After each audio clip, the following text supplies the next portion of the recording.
You're watching a Fox Sports presentation of B.A.S.S. Good morning and welcome. It's Bassmaster Live. We are here in South Carolina, Lake Murray for the Minn Kota Bassmaster Elite here, fifth stop of the year for the Bassmaster Elite Series. After today, the series will be officially halfway done. So think about that as these anglers try to work on their careers, try to get their stats in shape, and try to get a lot of things done on the second day of competition. It was last year we were here for an unmitigated catch fest all over the lake.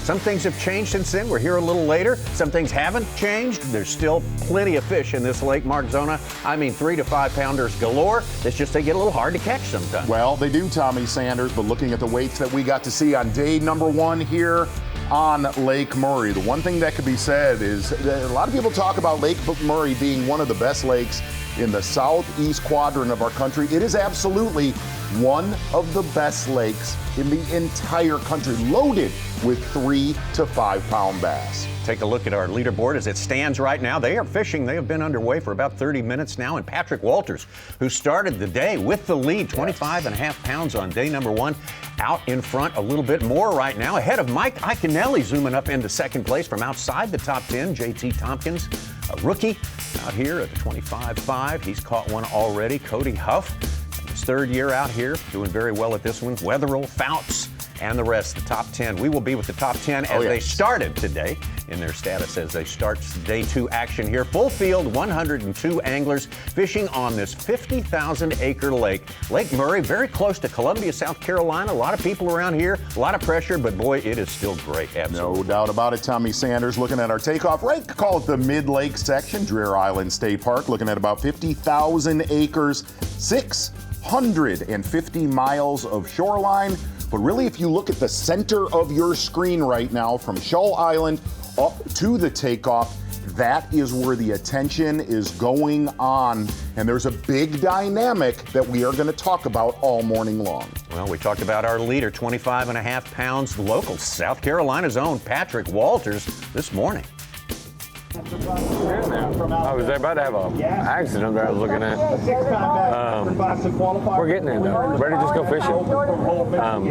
Today is going to be an extremely different day, and that's the thing. It's figuring out that puzzle piece. We just really just hope we have a good day, get us 5 good bites, and then make sure we execute. That's all we can do, and that's all we can ask for.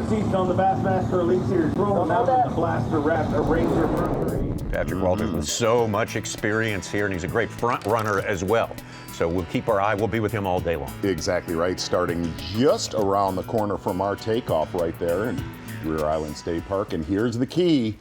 Looking at a live shot of Patrick Walters, it is a beautiful day today. Not a lot of clouds, and that is not what you want for these shallow water largemouth. They will feed very quickly in the morning on a little forage called a blueback herring in about 1 to 3 feet of water. Yesterday, a lot of cloud cover for Patrick Walters and the rest of our leaders made that bite last a lot longer. Today, you had better get it done in the first 2 hours, which bodes well for everybody watching here on FS1. That's number 4. I'm literally blinded. I can see nothing but the sun. I look dead in the sun because that's where they're schooling at. Oh my gosh. Thank you. Well, that was keeper number 4 for Patrick I feel Walters. okay. I mean, slept all right. I feel like I got to use another extra hour of sleep, but that's here and over there. Take a look at earlier this morning, very first thing. We got some different conditions, slick, calm.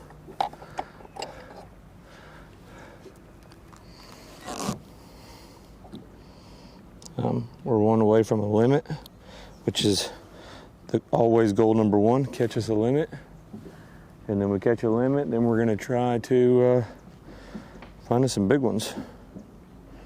That is our current plan and strategy.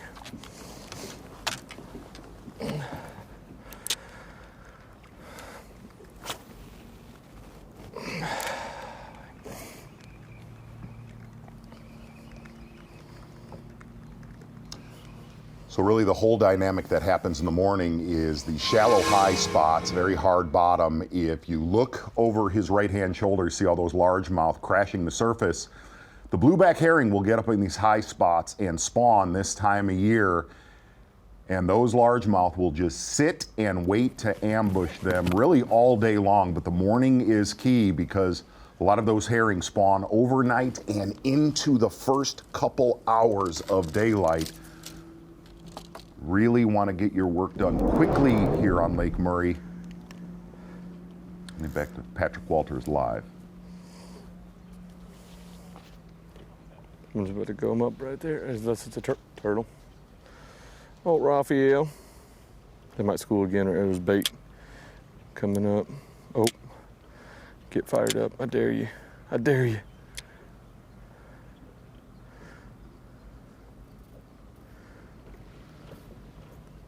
On the other side, you see he's not casting, They're going just out waiting deep. for those fish to come up crashing to the is. surface.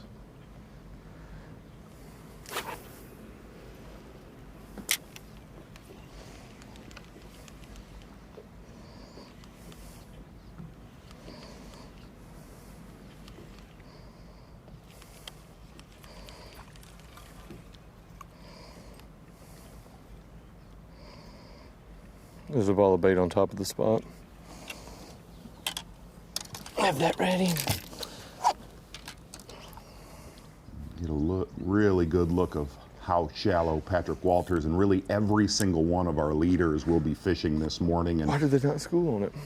the best way to put it, they're just not as smart in the morning. Well, That group that come up looked like it had some good ones in it. 2 balls of bait in there.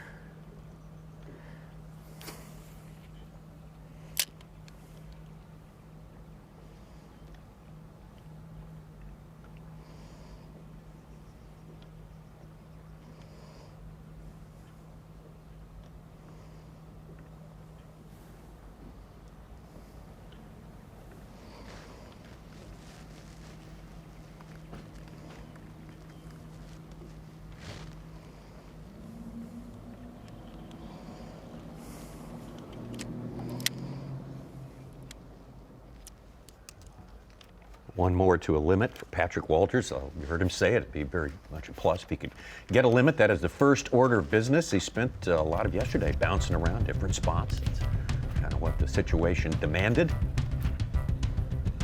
Going to make a move right now over to J.T. Tompkins. Rookie out here. Had a great tournament earlier this season down in Florida. Lives right down the road, Myrtle Beach, South Carolina.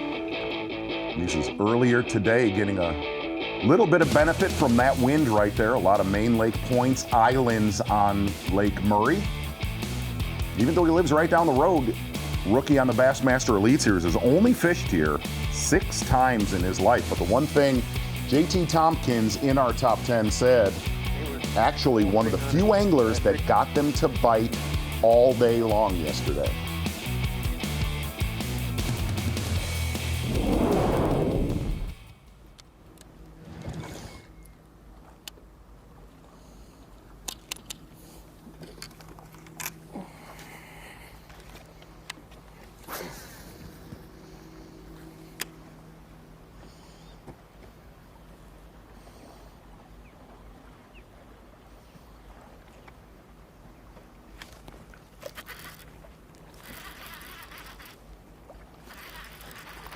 That's a better one. Look They're at them schooling like blowing crazy up. right now. Oof. School of bass blowing up behind the one he has hooked.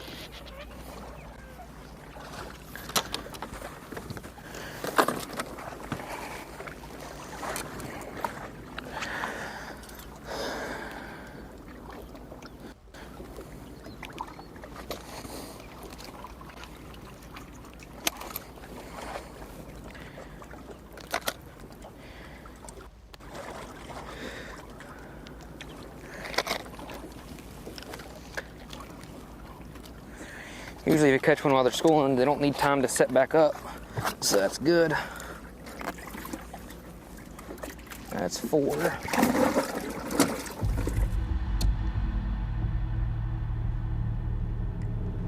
Tompkins was second to this man right here earlier in Florida. John Garrett, our winner, did the Harris Chain of Lakes. John Garrett, 21 pounds, 1 ounce on day number 1. Well positioned. John Garrett, another rookie on the Elite Series, pretty much been a salt all year long from the crop of rookies here.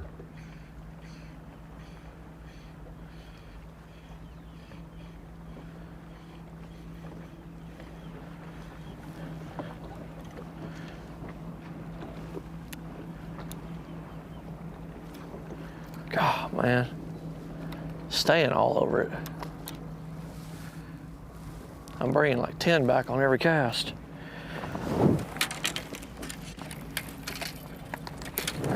Said he roughly weighed 5 bass yesterday at the scales on 5 different baits, all off the same basic, same spot. Half of them when they came up visibly showing, and the other half when they weren't showing themselves yesterday.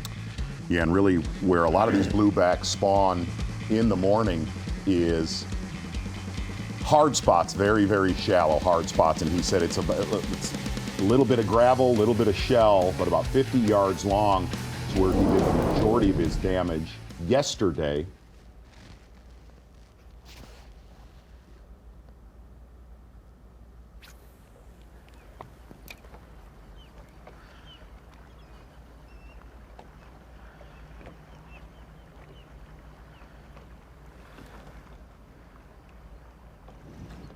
Be with John Garrett all day today.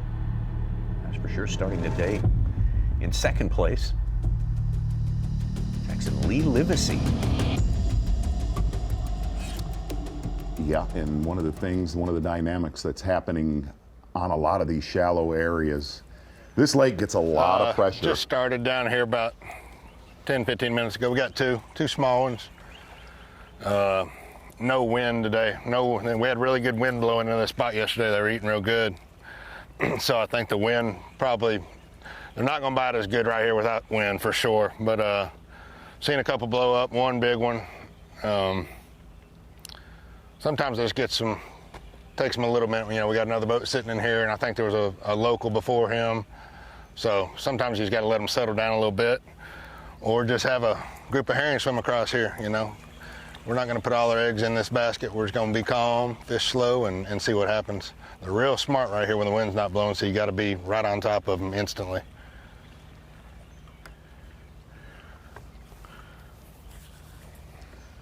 Earlier today, one of the dynamics that's happening, you see those fish crashing off Livesey's bow, is a lot of these anglers finding the same schools. You could be the one that's in the top 10, or you could pretty much be another competitor that's a spectator. That's Derek Hudnall over his shoulder, way down in the standings. Got to watch the Lee Livesey show yesterday morning. So not a big guarantee that you could be in the area, but not the one putting them in the boat.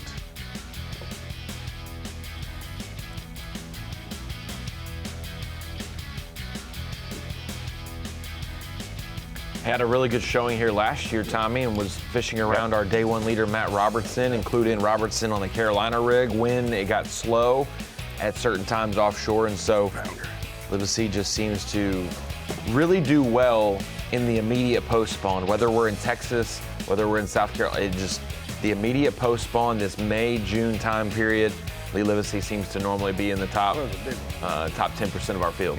13th here last year. Had a good season this year with the exception of his home lake, Lake Fork. Did not work out for him down there, but otherwise solid.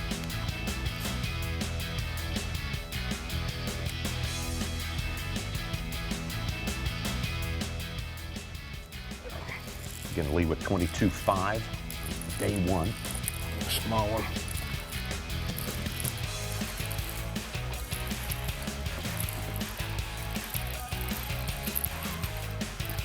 Yeah, small. And if you look at these shallow areas, see those marker buoys off to the left-hand side marking a lot of these high spots. These high spots might be, 5 or 6 acres inside, or all the way down only 1 acre, but these fish will use very, very certain hard spots that could only be 10 to 20 yards long, but they'll have a 20 to 30 fish school on them.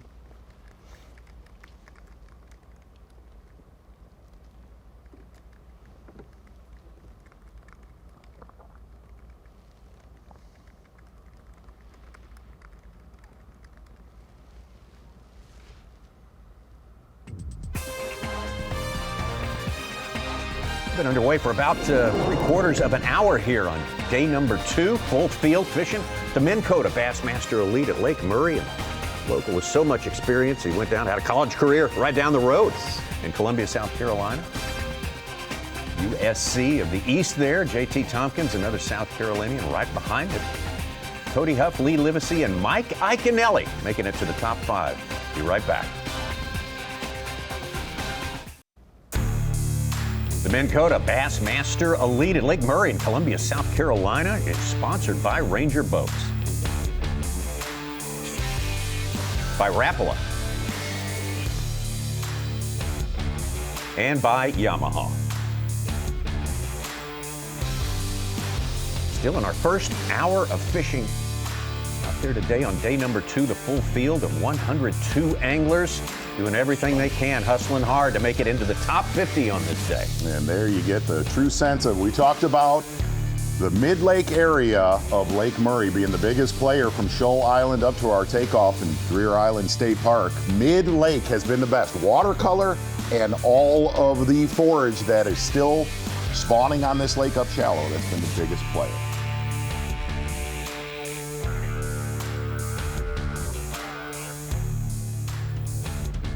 We've got a South Carolina native in the lead here right now, someone with the immense knowledge of this fishery, of course.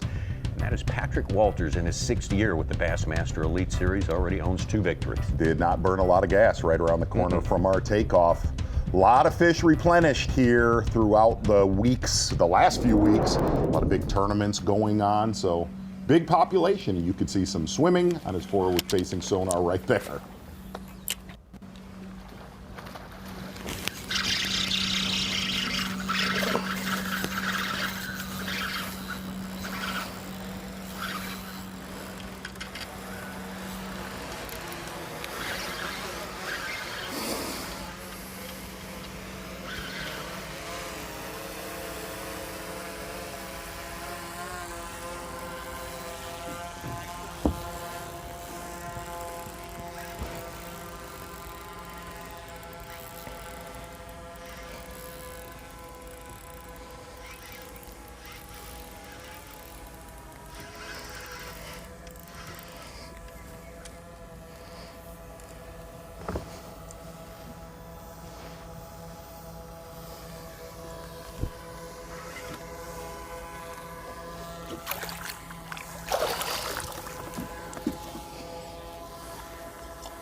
Keeper number 5 for Patrick Walters, kind of similar to yesterday. Just catch a solid limit, then upgrade from there. That is actually not the sound of a drone in the background. That's a cicada. That's what's going on. You sure? It's a yes. Okay. It's a co-emergence happening here. Okay.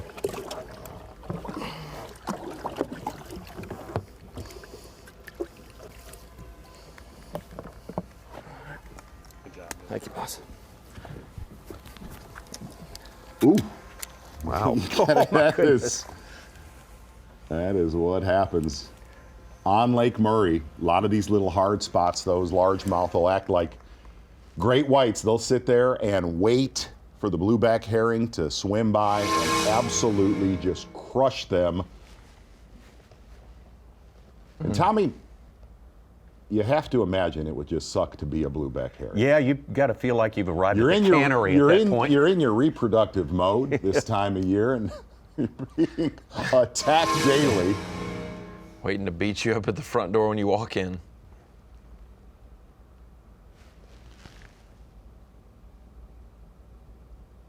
Wow, you can see it. That's a great shot. And generally, we got to see this a little bit yesterday. The bigger the school of herring that swims through, the more explosions. The bigger the school of bass will explode on them. We saw a lot of 1 fish, 2 fish blowing up yesterday, but there was also, we got to talk to a lot of the leaders. They said when a bigger school of the herring would come through, it would completely ignite a school of bass.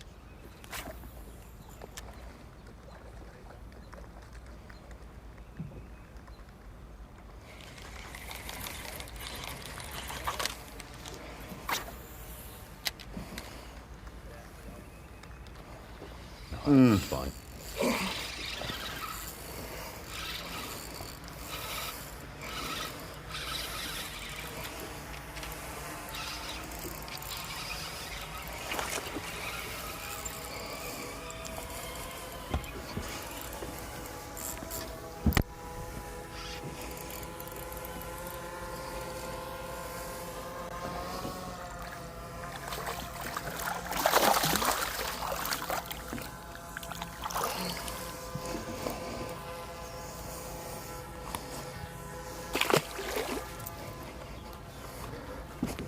That's great footage of, that tells the whole story.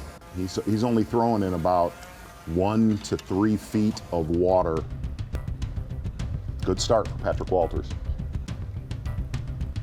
Still in the lead right now, Patrick Walters by about 3.5 pounds. Our first look at Ray Hanselman. Ray having a good last couple of tournaments here with the Bassmaster Elite Series.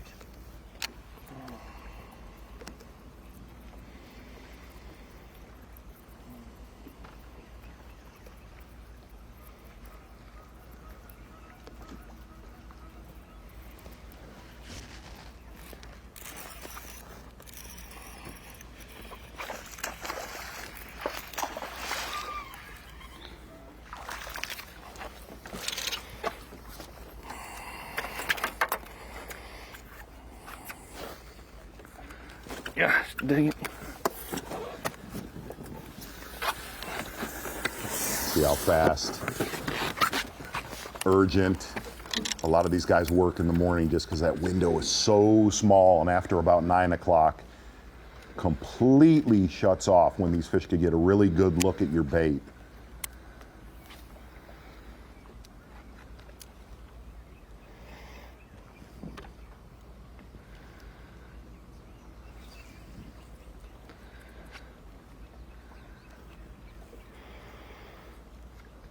See how he's not casting, waiting for the school to show themselves.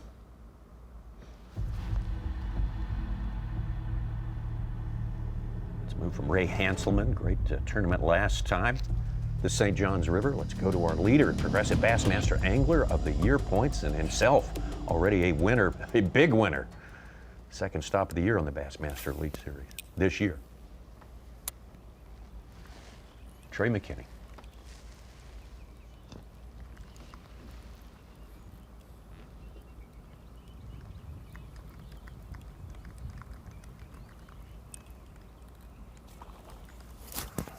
Biggin. Biggin.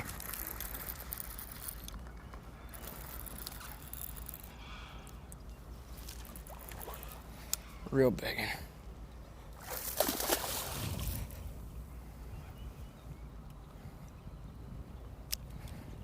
Boy, you need to replay that bite right there. That's good. Let's get in here, son. So awesome. It's a freaking tank, son. Freaking tank. We might be sitting here the rest of the day. Because I'm telling you, it's going to be so tough. Tanker.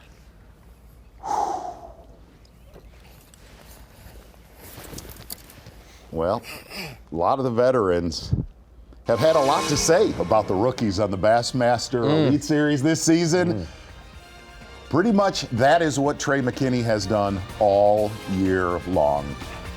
About everything he sets the hook on seems to be about 4 to 6 pounds every single tournament. Great start for your Rookie of the Year and Angler of the Year, Trey McKinney from Illinois. Fresh out of high school, 19 years old, youngest winner ever on the Bassmaster Elite Series, and not just a winner, but a Century Club member and one of the biggest 4-day totals of all time.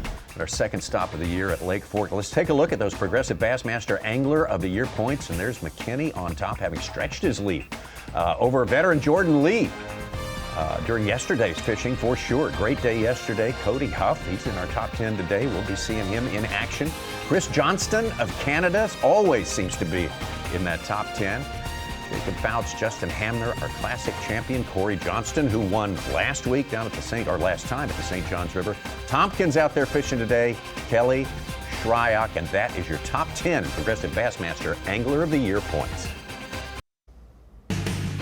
Tomorrow on FS1, it's the NASCAR Throwback Weekend at the legendary Darlington Raceway. The pre-race kicks things off at 1:30 Eastern, then the green flag flies at 3 Eastern tomorrow on FS1. We are right in the middle of day 2, the Minn Kota Bassmaster Elite here at Lake Murray. Fantastic Lake Murray, Columbia, South Carolina. South Carolina native Patrick Walters, 2-time Elite winner. On top, 35 pounds and 4 ounces. Got a limit already in the first hour of fishing. Starting the day in second place, Lee Livesey. He joins us now for Bass Pro Shop's Top Lures.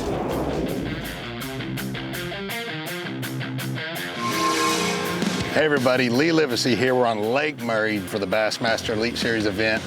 We weighed in 22.5, had a good day.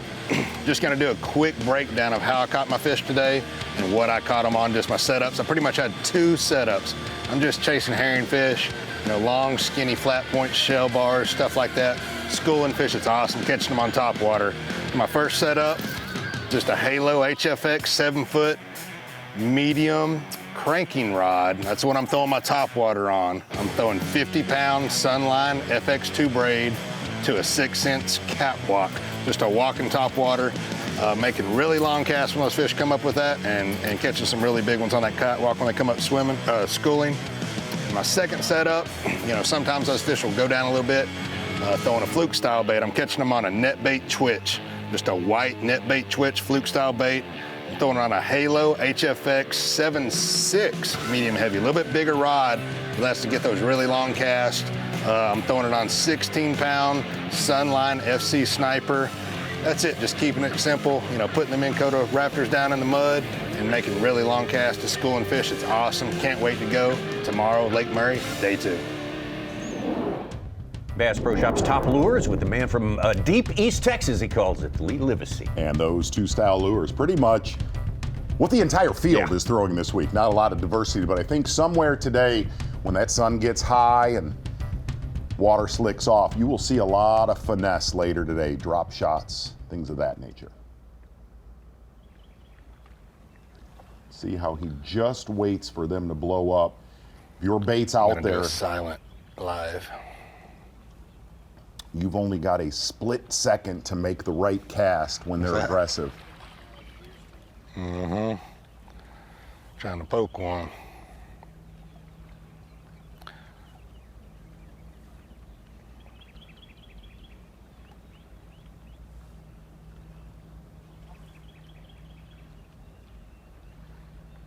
But it's so hard not to cast. Sometimes you have to fake a distraction. That's the only way to get them to rise. Look the other way. Look the other way. Move here in a minute. They came up a little bit. We caught us 5. I think I'm gonna start running some spots. Wind's starting to pick up a little bit. Try to go get us some good fish now. That is my current plan. They're just so hard to call up right now, right here.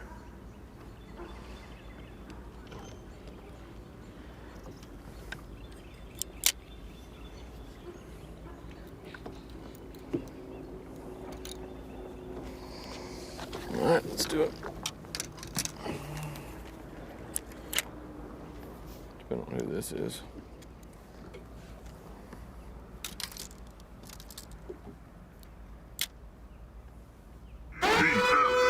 Whoa. Look at those big fish alert. Jay, secure it. 5-pounder. Yes, sir. Biggest of the day so far.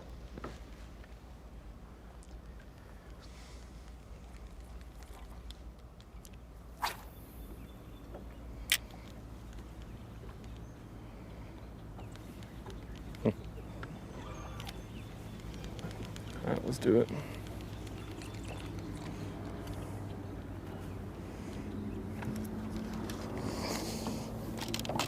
Well, that was the plan. Catch 5 on his first spot, actually starting somewhere totally different this morning than he did on day number 1. Your leader, Patrick Walters. Do it. No.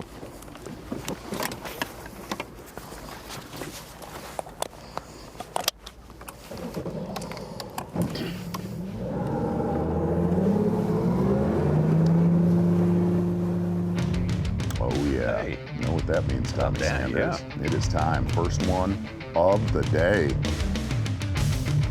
And his stop right around the corner from our takeoff, Deer Island State Park. Paying in a big way, power pole replay of the day. Sitting down on a beautiful school largemouth here on Lake Murray, absolutely destroying those poor blueback herring. Look at that. That is what bass fishing is. Fishing 1 to 3 feet of water, a lot of schooling bass.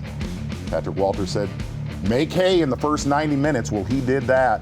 Nice solid limit in the live well. He'll look to upgrade just like he did day number 1, getting all the way up to 25 pounds, where he said he thought he only had 16 pounds yesterday. Power pole replay of the day, Patrick Walters.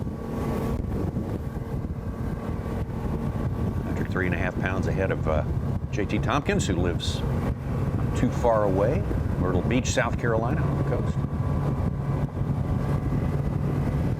One of our overachieving rookies yet again this year. Yeah, and one of the things with your leader right there, Patrick Walters, notice him, his head is on a swivel, is finding one of these main lake points, these little shallow points or humps that a boat is not sitting on. Last year when we were here for the Elite Series, it was a little more diverse. There was still a lot of largemouth that were spawning, and it spread a lot of the field out. That is not the case this time around. The lake is very compressed where this action is happening. Mid-lake, where it was a lot more expanded last year, and finding a spot to yourself has been very, very hard this time around on Lake Murray.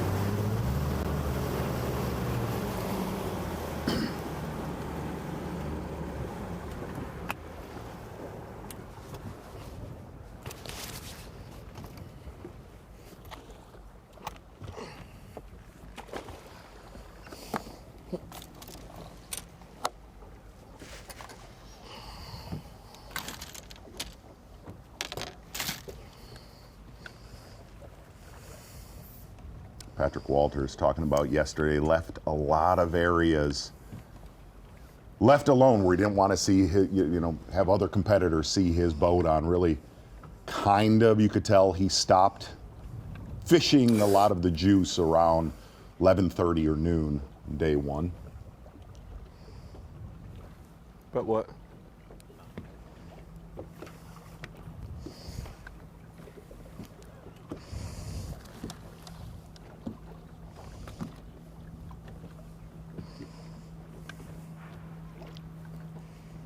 Boat on that one, boat on that one.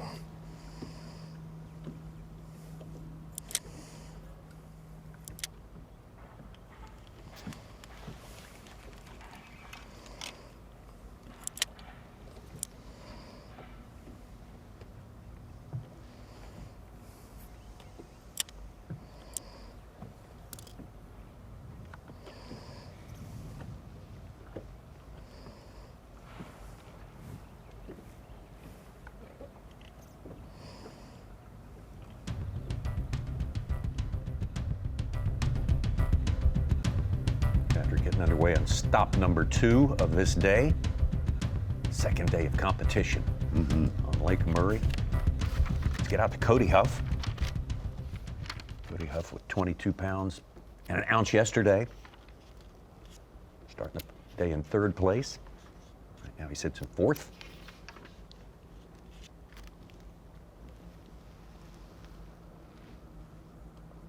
Yeah, one of the few anglers. No, but I hadn't. On the shadiest spot of Lake Murray right now. Oh, Got him. Let's see if we can keep him on. Cody Huff, one of the few anglers without competitors around him yesterday. What's that big? Little guy.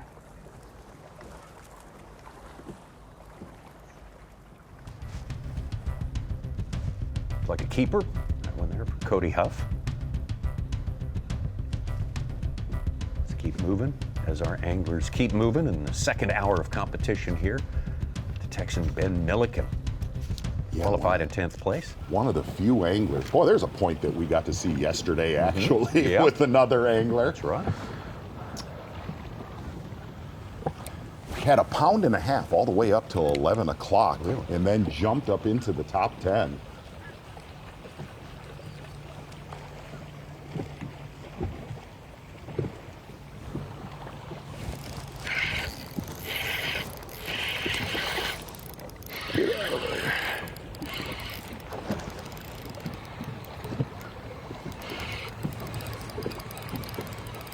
Saw your Angler of the Year leader, Trey McKinney, catch a big one there yesterday. Actually, roommates as well. Exactly. Yeah. Psycho.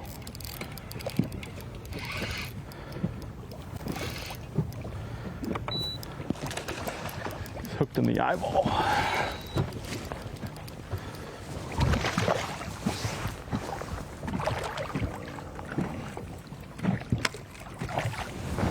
Hooked only in the eyeball. That's not fun for him. Ouch. I feel kind of bad about that. All right. Ben Milliken, great start to his year, 2 top 10s. Down in Texas, his home state now. Nebraska native. Florida threw him a little bit of a curveball, and he dropped to 20th in points, but still, I think 80 other anglers in the elites would take 20th in AOI, so sure. A drop down, but still well in position for the Classic and more. Trey McKinney, one fish in live well, but it's a good one.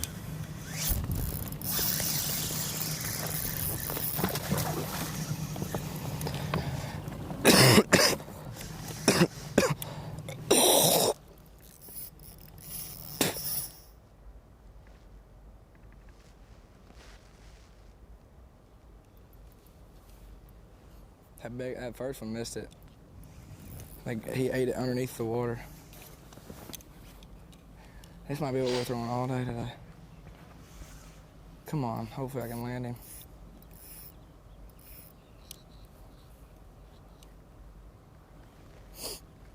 I don't like treble hooks.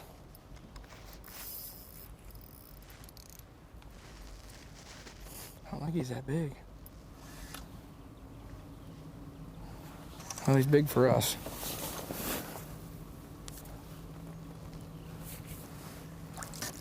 He's got one hook.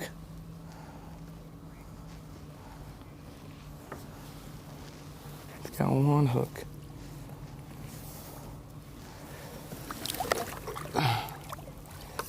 Come on. Come on. Number 2.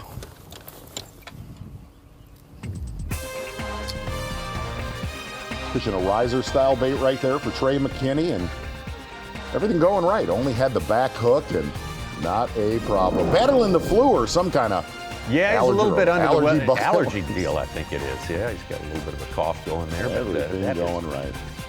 Watch out for the guy who's a little bit sick. Sometimes they just will wear you out all day long. He's been kind of doing that to everybody this year. Pretty much since he's launched his boat at the beginning of the season. Absolutely. And of course, being a rookie, he's leading Progressive Bassmaster Angler of the Year. He's also Solid leading lead, too. Dakota Lithium Bassmaster Rookie of the League. Very solid lead there as well, ahead of JT Tompkins. We'll be watching JT during the course of this morning. Kyle Patrick from New York, Tyler Williams of Maine, and Ben Milliken of Texas rounding out our top 5. Boy, a talented group, but so are the 5 below them. Great rookies again this year.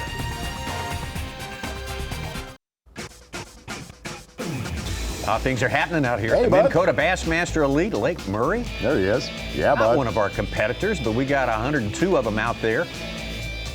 Shooting for 50 spots in tomorrow's semifinal Sunday. Kayak action, place that is full of fish. What a great attraction.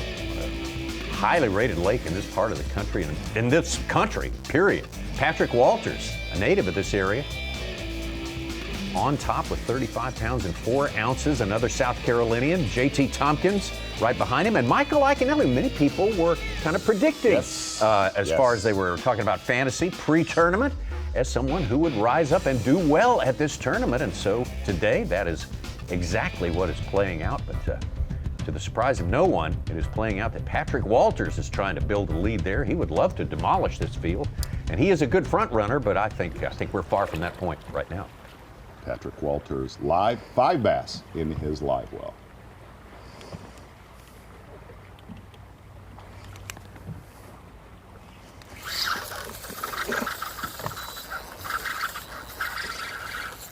Golly, the herring that's up there jumping is huge.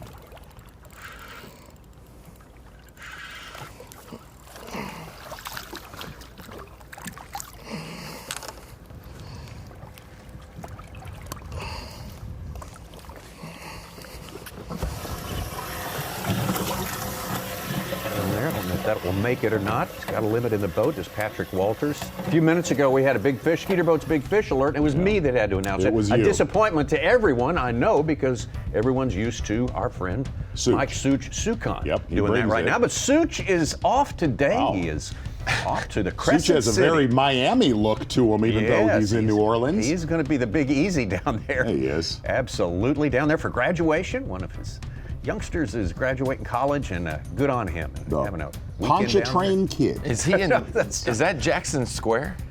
there. It sure is. Absolutely. Absolutely. Big congrats, Sukan family. Going to get back out to Patrick Walters live. Good for Such. Good stuff right there. Small upgrade right there for Patrick Walters. Did get a little bit out of that.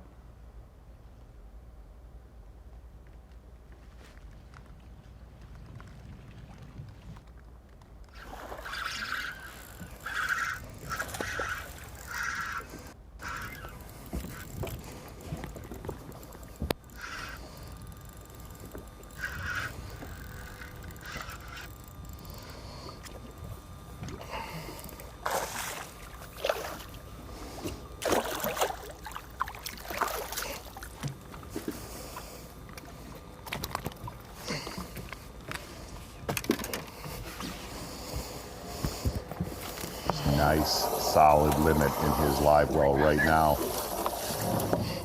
Gonna head to your Angler of the Year leader, Trey McKinney. One really good one in his live well so far.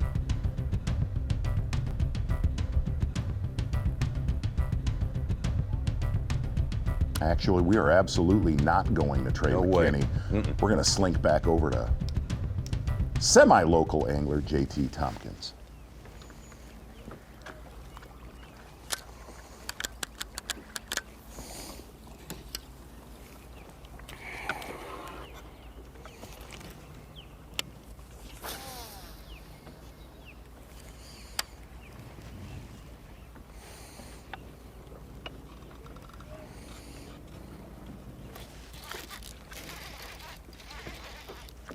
Please be a better one. I don't think it is. Or it was just coming to me. Yeah, it's a rat.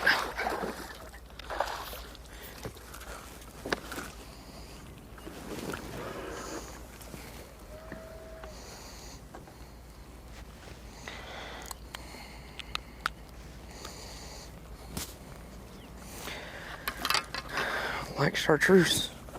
Well, you could see a lot of the baits, a lot of the areas that the rookies on the Elite Series are throwing, how they're throwing it, what they're looking for, and they all room together. You could tell they work together as a team. You see that a lot of that on the Bassmaster Elite Series. Some people have problems with that, Well, but they have definitely excelled this season. JT's had his limit in the first 40 minutes of today. Nothing big as of yet. Patrick Use Walters the color. keeping ahead of the pace here. Look at that! Look at that poor little buddy. See, like I said, Tommy, No fun. no fun being No. a herring.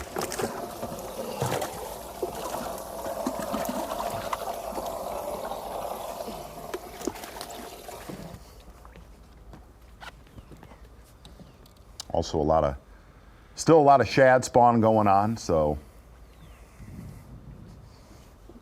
kind of a big mix of forage in this region of the lake.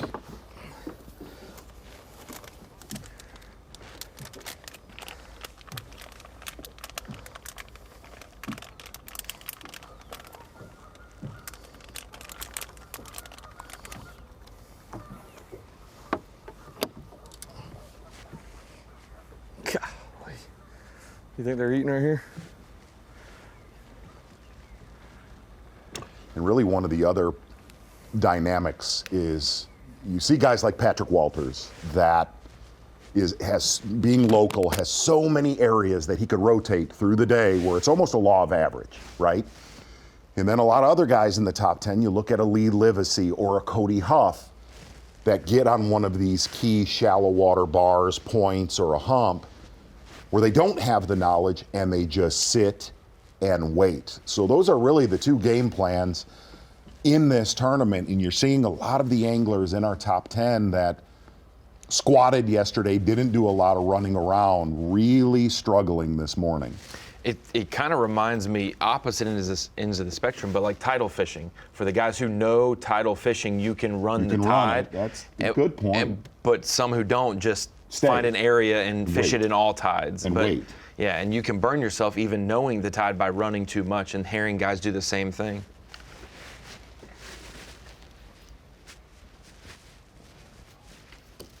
About halfway through our second hour of fishing here. Full 8 hours they will fish today. Our full field of 102 anglers trying to make it into those top 50 spots. Welcome in to the Bassmaster Studio, sponsored by Marathon. That is Mark Zona right there. I'm Tommy Sanders. It's fun to watch these guys. You knew Patrick would have a plan. Yeah. With the rest of them sort of feeling their way across, putting the puzzle together. That's what's going to make today entertaining because of a different set of circumstances weather-wise. Absolutely. With the weather, and really the other thing that's not being talked about is this is one of the, we talked about at the top of the show, it's one of the best lakes in the country, and it gets a daily throttling of pressure.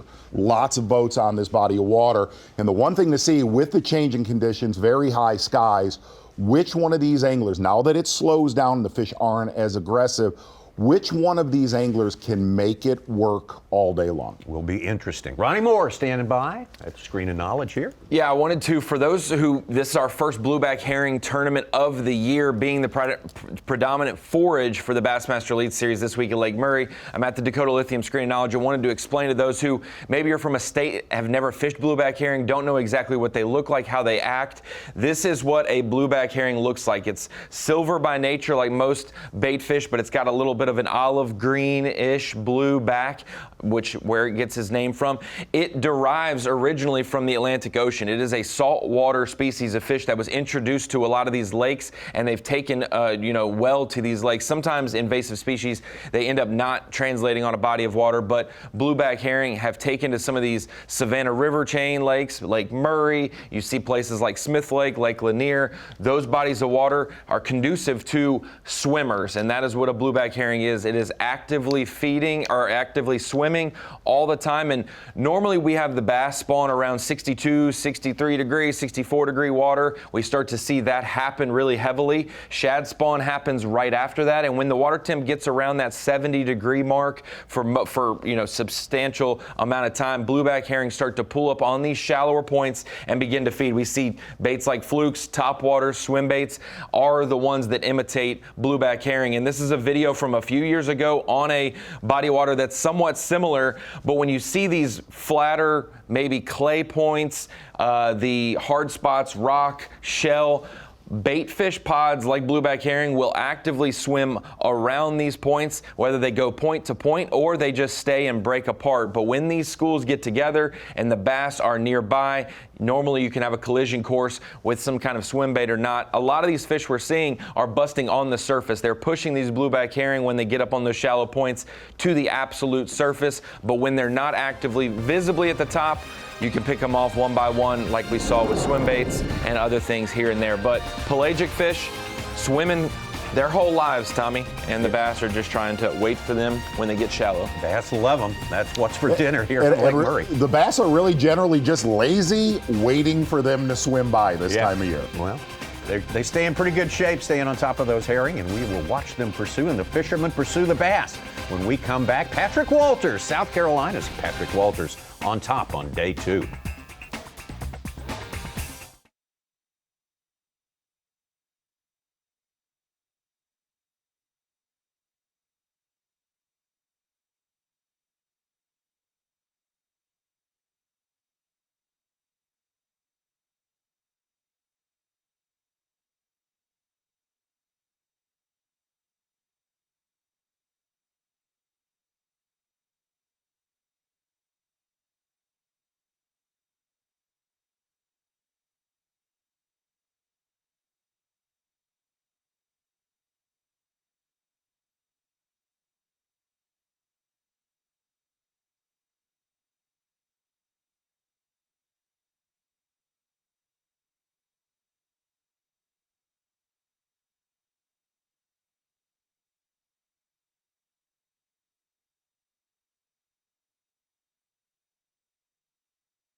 Bassmaster Live, Bassmaster Elite Series at Lake Murray here in South Carolina. Last year voted the #1 bass fishing lake in the southeast quadrant of this country by Bassmaster Magazine. You can see some of the reasons why right there. We have got an active population of good-sized bass in this lake, and at this time of day, great and earlier, they can be absolutely out of control. Yes, and it can absolutely also turn off like a light switch. But man, that first 90 minutes, absolutely phenomenal fishing. Taking a look at your top 10 right there. What's interesting is only 5 of your top 10 coming into this morning still in the top 10. We said one of the biggest problems was gonna be consistency, and we are already seeing that early here on day number 2. Yeah, Patrick Walters on top, JT Tompkins, and also including Mike Iaconelli in that top 3 right there. Former Classic champ Jeff Gustafson moving up during the course of this day. Jacob Fouts, we saw him do great last time.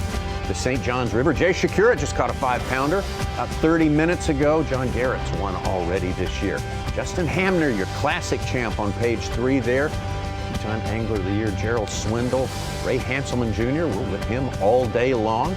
Ben Milliken as well. You know, if you really go off of day 1 and years past, we got to talk about this yesterday afternoon. You see a lot of catches early in the morning with a couple solid fish here and there. What seems to transpire on a lot of these shallow points and humps, from this lake up to Hartwell, got to talk to a lot of our friends about it yesterday.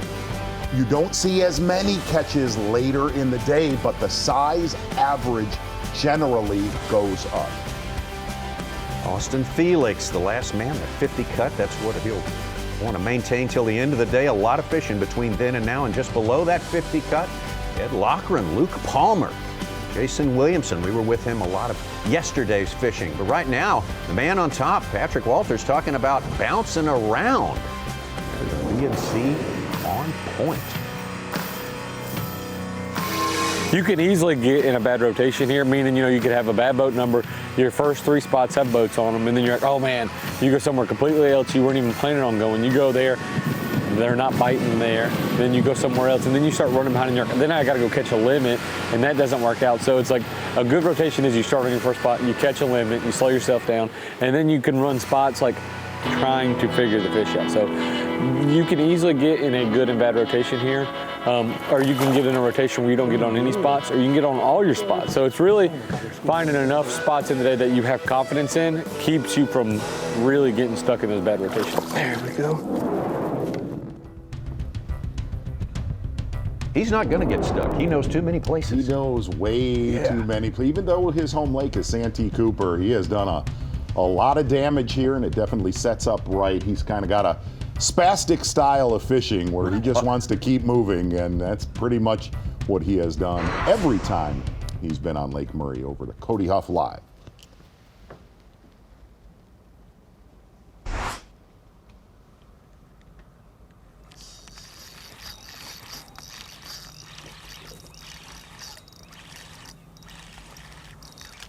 One of the anglers really bunkered in on one spot and waiting a school out. Has not moved a lot the last 2 days. That one got it. Back over to Lee Livesey, 2 fish in the live well for Lee.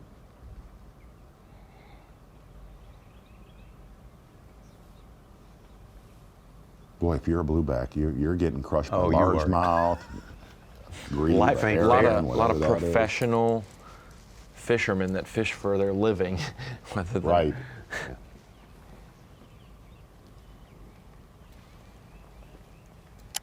That's from the boat of Lee Livesey. That is not Lee Livesey.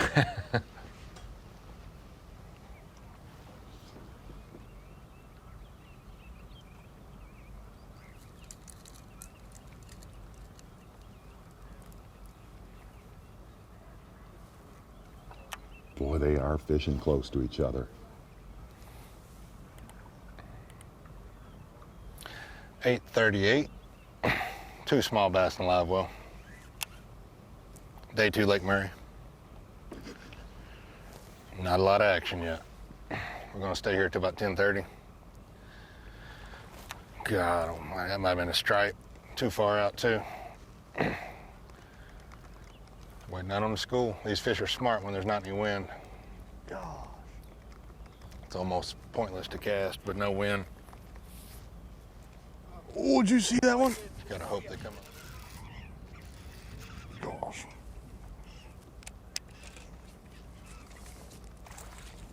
That was the sickest fluke bite on the planet. That was awesome. Little better one. We'll take those.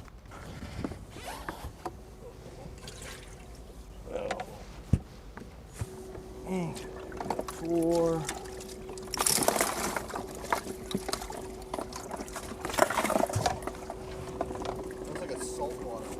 Yeah, look like redfish just swirling behind the spook.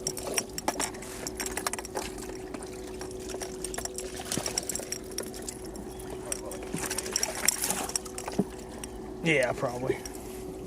Cody Huff calls Table Rock Lake in Missouri home. Had a great Bassmaster Classic on Grand Lake, and this lake really fishes nothing like Table Rock Lake. Third place at the Bass Pro Shops Bassmaster Classic. It's time for Unlock the Lake, see? Exactly right. It's a lot different this time around. Taking a look at the Lake Murray Dam at the bottom of your screen. Really, last time we were here last year, there were so many fish catches on the bottom end of Lake Murray. That is not the case this time around. Looking at about 50,000 acres as we fly up towards Shoal Island to the left-hand side of your screen. Really, the damage is being done from Shoal Island all the way up to Dreer Island State Park, our takeoff. And those are all the fish catches so far this morning on your Humminbird Unlock the Lake. And as you look up the river, the Saluda River, yet not a big player again. It seems that mid-lake region is where you have to be this time around. Watercolor, and that is where the shad spawn and herring spawn are definitely taking place. That is your Humminbird Unlock the Lake.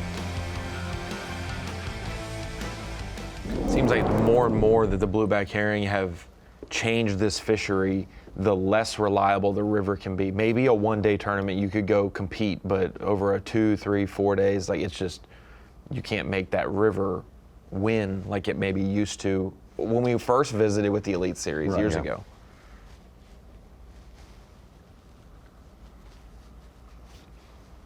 It's the fourth time the Elites have been here. And they really make, you know, we've talked about this so many different times when we come to herring lakes. They make a largemouth act just different than a lake that doesn't have a herring.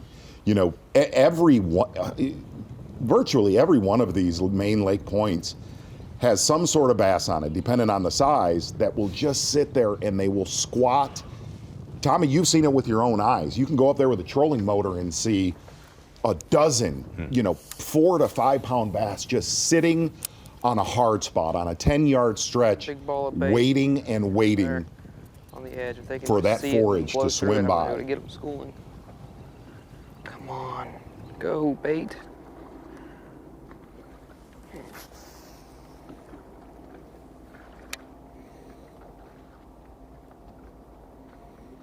Listening to JT Tompkins, top left, saying the bait fish was just a little bit farther away from the bass, and if you could get them near each other, maybe you could get them to school again. Yeah, and every single one of these anglers, you have a split second. Taking a look at Derek Hudnall. From the boat of Lee Livesey. Exactly. You have a split second when they come up and feed to make the exact cast on these fish. And if you miss it by a foot or a split second, you will not get a bite. That's why when it's weird to see a fisherman not fishing and standing still, but Right. the second you bomb 100 feet out to the right and they blow up, they're already done by the time you get your bait in.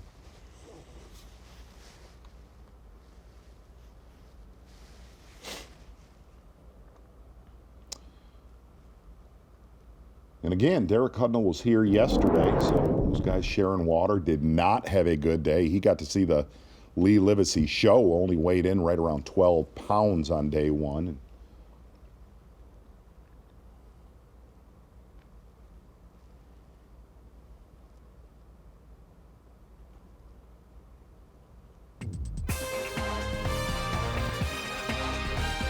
guys fish on as best they can. The low light time of day is about to draw to a close here, so some adjustments are going to be made here for these guys to keep putting numbers in the boat. Patrick Walters doing a good job with numbers so far today. As a result, he is your leader as it stands right now, day 2 at Lake Murray in South Carolina. Today on Fox, it's the game of the year in the UFL as the 5-1 St. Louis Battlehawks take on undefeated Birmingham Stallions. It all kicks off today at 4 Eastern on Fox. Birmingham Stallions starting to turn into the Kansas City Chiefs a little bit. Yeah, even got the color. Tommy, by the way, real quick, yesterday a lot of NFL mini camps, rookie camps opened up. Got to take in some of that content yesterday for the better side of 7 hours. You're into it, I know, that's right. A live coverage brought to you by Garmin here at the Minn Kota Bassmaster Elite. We got the full field today. Usually at this time we're down to 50, but we were postponed by weather on day number 1, which was to be Thursday. So today, Saturday, is day number 2. Speaking of weather, TH Marine Weather Watch right there. Beautiful. Chamber of Commerce, as they say, weather with 76 degrees, about room temperature here, manageable winds Great at 10 weather. miles an hour, just great. Challenging, makes it challenging Yes, to it catch some of does. these fish, but that's part of the game. That's what is going to make our champion at the end of it all feel that much more accomplished. Mike Huff having his best tournament of the year. Yeah, Mike Huff actually saying he got a little bit lucky yesterday, had an early boat number, got on a key stretch and stayed there all day long. Kind of playing defense, blocking a few boats out. A little bit slow for Mike Huff this morning.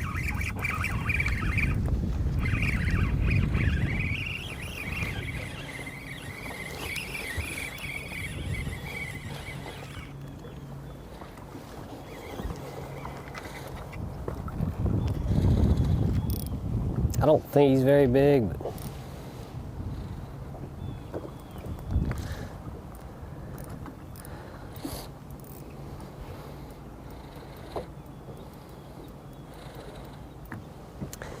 bigger than what we got right now. Keeper.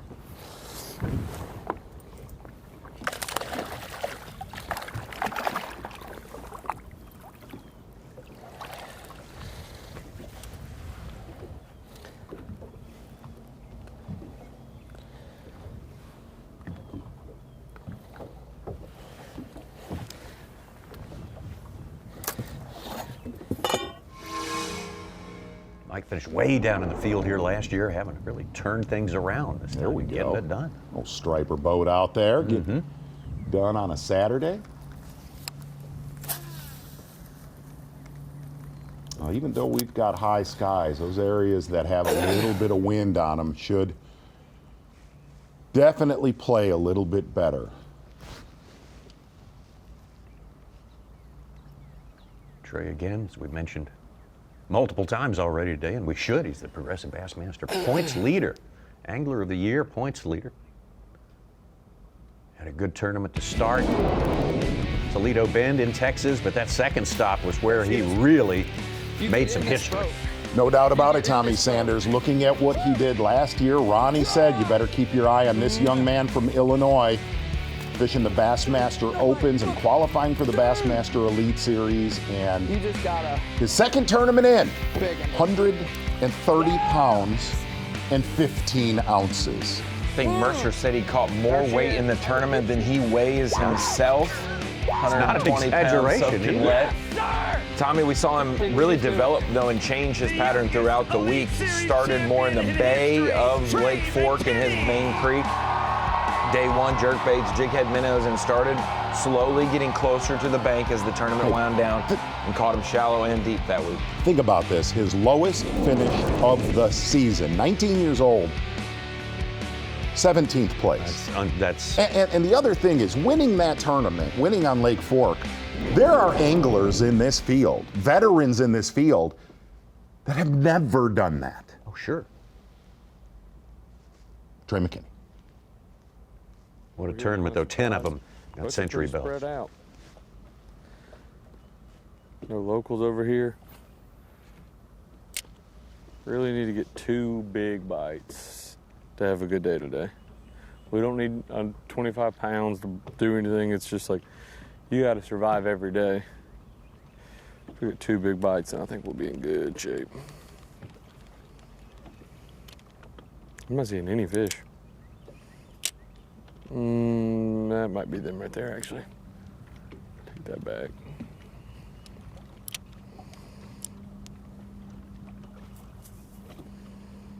And even though these guys are only fishing 0 to 5 feet of water, I don't think we saw a fish actually yesterday past that depth. A lot of these fish so shallow, but still able to utilize their forward-facing sonar and see some of these schools, these wolf packs on these shallow points.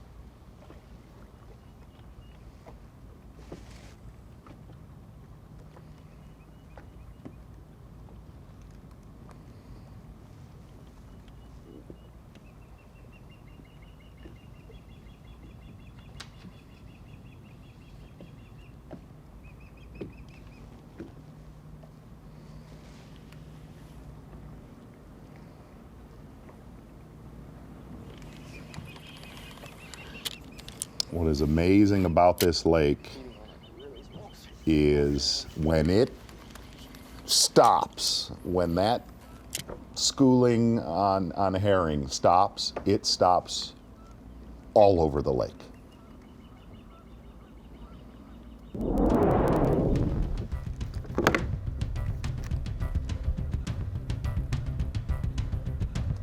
Take it back out to Cody Huff right now. So land one a little bit ago. Cody's still hanging in there, 5th place.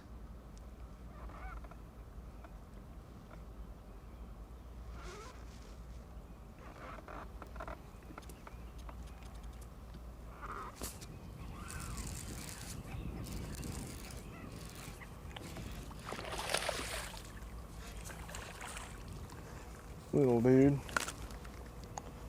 But he might call one of the other little dudes, I don't know. I'll have to check him out.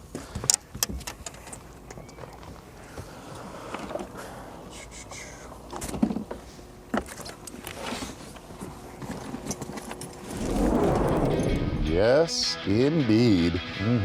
Talked about it was going to be a hostile leaderboard. Well, that is definitely what has transpired here on day number 2.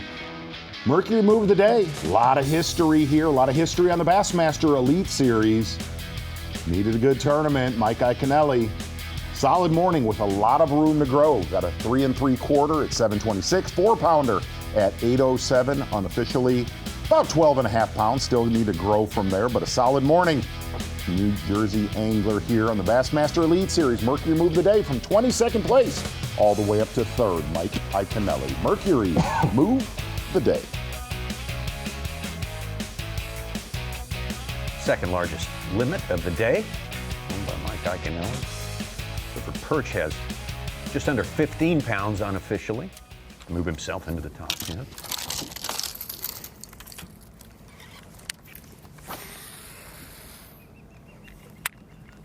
Oh boy.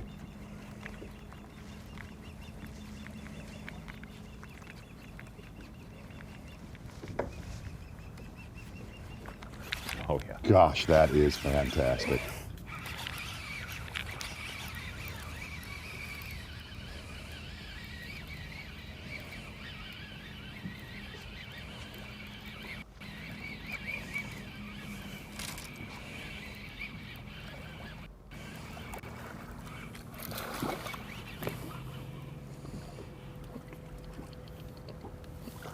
Here we go. Oh, caught him on the old jawler. Here we go. How about that?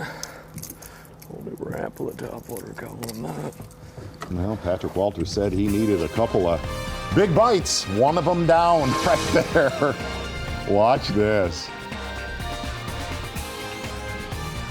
Great camera work from cameraman Brian Evie. Fantastic shot. Like a decent one there, smallest is a 1.8 pounds already in the live well, so he will be able to upgrade, exchange that, and gain some ounces. Patrick Walters remaining on top, in fact, stretching out his lead a little bit during the course of this morning. Just awesome. Everything going pretty much according to plan for this South Carolina native in his 6th year on the Bassmaster Elite Series. Rookie J.T. Tompkins right behind. Mike Iaconelli coming from 22nd all the way up to 3rd place. First 2 hours of fishing today. We'll be right back.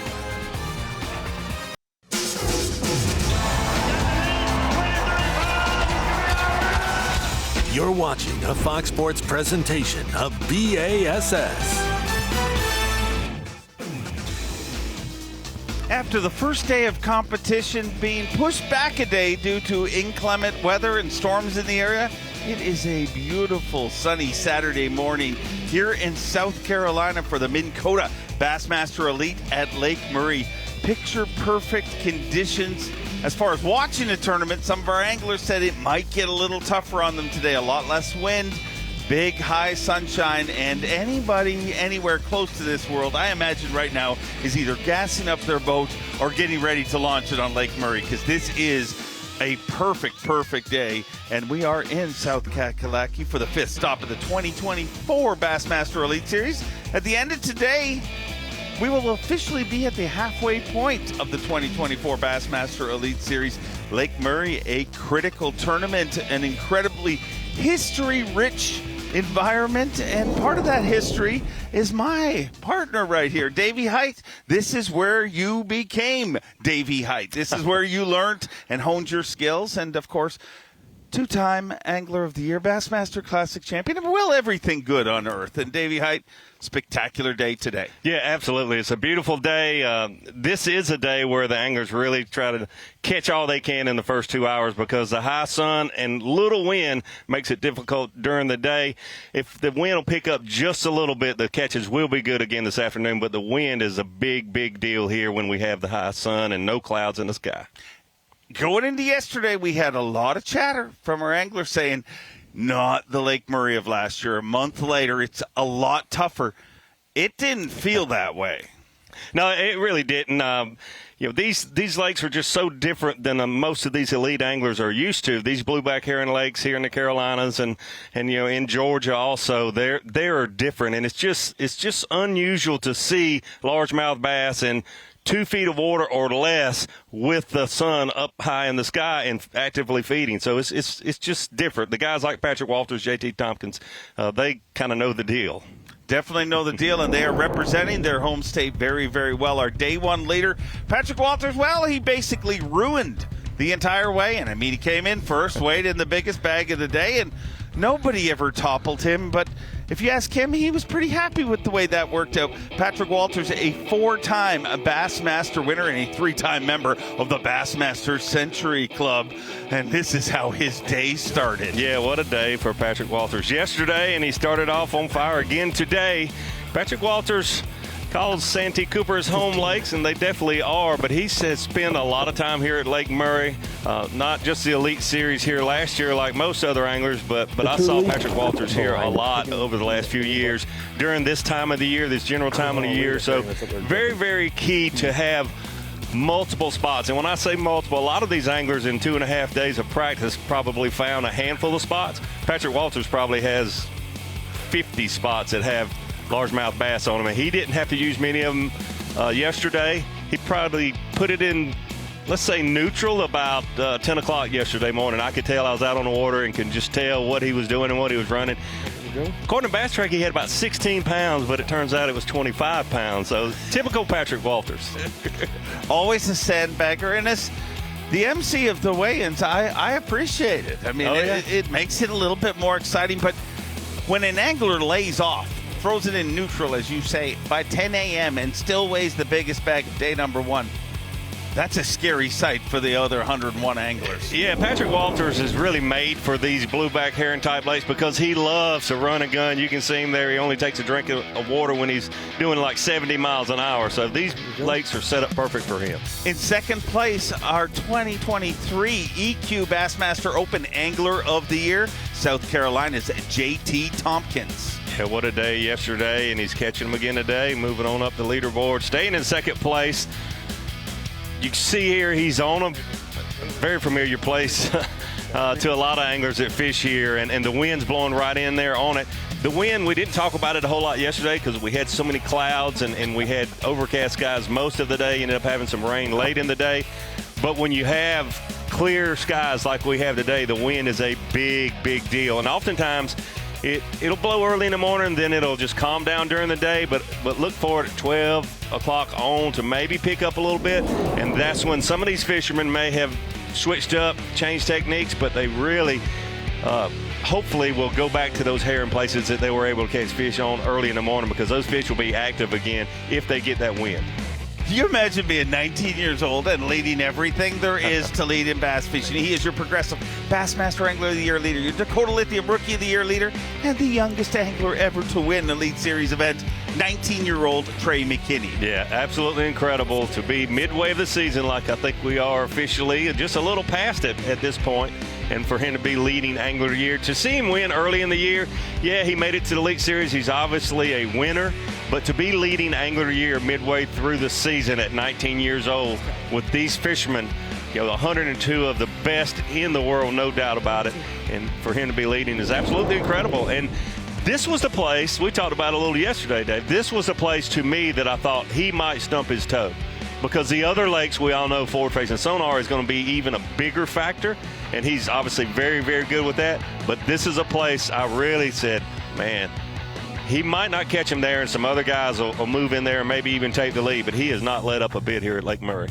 A former Strike King College Bass champion, Cody Huff, now a 3-time Classic qualifier, and he seems to be being a player in more and more events, Davey Height. He is. He's a great fisherman, no doubt about it. Puts a lot of time in, a lot of homework on every lake that we go to, every river system that we go to. He's always dialed in on what's going on.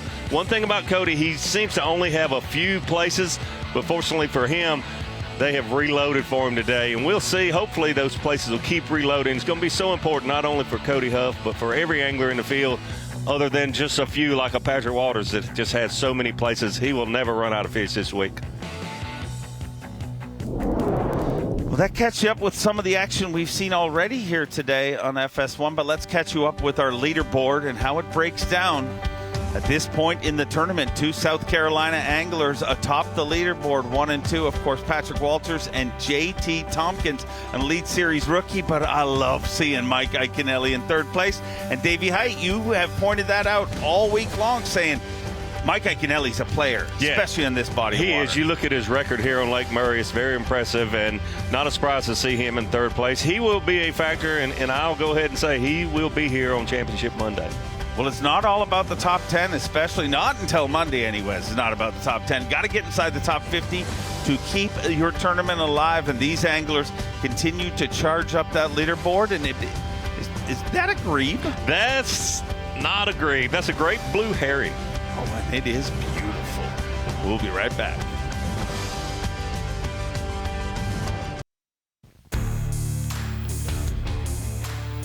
Welcome back. On location coverage in South Kakalaki, Lake Murray, and what a special week it has been. Saw the Northern Lights last night over Lake Murray. What an incredible vision that was. And me and Davey Hyde, well, we hung out in the dock way too late.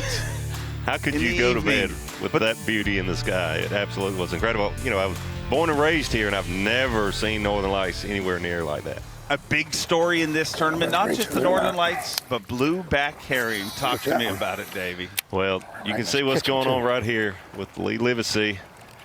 He's been sitting there all morning. You wait on this moment, but you see the bait jumping out of the water. That's great footage there. You've got to put the bait right on top of him. Wow. That was another big one, too.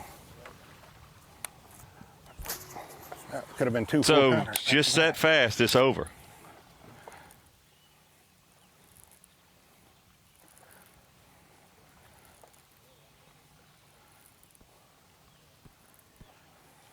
Lee Livesey's sitting in 2nd place after the day 1 weigh-in. 2 fish in his live well so far.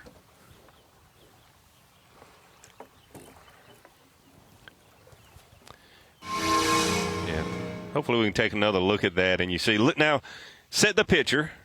Lee Livesey has been sitting here all morning with 2 fish in his live well, and he's waiting on this moment. You see he makes the cast just past where that fish comes up, his bait's in the water, but you see there's the real thing is right there.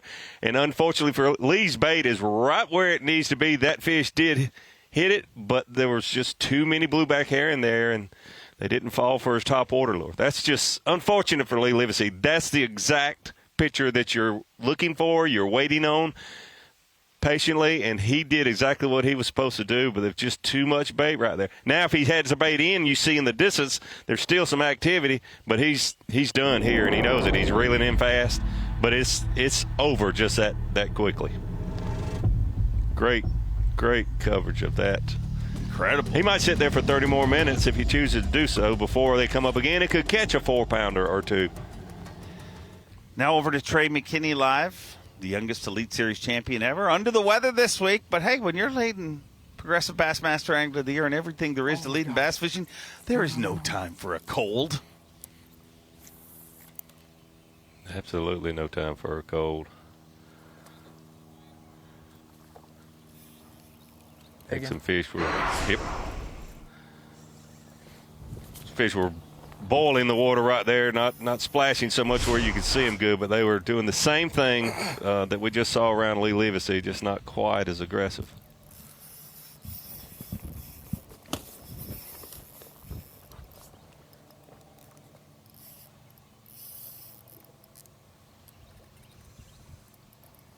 What we're seeing here is amazing. Like, I mean, and I hate when people jump on the, like, a new anglers here, rookies here, and you're like, is this the next this? It's too early to put that on. Yeah. But this is what we're seeing is incredible. That is a giant, dude. Like, it's huge. He just catches bigger bass than anybody else. Yeah, these fish set up in basically weight classes. Some places will have 2-pounders on it, some places will have 3s and 4s, and some places will have 4s and 5s. And those are the places that you have to spend your tournament hours on. And Trey McKinney is doing exactly that. Patrick Walters knows that. People with a lot of experience know that. But here's a 19-year-old that's not fished here very much at all, and he has got it figured out. Spend your time around these bigger fish. It seems simple, but it's not easy to go find the right size fish. You can go find fish like a lot of anglers did, but these are the ones that have you fishing on the final day. I can't do it on my left side like this. It's so weird.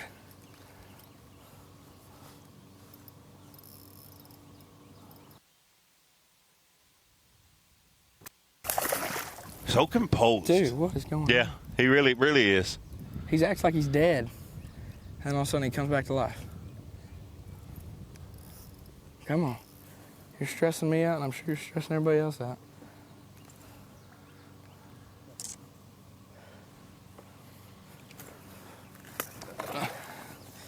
It's like a 5-pounder for sure, maybe even bigger. I'm stressing myself out. Why don't we just give up?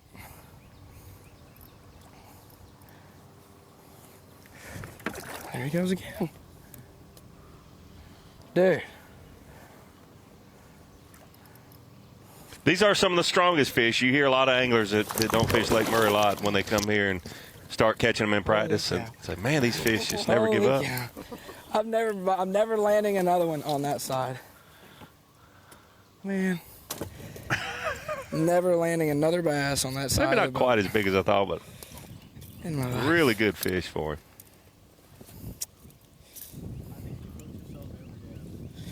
I know.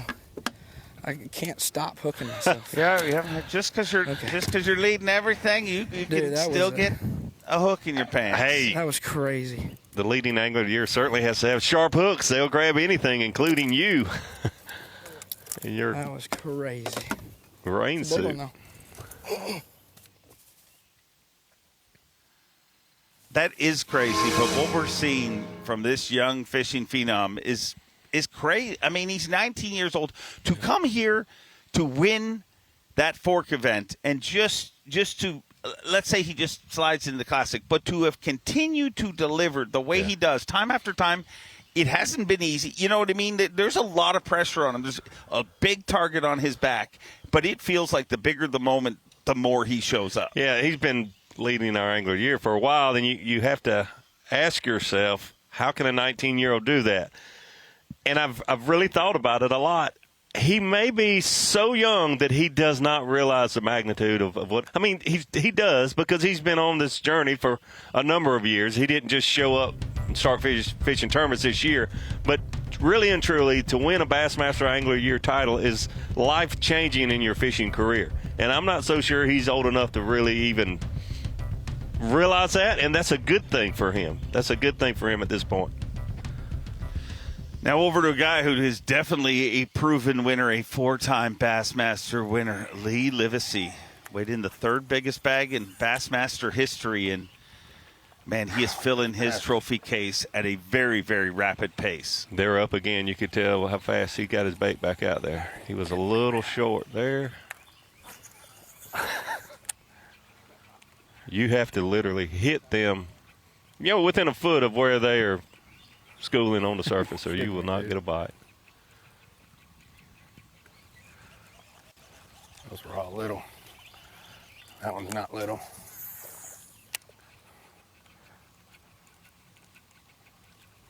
Oh, he's right behind it. Dude. It can be so frustrating. You see Derek Hudnall there. They fished this area together yesterday. That doesn't help. These fish get pressured enough for one angler to be sitting on them, but 2 anglers to be casting on them when they do come up. It makes it difficult. A moment ago, you talked about how anglers routinely talk about just how strong these fish are. That's got to be the reason why. I mean, Their pelagic lifestyle, their transient lifestyle, they're chasing bait always. Yes, absolutely. Similar to a river fish that the St. Lawrence River, prime example. You fish there a whole bunch.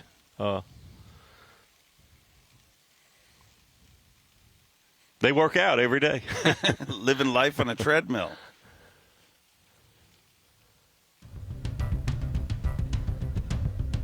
That would Lee Livesey, obviously a great day yesterday, some frustration there.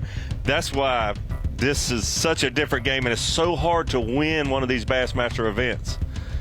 Had his bait landed 3 inches to the left or right, he might have just caught a 4-pounder, puts him right back in things. You know what I was thinking? I was thinking, 19-year-old Trey McKinney, he's leading a lot of stuff, but he needs more accolades, and we might as well give him our power pole replay of the day. Absolutely the biggest fish we've seen since we've been on set here.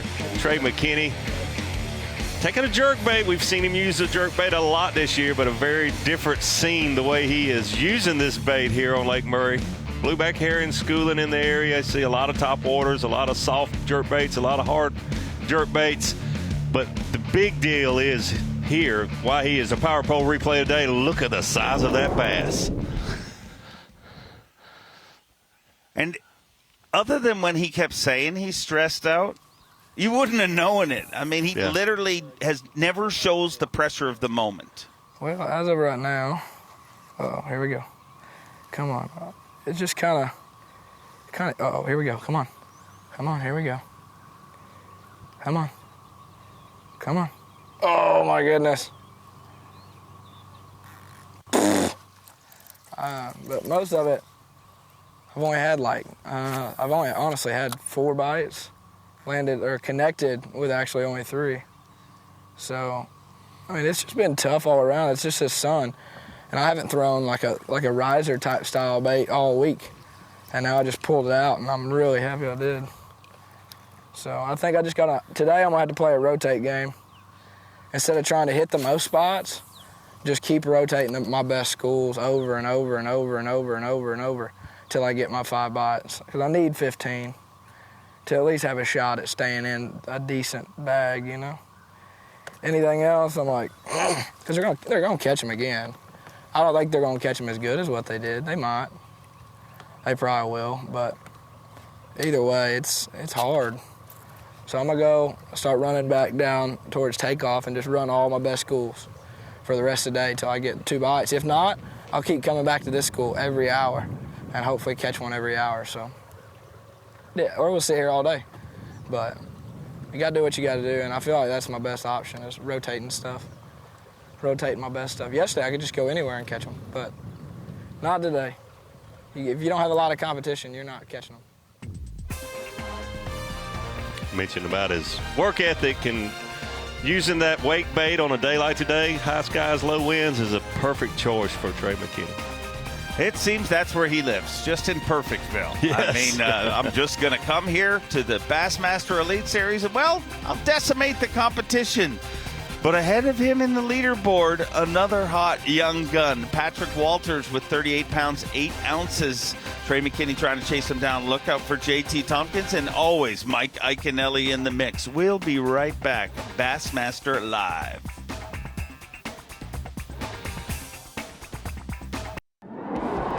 Cody Huff with another big day here on the Bassmaster Elite Series, sitting in 3rd place. The big deal this week was just, hoping you get on the places you want to fish.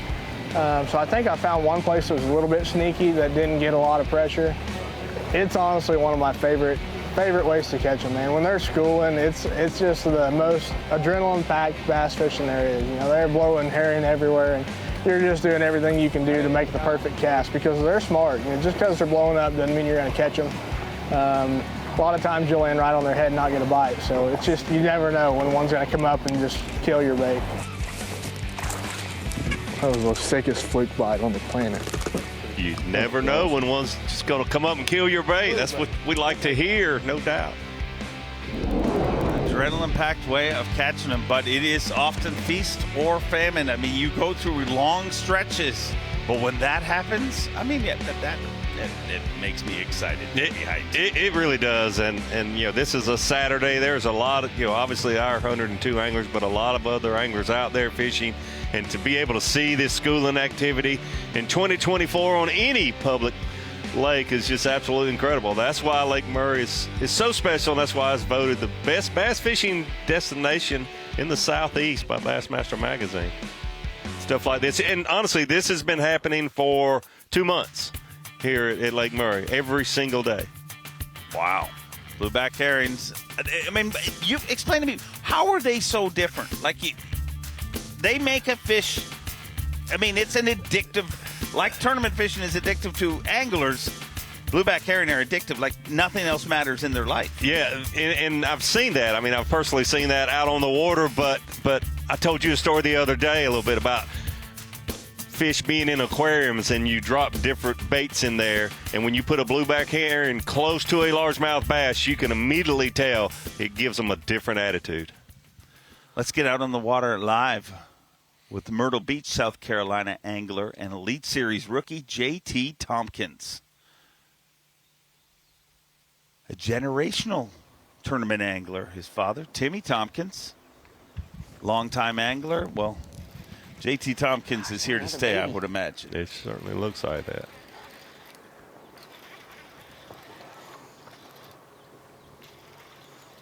EQ Angler of the Year last year. Yeah. Already fished a Classic because he won an Open the year before that. And I keep going back while we're watching him fight this fish. I keep going back to, he just had this look on his face at the Champion's Toast after fishing his first Classic. He just had like this almost, I mean, he's never not smiling, but you know what I mean? Like this real focused look. And I'm like, what's up? He's like, I need to find a way to do this always. Wow. And he found his way. You know, you have to have, as an angler, to be at this level, you have to have that. And it's, in my opinion, it's born in you or it's not. To have that just undeniable desire to be out here and tournament fish for a living. Because there's a lot of tough days. There's a lot of days where some things negative happen to you. Oh, my gosh. Look at this. Lee hit that one in the head and hooked up immediately. I don't know. I threw it on the big one, but I thought he went right. I hope. Feels like it. I never even moved the bait, so I hope he's got it good.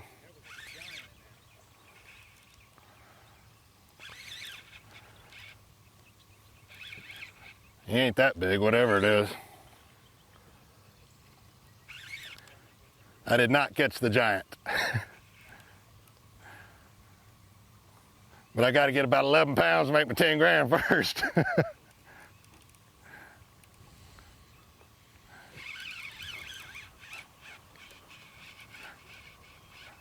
Like he wants to come over to you, Dalton. Lately, let's see. Wow, he's real little. Needs this fish. Treat him like he's 10 pounds, though. Slipped down to 16th place. This will certainly help him get back up in the top 10.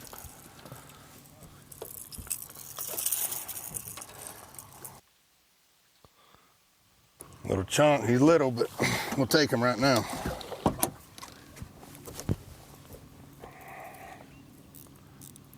Yeah, that was not the one that blew up. Obviously, a big day number 1, 22 pounds, 5 ounces. Yeah, we've seen him. That was just his third fish, his third keeper in the live well. We've seen him so close. He should have the two other fish in the live well. We've seen him, his bait be within inches of fish schooling on the surface. Let's go back to J.T. Tompkins.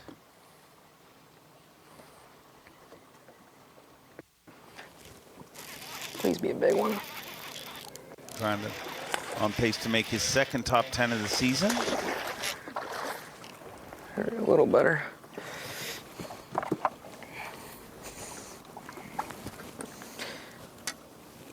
We talked about it a little yesterday. The anglers that we're going to see move into that top 10 today, just like yesterday, are the ones that can catch fish throughout the day, even more so today because sitting on one spot and catching them early, like we heard a lot of anglers talk about, hey, I had them all by 9 o'clock. If that's what you're relying on, it's not going to work out for you day in and day out. Got to find a way. Even if you go start fishing over some brim beds you got to find a way to catch fish throughout the day. Oh, how about your tournament leader, Patrick Walters? And a lot of hype with him. I mean, half our panel picked him to be your angler of the year going into the season. Somewhat, by his standard, has had a few hiccups up to this point. But, man, if he can hold on, win this event, and we're heading to some fisheries where he should be a player. Absolutely. The next two tournaments in Alabama, he should definitely be a player in those two. And thorn in his side for his first year or two on the Elite Series was a smallmouth swing, but he has got that figured out now. Yeah. I mean, exercise that demon by just having the biggest winning weight of smallmouth bass in Bassmaster history. But you know who I love? I love some Hunter Shryock, and I love watching him compete on this body of water. It sets up very well for the former motocross racer. Certainly got it figured out here. Great event last year and a good day yesterday.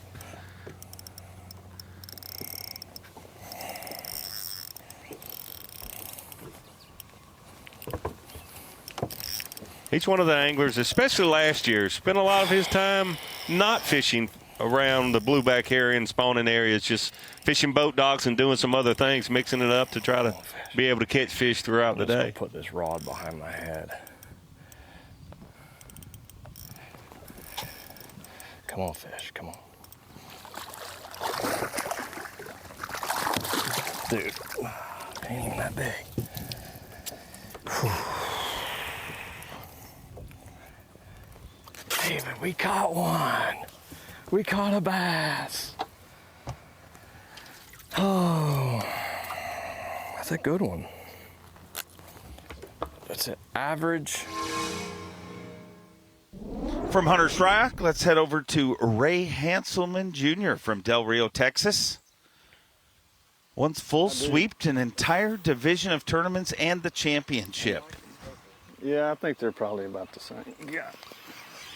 Oh, I had one hit it when I was reeling it. God. Where's my top water?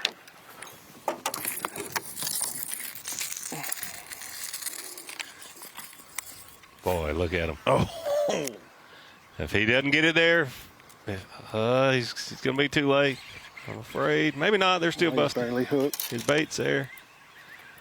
There we go. There we go. He's hooked up.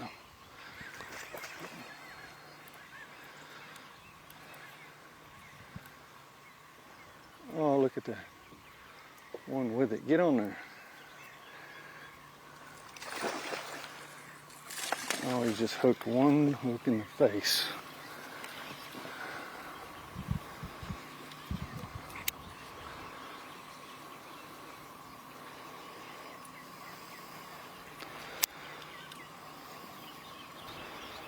Oh, stay hooked.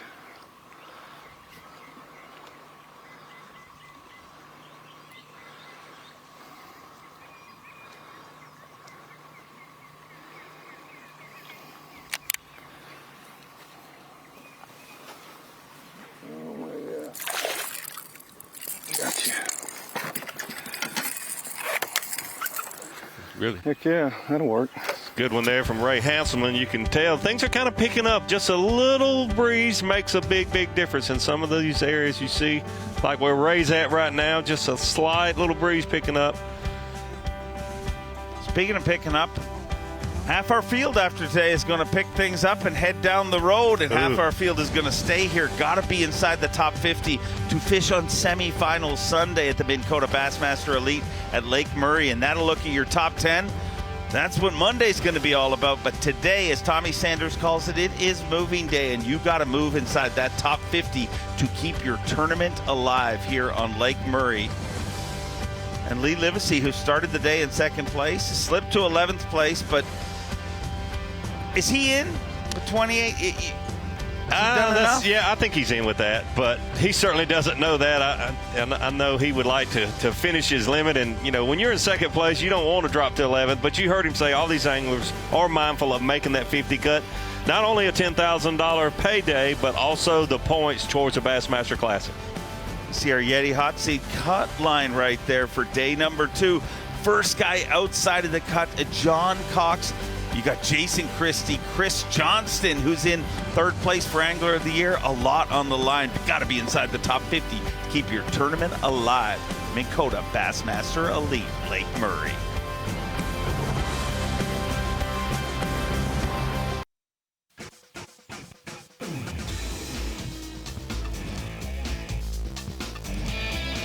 A spectacular sunny Saturday morning, and South Kakalaki, as they call it, Lake Murray, Columbia, South Carolina, for the Minn Kota Bassmaster Elite at Lake Murray, the 5th stop of the 2024 Bassmaster Elite Series.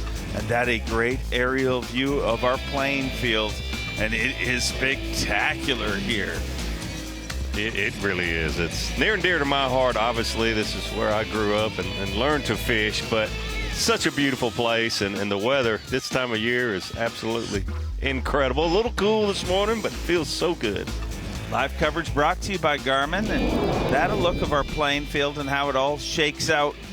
And this playing field becomes a lot tougher because what we've seen, and we'll see more of it, I imagine, in this 4-box, is it's not just about areas. I mean, you've got multiple anglers fishing the same area, maybe at the same time, maybe at different times, but it's all about timing this week. Yeah, you look at those 4 anglers there, and they are not sitting in one place waiting on a group of fish to come up. They are moving around, fishing multiple places.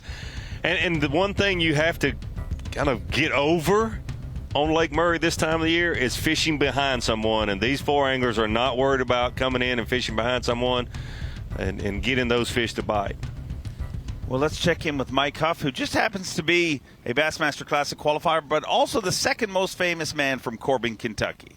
The first, of course, is Colonel Sanders. Colonel Sanders himself. Mike Huff came close to a win. Lake Chickamauga, second place to Lee Livesey there, which was his first Elite Series win, hooked up live. Looks like he was fishing a bait on bottom, and we've seen wake baits and top waters and jerk baits, but like Mike Huff was dragging some type of soft plastic, more than likely, on the bottom.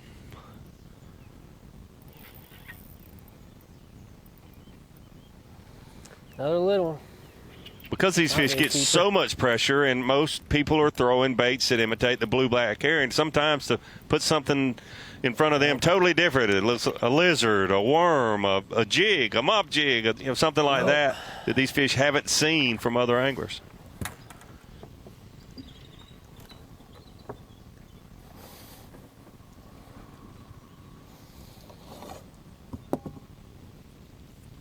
What's the over-under today, Davey? How many anglers blame a tough day on stage today on the Aurora Borealis that happened in the sky last night? Well, I mean, I have to have to admit, as an angler, I made a lot of excuses, but I never use that one. It's usually the sun, the wind, the clouds, the rain, the lack thereof. You know, that's usually one of the best excuses. But that would be great. I say over under 4, and I'm going under. Yeah. I would agree because most of them were sleeping, but not you and me. It was beautiful. Out on the end of a dock like two weirdos staring at the sky. It was beautiful. Absolutely beautiful to see the Northern Lights in South Carolina.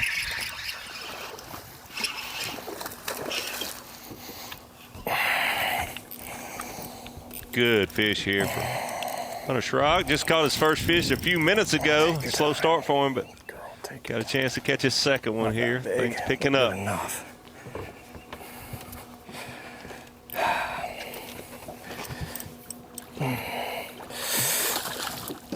Should have flipped it.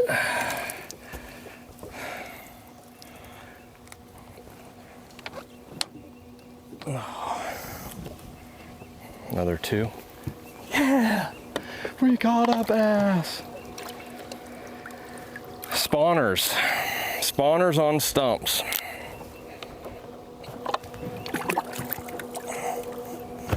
There you go. I mentioned earlier about Hunter time doing a good job, not only just chasing those blueback herringfish, but using my active target, doing other things. Panning up there. I'm so glad he bit, though. There's 2 of them there. I don't know if it's fry garter or.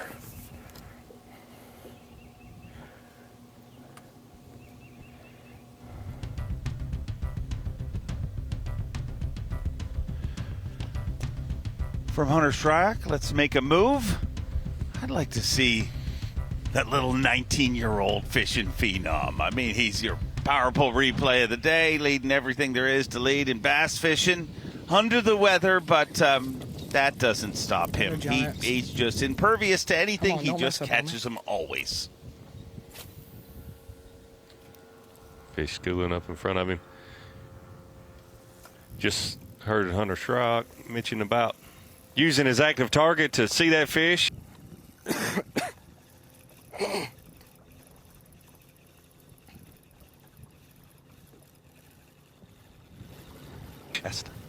Yeah, why wait for them to surface, Davey? But that's, honestly, it's a great tool that I don't think many of these anglers are using here for exactly that, because you wait on those fish to come up, and if you have to wait until they physically break the surface, then you're 2 seconds behind if you could see them on your forward-facing sonar coming up and chasing the bait. 2 seconds is an eternity in this game, the way these fish are chasing bluebacks.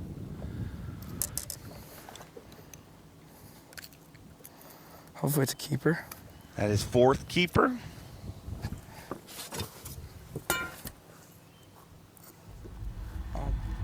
Let's make a move right now from Trey McKinney to a former Strike King College Bass champion, Cody Huff, a 3-time Classic qualifier, and he is hooked up alive. Just wallering around There's there. that little wind I talked about. Not slick calm like it is in some places, but where Cody's at, just that little ripple there makes a big difference. Help us.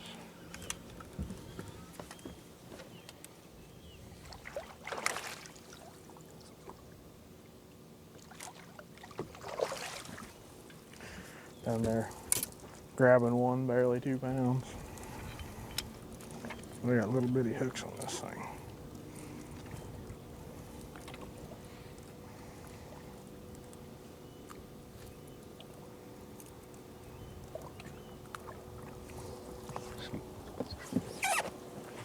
Cody's got his limit, but that fish will help him. It's definitely bigger than 1 pound 4 ounces. Cody Huff, a young superstar, but it seems like he's aging rapidly when we put 19-year-olds into the mix. But Trey McKinney with 4 fish has number 5 busting right in front of him.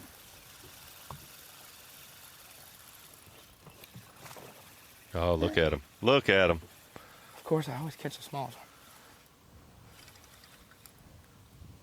That's not true. That is not true. Yeah, that might be.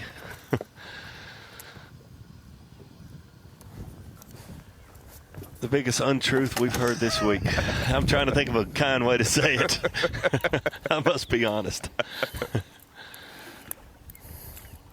Leading angler of the year. We've seen him catch a lot of big fish. He does not always catch little ones.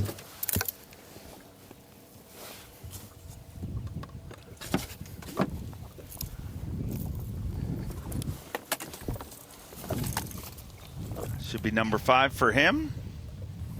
I think a good change of baits today. I watched him yesterday. He was not throwing a wake bait, and he mentioned earlier that he didn't throw it throughout the whole day, but it's a perfect day to be throwing that bait today. Certainly 1 pound, 5 ounces. paying off for him now.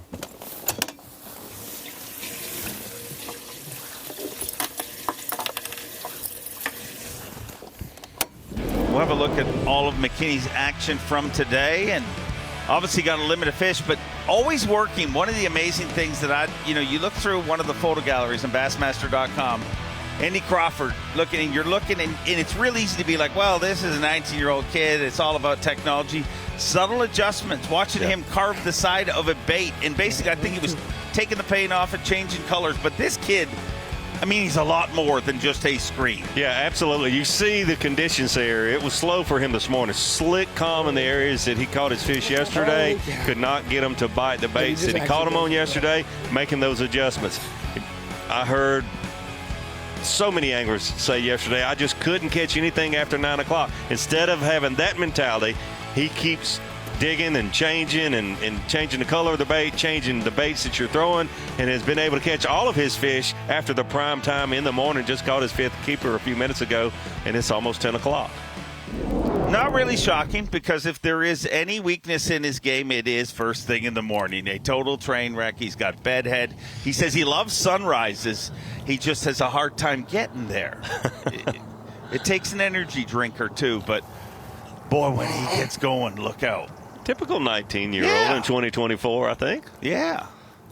It's not a typical 19-year-old fisherman, though. He is certainly different. Like, how weird is this? Patrick Walters is a young pro by any standards, but Trey McKinney makes him look old. Yeah, absolutely. Yeah, a little bit of schooling action here on this point. No one follows bait now. Kind of what I've been looking for. Tough day like this, I got to have something to kind of work against how awful conditions we got. Let's see, come on. But about the only time they'll bite it when they come up. There's a few right there. I want to see it. See it. I'm throwing a real little bait, so it's like you got to land right on top of them. Right on top of them.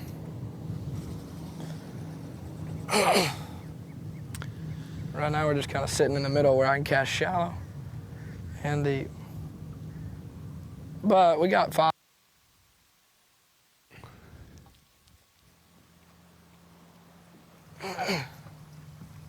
Patrick looks uncomfortable in those trousers. He's got to get them shorts rocking. The day will get better for him as soon as he dons those gams. If he doesn't catch 25 pounds today because he wore long pants, he'll definitely have the shorts on tomorrow.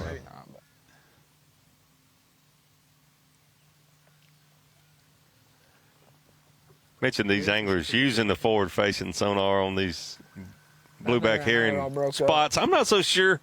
Half of them still where they're supposed to be. I could have handled it at 19 years old, seeing those fish follow a wake bait over and over. You hear so many of these guys saying, ooh, there's one behind it, there's one behind it. My heart, I don't know if it could handle that at 19 years old. I don't know about that, but if I accomplished, a tenth of what Trey McKinney did at 19 years old, I would be so disconnected. I would be a mess. Rasheed Rice would be telling me, calm down.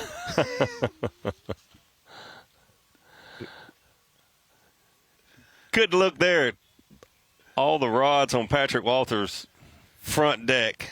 I think with all his knowledge, he would have it narrowed down, but that's the way you play the game with all these different options. Well, in this sport, everything is officially unofficial till the fish hit the scales, and that will happen this afternoon.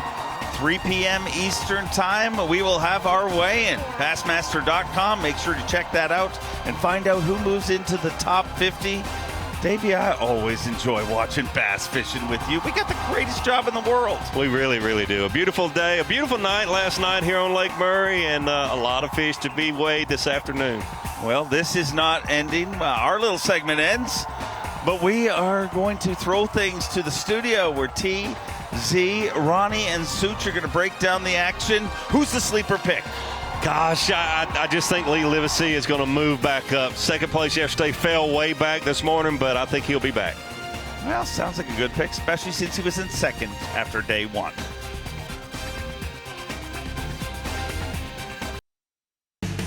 Tomorrow on FS1, it's the NASCAR Throwback Weekend at the legendary Darlington Raceway. Pre-race kicks things off at 1:30 Eastern. Then the green flag flies at 3 Eastern tomorrow on FS1. Give me a pick, Tommy. Darlington, let's throwback. go. Let's go. Got to filter it through. I love throwback stuff. I'm going to throw it. You're not a big fan, but I'm going to go Joey Logano. You've been on him the last 3 times, so great. Hey, Chastain won the Truck Series last night. Good point right there. Garmin is sponsoring our Bassmaster Live coverage. Day 2 of fishing here.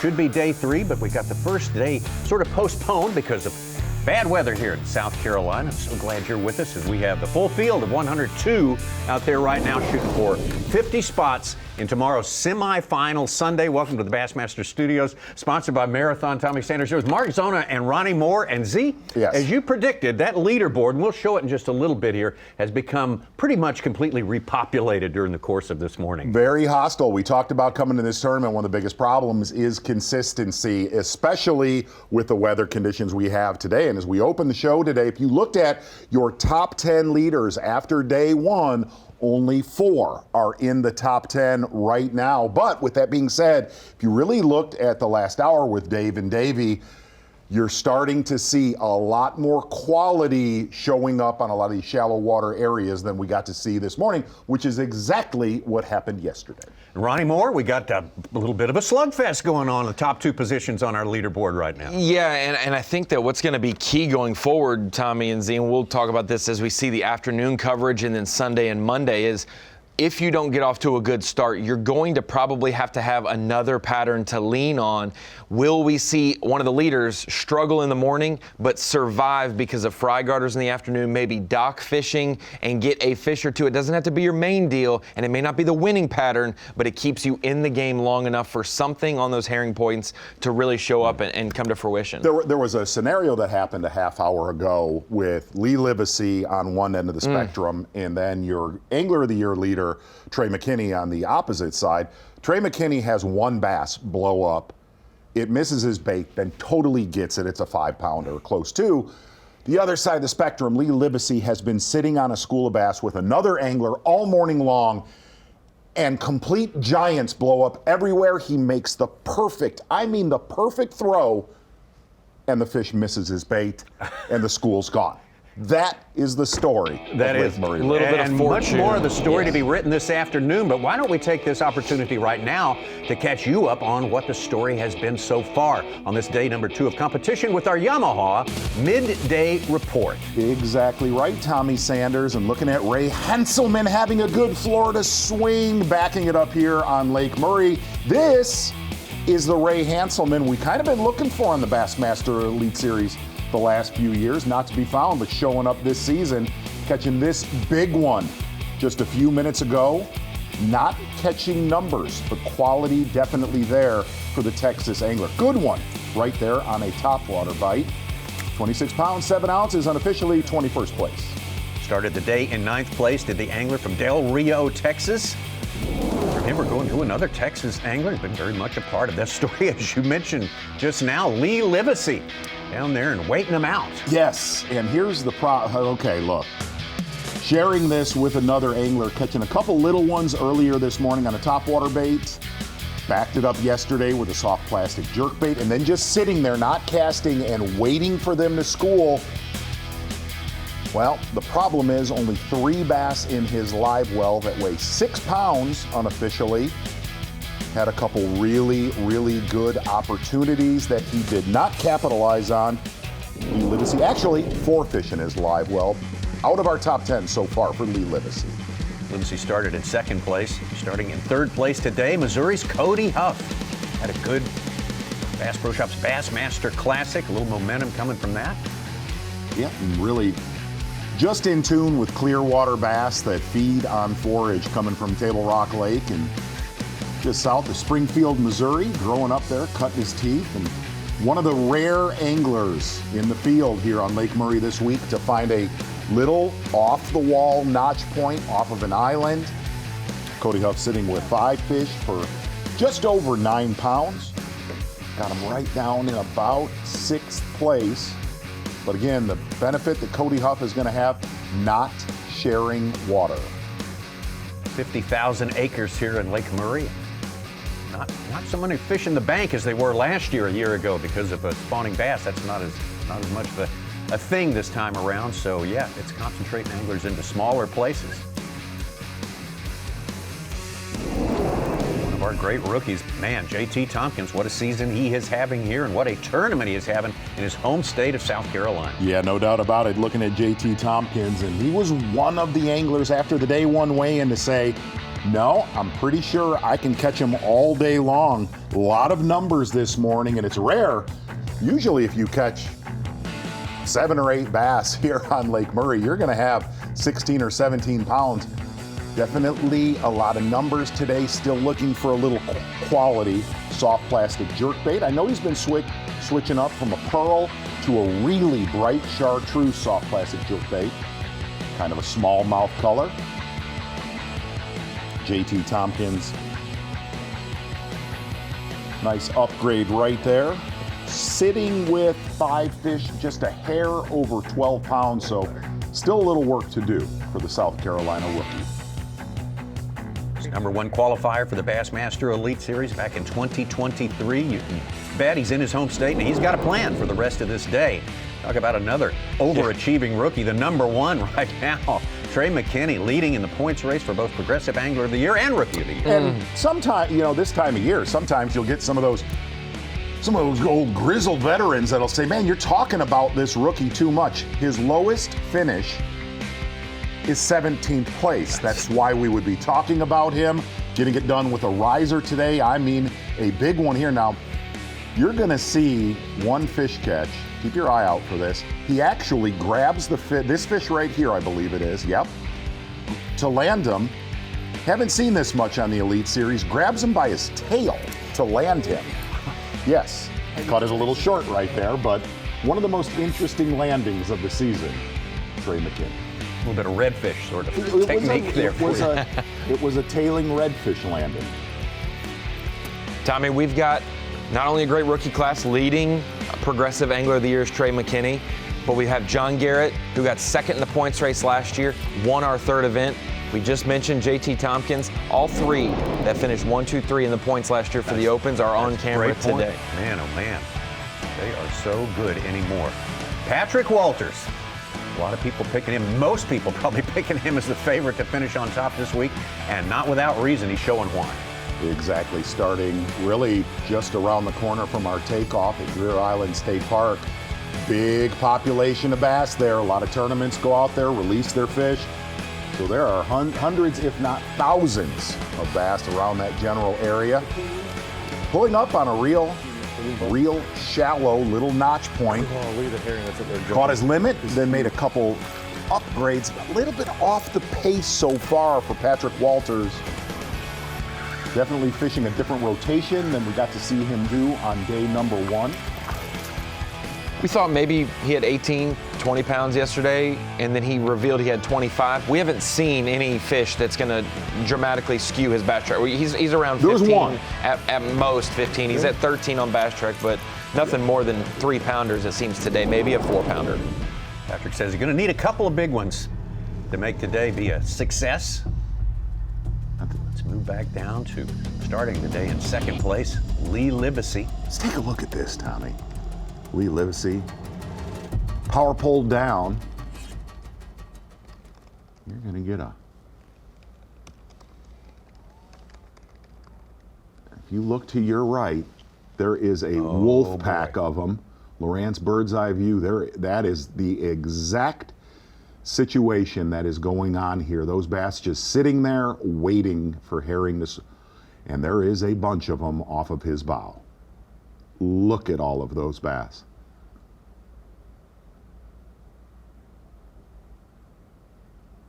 Wow.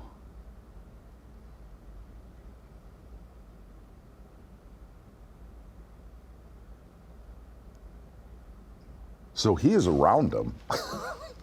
That's hypnotic to watch. It just shows you how, when the bait fish isn't present, how they're not going to bite. They're not in that active feeding mode. You're hoping that something causes them to compete. Oh boy.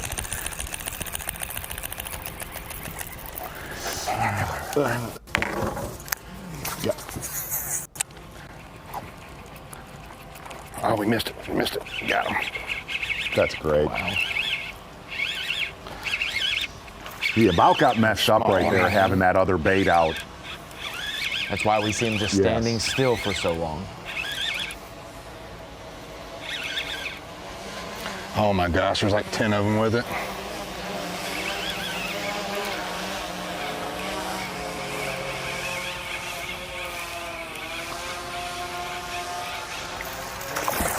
I better grab him just in case. That's a better one. That was There was awesome. a bunch of them with it. That was awesome.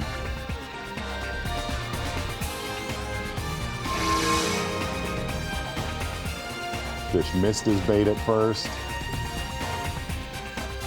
Got it. It That is and the amazing. shot, the shot before of all those fish out there just made it all work. Dormant those fish are, and then absolutely ignite when a school of herring comes through. Unbelievable. Tells a lot. Pictures telling a lot for you right there. You've got more of that on the way as these anglers do their best to make it into the top 50 here on the second day of competition. Lake Murray, South Carolina for the Minn Kota Bassmaster Elite. We'll be right back. Today on Fox, it's the game of the year in the UFL. The 5-1 St. Louis Battlehawks take on the undefeated Birmingham Stallions. It all kicks off today at 4 Eastern on Fox. Football coming today. We are here on day number 2 of our competition here. Second place last year was one Hunter Shryock, his best finish in his 7-year career. He talked to us about how he enjoys this path he's taken. A good start to things for Hunter Shryock. 21 pounds and 5 ounces. I feel like this point in my career, I know what I'm capable of doing, what I need to be doing, and not be wasting time doing things that I'm not comfortable doing. And I think when you start eliminating the things that you're not good at, the things that you're not comfortable with doing, if you can eliminate those from your game plan and just do the things that you can do well, you're going to have a good event or have the chance to have a good event. And that good event might be a 40th place finish that week. But the next week, going to a different body of water is a top 10. We caught a bass. Oh, that's a good one.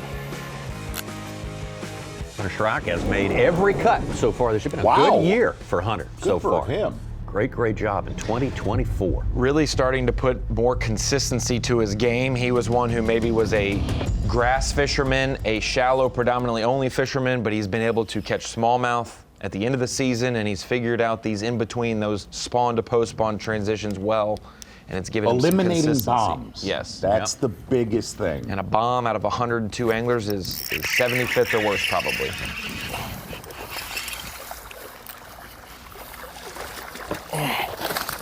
Golly, buddy, what are you doing?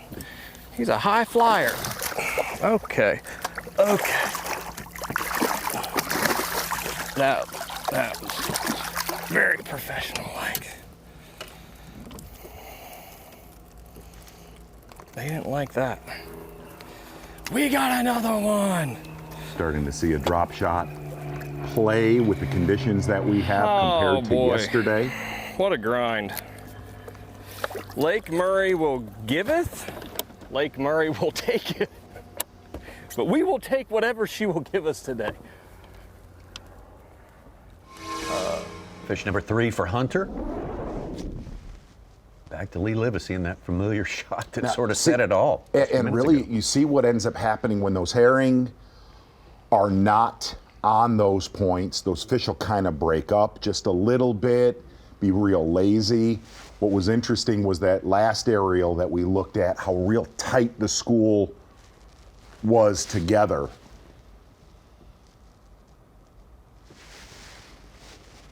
What's funny is you look at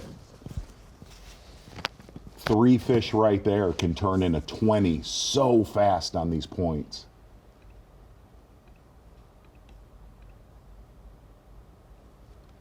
Well, that tells the entire story, how shallow they'll get. That's only about probably 18 to 24 inches of water.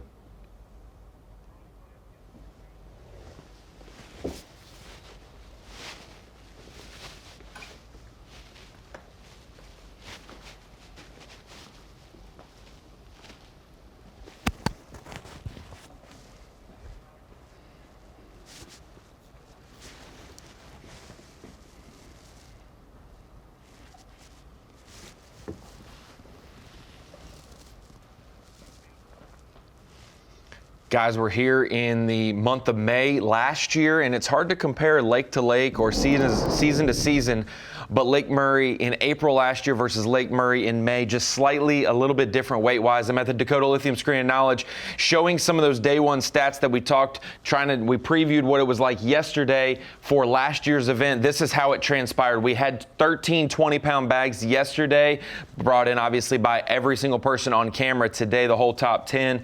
Our big bass by Joseph Webster was 6'6". We had a 7'11" last year, but that happened on the weekend. That happened day 3 of the event, so we may see a 7+ pounder this week. The big bag was 25.8 yesterday by Patrick Walters.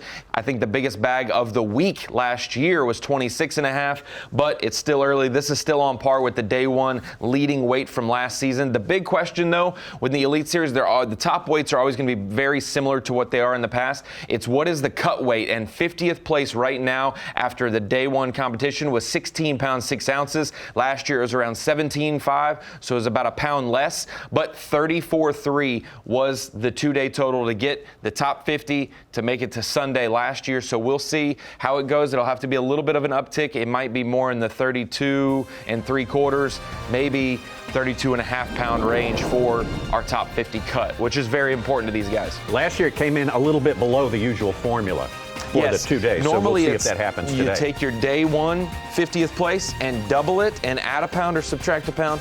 Probably going to subtract a pound today. And if you really look at that 25-pound stringer that he caught yesterday, majority of those were post-spawn. 3 weeks ago, 3 weeks from now, that is a 28-pound stringer. In last year's context, that would have been like 5 pounds more than that. Great point right there. We got more to come, a little more fishing to show you from here on day number 2. The Minn Kota Bassmaster Elite on Lake Murray. Stick around. Day 2 of the competition, Bassmaster Elite Series. Minn Kota Elite on Lake Murray in Columbia, South Carolina. Live coverage sponsored by Garmin. This incredible mature lake built back in 1930, 50,000 acres and just loaded with bass. You saw a bunch of them in that shot right there. This is moving day. You've got to be in the top 50 at the end of the day, Mark. Yep, and yesterday, Trey McKinney gained a bunch of points in the Angler of the Year standings on Jordan Lee. Well, that has shrunk.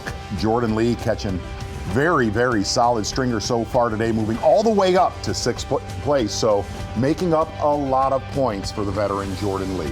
Weird calling Jordan Lee a veteran. It is. You think of him as a young kid. Brock Mosley, first man out of the top 10, but we again are concerned with the top 50 today. Will Davis Jr. spent some time in the top 10 today. Ray Hanselman started there. Pat Schlopper coming up in the ranks during the course of this morning. Hank Cherry Jr. was actually in the top 10 for a little while today. He's improving his lot today. Tyler Rivette having a good season. Justin Hamner having a terrific season with his World Championship Bass Pro Shops Bassmaster Classic title. Clifford Perch, Chris Johnston, always up there in the points and looking pretty good for qualifying for day 3 action. And these guys might be in the top 50 right now, but it's still early, only about 2.5 hours into the competition day, 3 hours into the competition day. We are expecting that 32-pound mark that we were seeing around 15th or so right now. That's going to be around 50th later. And really, if you looked at yesterday coming into the morning, looking at 16.5 pounds on what we all said was a tough Lake Murray, and looks like the afternoon bite yesterday, and it seems like it's starting again. I think a lot of anglers are going to be very surprised what the cut's going to take this time around yet again on Lake Murray. Just outside the cut is Ben Milliken, who started the day in 10th place. Matty Wong spent some time in the top 10 yesterday. Corey Johnston, your winner from last week, last event, I should say, the St. Johns River. Kyle Welcher, last year's Progressive Bassmaster Angler of the Year. They've got plenty of time to make something happen, get into that top 50. Of course, the top 50 will compete on Sunday for the 10 spots that will advance to Championship Monday, as we take another look at Lee Livesey. Special place that he has found, and he is stuck here today. And boy, if you're watching this on FS1, especially that aerial that we showed where it looked like there was a dozen of them, and you say, well, just throw something out there if they are not actively feeding, they're almost impossible to catch. Go see what happened. Yep, fucking boat wreck. Oops, sorry. I don't know, around that corner. Carl saw it. He said, oh my God, look at that. Either somebody hit somebody or... I don't know if somebody spun out or if somebody hit somebody.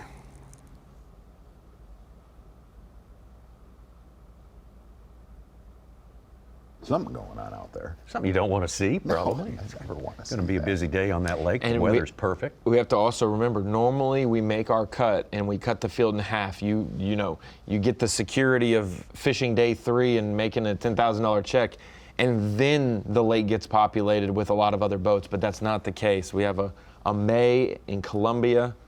There's going to be plenty of boats out there today with a full field to handle. Lee Livesey will wait him out for a while longer. He's got reasons to stay there. We've seen plenty of them lurking out there out in front of his boat. And really fair to say, I know we were not on FS1 yesterday.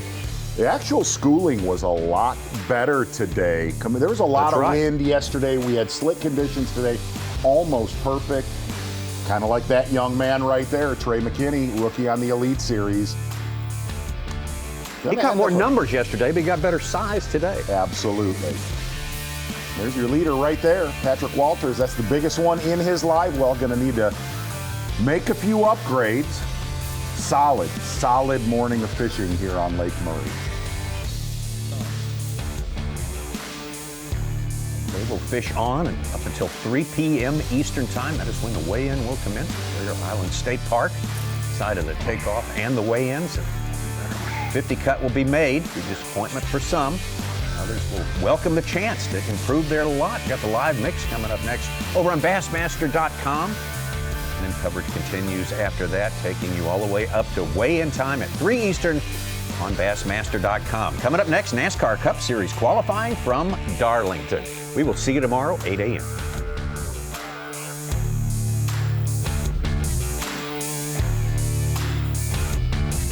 Brian fan. I love his music.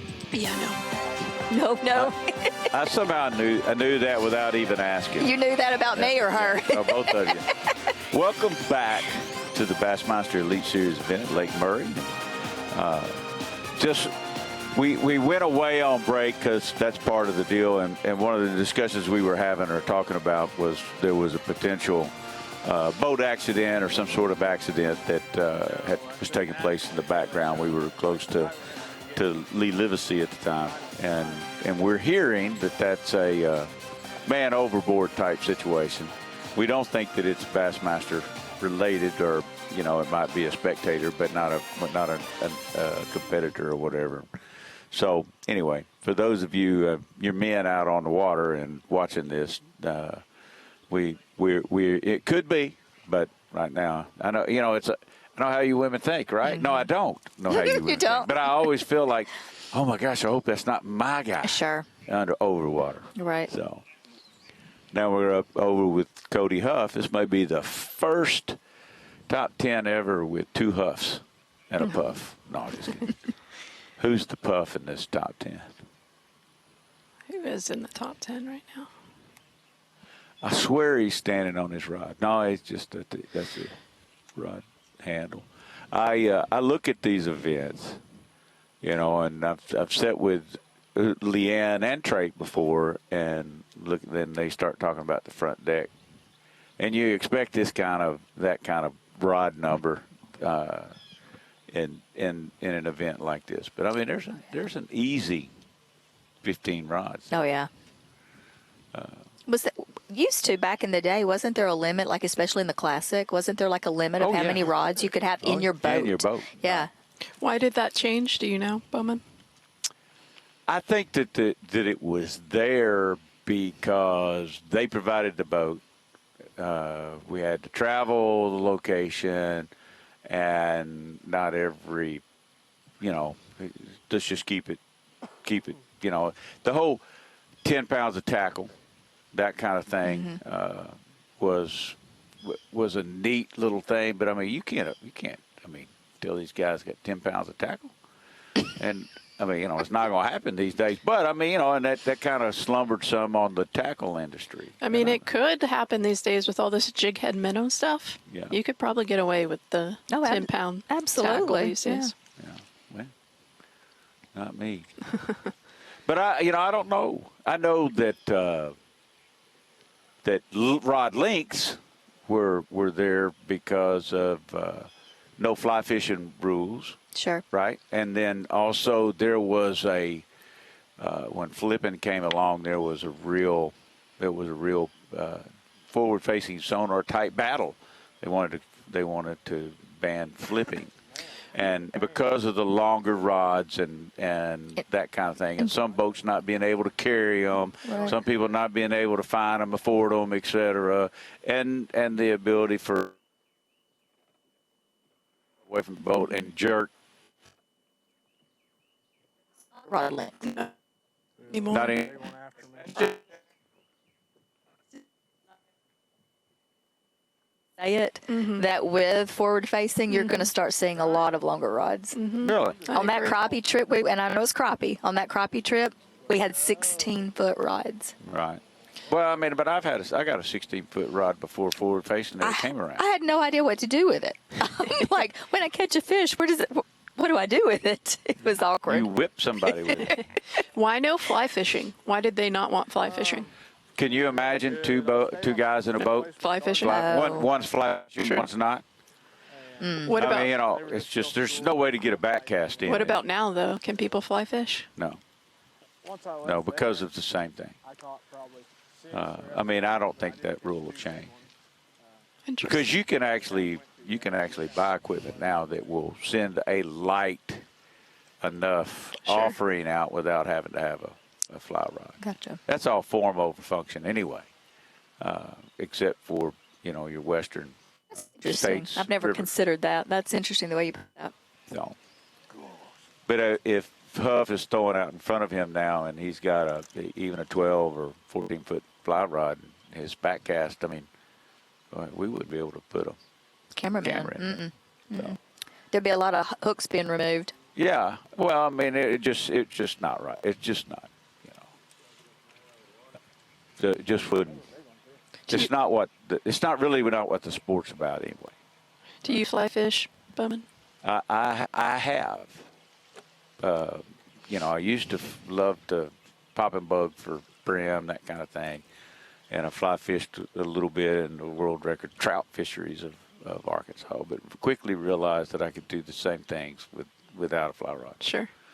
And, but I love those guys, and I love what they're able to do with it. But very talented. I've never held one, so I don't think I could. Yeah. Maybe I could learn it. I think you could. It's all about rhythm. It's all about rhythm and feeling the load. You seen me dance lately? I don't have much rhythm. Oh, Lord. And it went sideways again. But when you asked me why they wouldn't allow a fly fisherman in the boat, the first image I got in my head was Brad Pitt and River Runs Through It. Oh, my gosh, I love that movie. Doing his dance casting, more or less, that his brother was mesmerized with. And I said, because that kind of thing is what we would have. and you couldn't. Nobody was near him. You know, he's in the middle of the river where it runs through. That's the going title. down the bank. So. Is Cody catching them today? Let me double check that.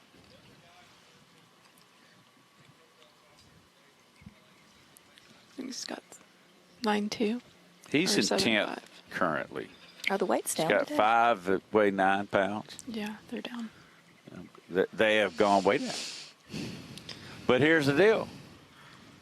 High pressure skies. Mm-hmm. And yesterday was low pressure and wind. I mean, you couldn't stand on the dock that is behind these ladies at check-in time. And it was pretty rough in the morning. It was a constant boom, boom, boom. Right. I mean, you know, wind and low pressure, obviously, those God made those days to catch fish. You know, today is, you know, if you don't have flipping water, you're really struggling. And I've not seen anybody with a flipping stick in a while. Chris, in practice, he caught them in the grass during these conditions. He said it was slow, but every time you got bit, it was quality. Yeah. So. Well, I mean, that's kind of what he does. Mm-hmm. You know. He said he had some deeper grass that he felt like he could throw a swim bait over too, but yesterday just the conditions weren't for it. So I'm hopeful. I don't think he's catching them right now, though. What flight are you guys in today? Last. He was first. So that'll be kind of good, right? Yeah. He's last flight today? Yeah. Yeah. So he's got till 4:30. Mm-hmm. Okay. That's good.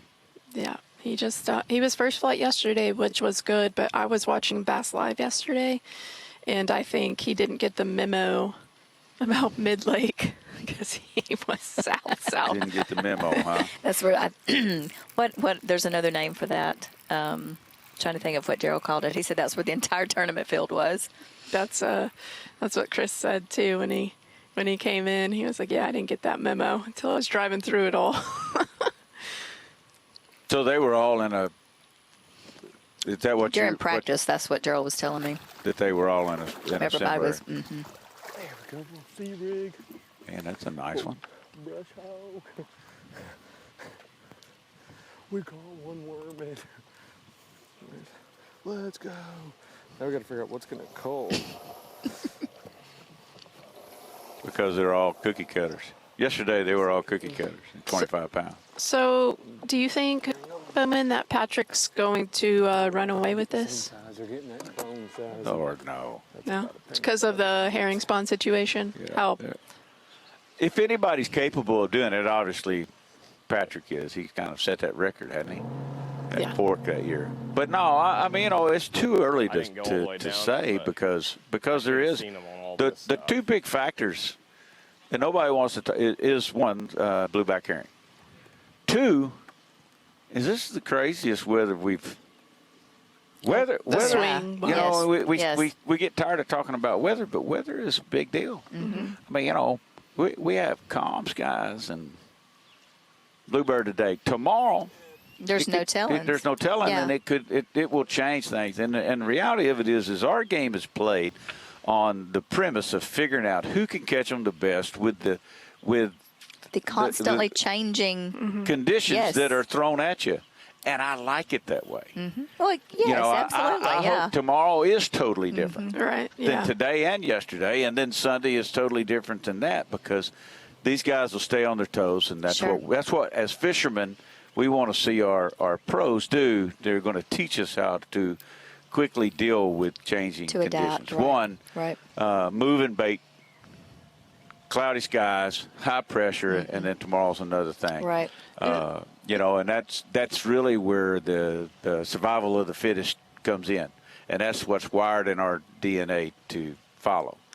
If you look at management programs for deer, turkey, whatever, you're managing for you to have the species that can survive the cloudy day, the high pressure day, and the weird day, and then the tornado or whatever, and then whatever comes out of that is what you want to build on. And so, is Hunter sight fishing?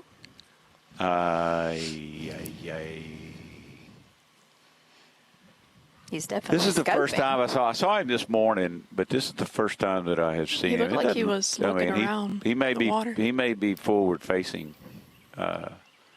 sight fishing, but I don't think that he's bed fishing. He looked earlier like he was looking around in the water. I think that there is some of that. Or maybe brum fishing or something. I don't know. Benton was doing that. Yeah. Hunter's a good sight fisherman. Yeah. He's really, if you paid attention to, especially his Opens career and even into the elites, if it's a sight fishing tournament, he's probably got a chance. So you mentioned brim and brim beds. Brim beds are a big deal all over the world, all over the country anyway. But and he may have been.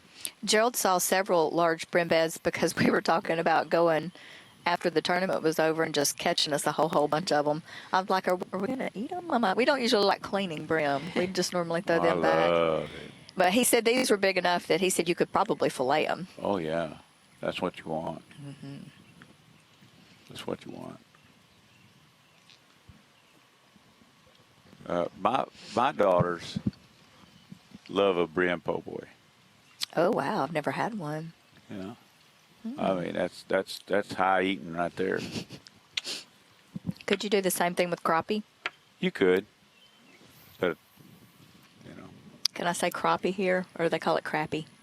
It's crappie everywhere. Well, I agree with you, but that's like Rapala and Rapala. Oh, yeah. You know? Yeah. Yeah. Which way is the proper way to say it? Oh, man. It's the shortest I'm a distance. Texan, so everything we do and say is the correct way. Really? Oh, yeah. I don't care. I'm one of those obnoxious Texans. But No, you're not. I feel, very proud of my state and confident in the way we do things. Yeah. I'm never going to say crappie. I've had a crappy day before, but I'm not going to say crappie when I'm talking about a fish. So, those y'all watching, Sal Dane just admitted to being an obnoxious Texan. I mean, this is a moment in time that this I'm is gonna not write news. down and say, wait a minute, Trey, you're calling me, griping at me. I said, you remember you told me you were obnoxious. I am. I am. But I love you, right? Obnoxious, proud, I'm the same way about America. But it's Texas before America in my book. Oh, my goodness. I didn't hardly see him. I was just casting to the Not stump. sure. But That may be a the communist first couple state. ones I could definitely. You can see separation, especially if they kind of swim off, but they're getting tighter and tighter. Yeah. Really, with that, when it. What's he saying they're getting? Like just was glass calm there a second ago, you couldn't even get him to see him on them. It's just you got to go so dang slow because they'll spawn on any of this stuff out here. And I marked a bunch that it was like by the time I notice it's a fish, and they're on the bottom, and with the active target, when you're looking them forward, you don't get a lot of bottom separation a lot of times, especially when they're glued to the bottom. So you really got to pay attention when they worm around. You'll see them kind of going across the bottom. It's not as easy as when they're up floating. Right, yeah, I mean, so it is sight fish. There's like this two little nub points that they're spawning on the end of up here, and I'm gonna try to circle back through and get one of those.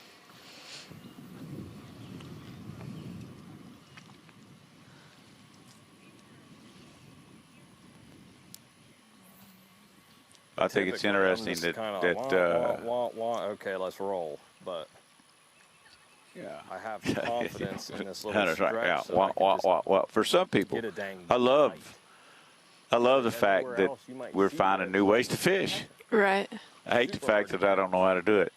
So He's really good at sight fishing, so you would think this extends his season to be able to do that, So I'm sure he loves it.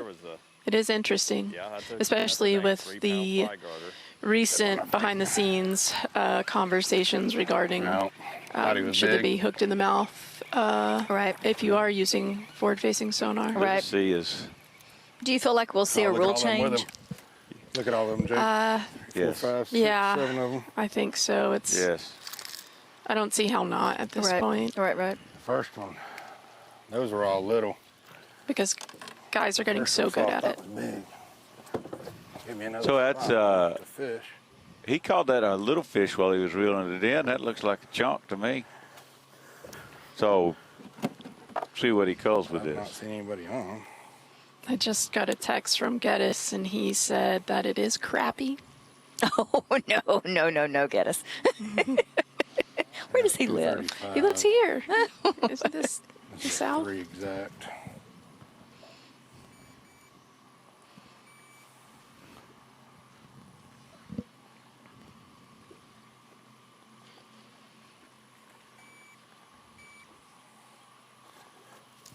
Does Gerald weigh his fish? He did not yesterday. I don't know if he will today. He doesn't always. He had me put fresh batteries in his scale, and I was testing it out, and I had to use Bama. The first one I As a test, I had to put his harness on him and hook him up to it. He's right at 9 pounds, by the way. That's what Chris always says when he has a big bag. He's always like, it feels like Nebo. Yep. Sorry, bass right there. I'm not sure if he took it with him this morning or not, but Chris gets a lot of flack on social media for his Those fish culling didn't come up when I style. saw the other one. He does not put them on a balance beam. He eyes them even when They'll it's all fall together close. sometime. I've seen Gerald use the culling buoy from TH a lot. beam, yeah. Not, I'm sorry, not the buoy, but the beam. But we have a young angler, up and coming angler that is great friends of ours. He's 18, and he weighs every fish. He's like this little high school phenom in Alabama, but he weighs every fish. And let me tell you, it kind of pays off. He had a tournament in the last couple of months. When he got up there to weigh them, they were 2 or 3 pounds shy, and he had weighed them. So he knew to. His dad told him, and they reweighed them, and they weighed exactly what they were supposed to. So I think there's benefit to that. Stage and the fish get weighed and they think it's off a little bit. Calibration. Keep my eye over there, see if they come up. Interesting. I honestly don't have a clue. So I'll find out. So I just think it's funny, y'all talking about, he just weighed that fish. Mm-hmm. And then he called with it, not by much, but he's just got 5 fish that weigh 12 pounds. I think ounces here are going to be so important. Yeah, but I'm saying that the fish that he called was a little bit more than 2.5 pounder. Oh yeah. And you get 5 fish that weigh 2.5 pounds, then he's got more than the 12 pounds that it said. Sure. I was trying to do the math in my head as you were talking, and I'm like, that doesn't sound right. No, it doesn't sound right. Because that was close to 3 pounds that he threw in there. He's having a heck of a day, though. So I'm saying he's closer to 15 than he is 12. Probably so. Gerald has been trying to pitch the idea of higher incentives for correct guessing for Bass Track. I know they currently have something smaller, but he's been trying to pitch the idea to Chase and he, make it more of an incentive to. Chris got the check one of the tournaments recently. For being accurate? Yeah. And I was like, okay, that's kind of cool, but also I really hate you being accurate. we like those extra pound or 2 surprises. But that's $1,000 straight. There's nothing to sneeze at. I know. That's just think of all the gray water you could have for $1,000. I know. So you could have had the full, 20-gallon more bigger gray water tank in your. Yeah, he probably shower this morning. I'm pretty sure she's maxed out on the size in that toy hauler. Yeah. She can't go any bigger. Yeah, I probably have the biggest tank possible. Didn't he say okay. That's what I'm wondering. Which person? Probably my husband who used all the water. Yes, who filled it up. He was not rationing. No. I'll give you a couple of dude showers, and you just tell him tonight he can just wipe down. I like it. Dude wipes, yeah. Yeah, I tried to go. Oh, yeah, they make these dude showers. They're full body. Really? Mm-hmm. There was a lot of big. It was too good. I knew somebody would beat me there. I figured they'd catch them. I figured they both catch 20 pounds. He's still on on a Carolina rig, it looks like. I feel like that's come into play a lot more. Which guys have always thrown a Carolina rig, but you've seen this year It'd be a factor. with forward-facing sonar. I feel like yes, I feel like it's a top 3 choice. Really? With a lot of the guys. That high? Wow. I did not know that. I watch a lot of it, and not as closely as I should. So I'm not going, unfortunately, people said, oh, man, did you get to fish? I'm like, no. I'm in Lake Murray all week, and no, I didn't get to fish Lake Murray. Same. So, Come on up. Give me one more school. So, one more school. But I could see where in what he's doing and where with a top water and then a Carolina rig, you just kind of, because he's not extremely deep. Yeah, he's shallow. Yeah. I'm pretty sure he put his power poles down. His power poles have been down. I was just thinking while he was sitting there and weighing that fish, and we talk about improvements in fishing and on all the things, technology, etc. But spot lock and power poles and fluorocarbon changed the fishing world in ways they probably don't get credit for. So, yeah. So, but what I am going to give credit for is the incredible job you ladies do. Not just here with the headphone on. Y'all are always great. And I can always count on you. I love you for that, and I just thank you for that. Thank you for asking. But I would say of the anglers out there that y'all have 2 of the top 3 or 4 most difficult. No, I'm just kidding. What are you trying to say? You have your hands full. And that's why I have a sweatshirt that says Chaos Coordinator. Chaos Yes, Coordinator. yes. That's right. Well, we've got to coordinate some of the chaos, and we've got to dumb down some of the chaos. And you two are veterans at this game, and I really appreciate it because the next hour I have some There's gonna be a boat or 2 on it, I guarantee you. some amateurs. Oh. Who do you have? We're going to have Emily Walters, Awesome. Patrick Walters, I like her. She's solid. and Shelby LaHue.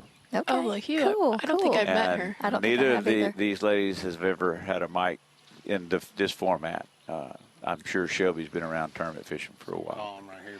But nice. Anyway, we're going to have those ladies. Awesome. We thank you, Leanne Swindle and Trait Zaldane. Love you. And let us go to a break, and we'll be right back.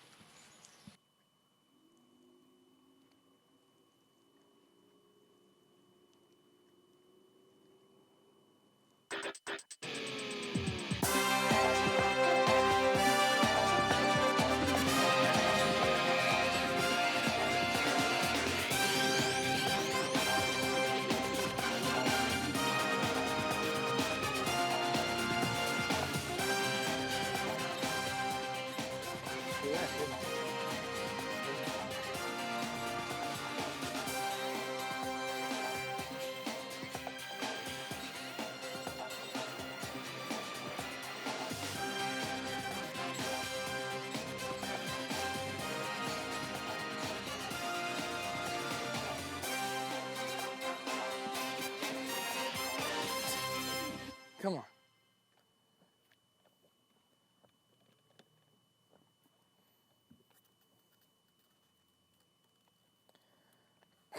Come on. Come on. Come on.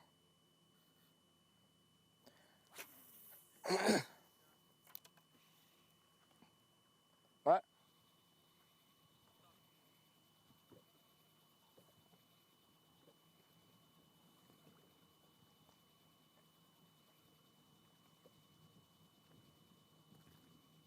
Oh.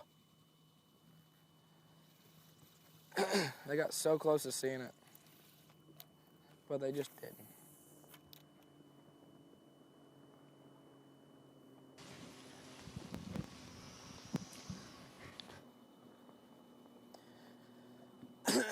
Kota Bassmaster, Lake Murray. This is the live mix show. Typically, it's the angler show in homage to Mother's Day. This is the ladies show.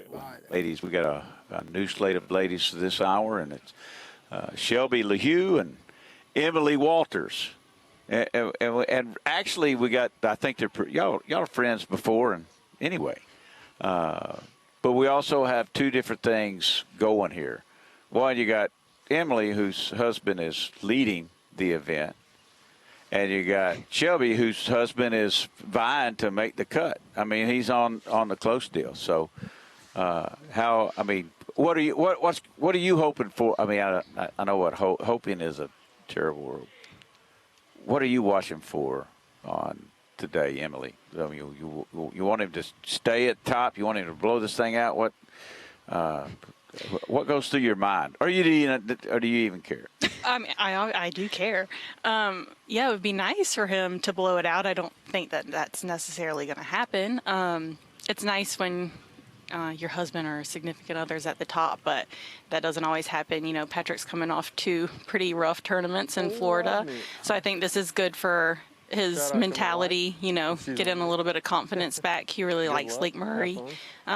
He went to school down the road at University of South Carolina, and, you know, he's really used to this place. So this is kind of like a backyard lake for him. So I think he feels really comfortable here. So it's good to see him getting a little bit of his, you know, momentum back and just settling down a little bit. He was a little flustered after Florida, so it's nice to see. Yeah, I like seeing Patrick flustered. It's kind of fun. I don't. You don't have to live with him, so you don't have to hear about it all the time. And I love Patrick and Shane. They're like younger brothers or sons or whatever, old enough to be both their dads. But so Shane is now and Shane's been having a good season. But he's now in a position. He's like 52nd, 53rd, floating around that, making $10,000. Yeah, he's also on the classic line too. He's not having his best year. He also struggled in Florida too. So he wanted a good tournament here. He had a good tournament here last year, and just it was not his day yesterday. And according to Bass Track, it's not looking like his day right now either. So hopefully he can make the cut. I know he wants to, of course. Everybody wants to, but. Well, yeah. But I mean, so what do you do when in the morning when your man is he's on the verge of being there or not being there? You tell him, don't come back without a check or something like that. I told him, I said, look, I don't travel. I don't travel with him. This one's only 2 hours away. I said, I didn't come 2 hours to watch you suck. So. There you go. And I mean, that's tough love. But I mean, I want it for him. He wants it. So I'm glad to be here, though. It's good to be at one of these tournaments. I know he wants to do good. So hopefully he can put he's got a long day today. So hopefully he can put some good ones in the boat. I'm sure he will. Patrick, you tell them this morning, I expect you to be leading this thing. No, I don't want to add any extra pressure. I know he's feeling that already. But really? I mean, I would, of all the people that I've hunted with Patrick and fished around Patrick and everything else, I don't see him being impacted by pressure, but you're telling me he's very good at keeping his cool. Yeah, he's very good at keeping his cool. Me, on the other hand, I'm probably at home freaking out, more, but he's very level-headed, and he, doesn't let things get in his head much. At Florida got in his head a little bit, but now that he's, new place, he's back kind of in his zone, so I think he feels better this week. Really? Okay. So, obviously he does. Yeah, at least for now. He's still, he's still the biggest sandbagger on the Elite Series. Yeah, people don't like that about him, and I've kind of questioned him before, and he's I don't know, I like to keep it interesting. I'm like, well, you do that, I guess. That's what I told her when I got here. I said, he's got 13 on Bass Track. Does that mean he's got 23? It could be. And he had you never know. Exactly. You never know. So. He's a scoundrel. I get on to him, and I'll get on to him today. I'll find something. I don't know if it'll be that, but I'm just like, we had Trait. She's like wanting the weight, or Leanne wanting the weights to be a little closer to reality, and Chris's weights are always pretty close, and she's wanting them to, to be. Everybody else is sandbagging, so if Chris is in 20th place, she knows at the end of the day, oh my gosh, he's going to be in 40th, right? But I mean, it's funny how every wife our uber fan views Bass Track. Mm-hmm. Leanne calls it Bass Trap. Yeah, it can be. So are you on it all the time, both of you? I refresh it quite a few times throughout the day. I wouldn't say constantly, but a good bit, yeah. Especially when he's doing bad, not so much. I try not to look at it, but if he's doing good, then I do check it probably more than I should. But so you check it yesterday? I did check yesterday. He's got 13 pounds, and what are you thinking? Yeah, I'm like, he's probably got like 18 is what I was thinking. And then So you're already on to the game. Right, yeah, I know the drill. You just never know. Like, I don't know what his rule of thumb is. Like, are we subtracting like 2 pounds of pound and a fish? half. Yeah, it's like you just never know. So I mean, it's a guess for me too. I have no idea until I come here and actually see the fish weighed in. I'm like, it's a guess. I think he's got a 1 3/4 type deal here. Yeah. Because he was 9 pounds off at the end of the day. And so, what do you have these conversations with Shane? I mean, I know that most of the anglers don't want to be That's what he says. He's like, I would rather be under than over. Correct. Yeah. Shane's usually good for about 2 to 3 pounds. He had 13 yesterday on Bass Track. He weighed in 16, so he's usually 2.5 to 3 pounds. But yeah, I always tell him, I was like, can you sandbag more so I feel like will come in with more? So I'll be hopeful. Yeah, exactly. I can be hopeful. I can be. That's what his grandma too watches, and she's like, I hope he's fibbing the most today, and I was like, I hope so too. Fibbing the most. Oh, I love a grandma that says fibbing. Oh yeah, Shane's grandma is very, very into this. Patrick says too. Gran watches all like Bass Live all day, every day. She's on it. Really? Yeah, she's very into it. Yeah, Shane's grandma wanted to record this, and I said, please don't record me.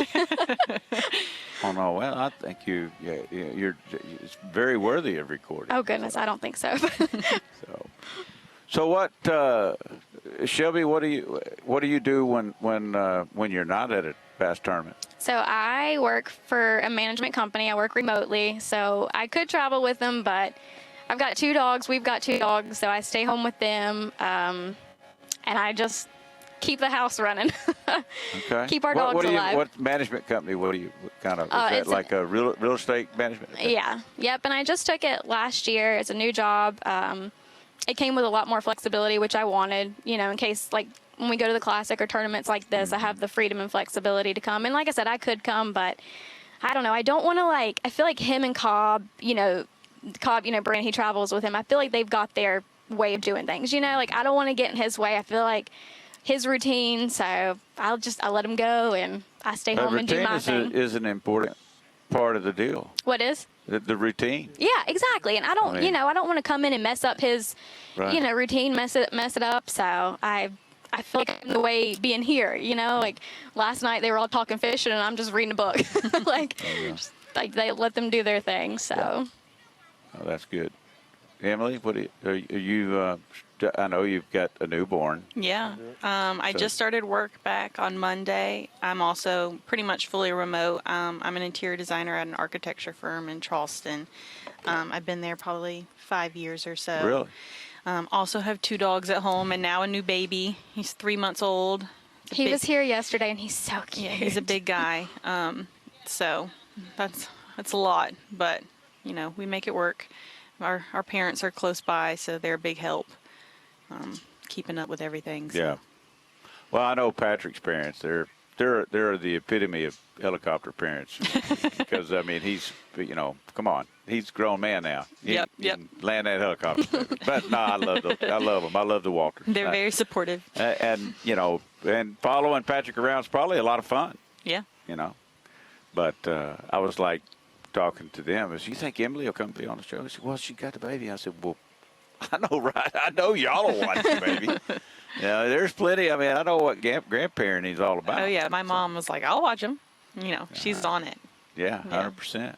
That's their only one, so they're very excited. Yeah, that's great. So, have you asked Shelby when she's going to have... No, I'm just kidding. I'm staying away from those topics. Maybe one day if it's in our cards. So, as far as we see y'all very sparingly, but I see you at the Classic every year.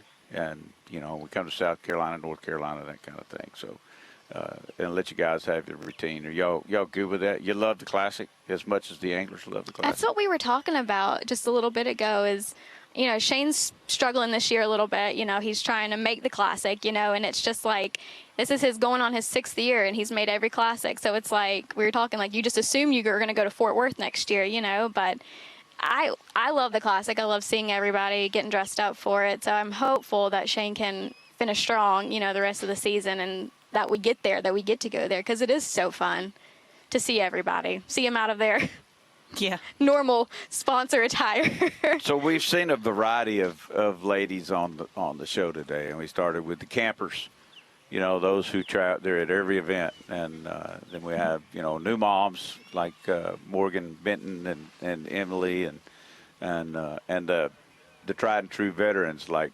Leanne and Trey and that are, you know, they're in and out, but those two are always here, and then we, you know, and then Morgan and I forget. Colleen Robertson, lovely lady.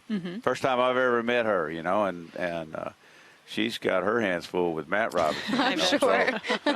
But I mean, I see this, you know, that there is this, there's these levels of family there. There's, you know, but, you know, everybody else it may be the camping family, but they're also part of this other family, you know, and I see that with y'all. I love that. I've always loved that about the B.A.S.S. Your husbands hate each other, and all the wives are like, oh yeah, this is a hen party from hell right here. Well, you have people who can relate to you in your situation. You know, this is a unique kind of deal that we're in, and you know, not everybody understands it. It's not stock market 8 to 5 every day. Right. Not everybody understands that. So like having people around you that, you know, are in the same boat, no pun intended, but like, do y'all talk to each other about that? Those kind of things. Hey, what do you do when he says that it's Mother's Day and he wants to go fishing? Yeah, yeah. I mean, I feel like we've talked about this a little bit, but like even when our baby was born, Patrick barely made it home from another tournament, made it there. I think he was home for 10 days and then left for 5.5 weeks. So, I mean, he was there when our baby was born, and then he didn't see him again until he was like over a month old. So it's just those things that you don't think of when you first get into this, you know, how much they're going to miss at home. But then again, you have to, you know, this is their job. They got to do what they got to do. So you just got to support them, you know. But it's rough sometimes. Sometimes they're harder than others, but, you know, you make it through. Yeah, you definitely do. And I remember a lot of the older pros have the same thing. And the wives did, you know. Ricky Green, raising Ricky Green Jr. and Keith Green Jr. and Alton Jones and his family, and I mean, you know, there's just so many families I've seen come up through this, and it would be tough. I mean, you'd have to have that support system. But I think too, like, it's nice because, like, we genuinely like pull for, like, I'll genuinely, and Shane will too, pull for Patrick. You know what I mean? Even though they're competing against each other, like, they, you know, they still support each other and they still want them to win if they're not going to. You know, it's just, it is a big family. Like, you know, you'll text people like, I hope he wins. You know, and it's just. It's nice. It's nice to have that because, like she said, people don't understand it. Like, it is a different job. It's a different lifestyle. So, and it's good to have positive people like that because I feel like if you get stuck in your social media and and things you see online, you know, they really drag people down. So it's nice to have people, you know, that are in it and actually, you know, are supportive of your person. And, you know, it's good to hear nice things when everybody else can seem to be so negative all the time. So. You mean people are negative on social media? Just a little, you know. I knew there was a reason why I didn't go to social media. Yeah, it can be rough. Oh. So, Cody Huff with another keeper. I wonder if that will call for him. I mean, there's still a few fish being caught. They're just not whacking on them. You know, and I'm saying at the moment, I'm going to look at this, and my son-in-law just texted me what weight he has in a tournament back in Arkansas. So he's leading our family bass track. So. That's exciting. Yeah. So with 14, which is 15 pounds by bass track count, Patrick Walters has a 2 to 3 pounds over JT Tompkins. I'm saying he's probably got more like 17 right? So we're gonna add 3 pounds, Sure. right? Okay. And I mean, I'm not calling your husband a liar, but he's a liar. Yeah. Okay. And then of course JT's lied too, so everybody comes up 2 or 3 pounds. Lee Livesay's in third. You got Jay Chicarit in fourth, and he's about 4 pounds, 5 pounds back of that. Trey McKinney's in fifth, and he's about 5 to 6 pounds back. Ed Loughran is sixth, and he's about 6 pounds back. And then you got Jordan Lee. That's a scary cat. Hey, do you pay attention to the opposition? Because I know, I mean, I almost had Kristen Lee come on because, I would love to hear her take on this. But I would be like, if I were Shane LaHue, I'd be worried about Jordan Lee behind me. If I were Patrick Walters, I'd be worried about Jordan Lee. But y'all worry about those two. You look back there and say, oh, my gosh, there's that little assassin right there. He's coming up on my husband. I need to go, whatever, beat up his wife. No. Yeah, I mean, do y'all pay attention enough about that, or are you just focused on what your guy's doing? I focus on my guy because that's all I genuinely care about is how he's doing. Right. So yeah, well, there's a couple big names you see, and you're like, oh, they're catching up. But I'm like Shelby. I try to just keep a focus on Patrick, but sometimes it's a little harder to do. I bet. Well, I mean, I just think it's interesting that Jordan Lee is now. He's moved up in there. John Garrett. You got Will Davis, who's, been a factor. Brock Mosley's in 11th. I'm just going to call out Cody Huff, who we're watching. He's in 14th. Lee Livesay, we talked about him being in third. Iconelli was in fifth most of the morning. He's down to 16. Mike Huff has fallen out of the top 10 to 17. Hunter Shryock's fallen out of the 10 to 20th. You got Corey Johnston and Chris Johnston in a virtual tie at 27th, 28th. I think that's funny how closely they fished. Brian New has had a terrible year. Has still got the big bass of the day. A classic champion Justin Hamner is in 34th. John Cox is 33rd. That's you can always tell a little bit about what's happening in the fishery when John Cox is a factor. Because you got guys too that you can fish, you ain't bother me. Ben Milliken. Is he telling him to come in there? Might have got a lot tougher today. Yeah. I think that it has gotten tougher. 20 pounds, he's in top 10. Y'all are shaking your head. Yeah, this is I don't know who that was with him. You have mics on for a reason. No, I'm just kidding. Shane's day is looking tougher. He hasn't had He was all covered Shane up. was more concerned with the morning bite. I don't know, the herring bite, I guess. Right. He was boat 17 yesterday, so he thought, he could get on some good stuff, early in the morning. And then, of course, today he was boat 86, so he was a later day. So he was worried about getting on stuff with having a later day. But I don't know. Yeah, I don't know really what Patrick's plan is. I know yesterday he ran around a lot. He would, stop and fish this place, and then he'd fish there for a while, and then he'd get up and move somewhere else, and he's just constantly on the move, which sometimes he does that, and it drives me crazy because I'm just stay in one spot, stop moving around so much. But I think it worked out obviously yesterday, but I don't know if he's doing that same thing today or not. I haven't really paid too much attention, so hopefully he can have another good day.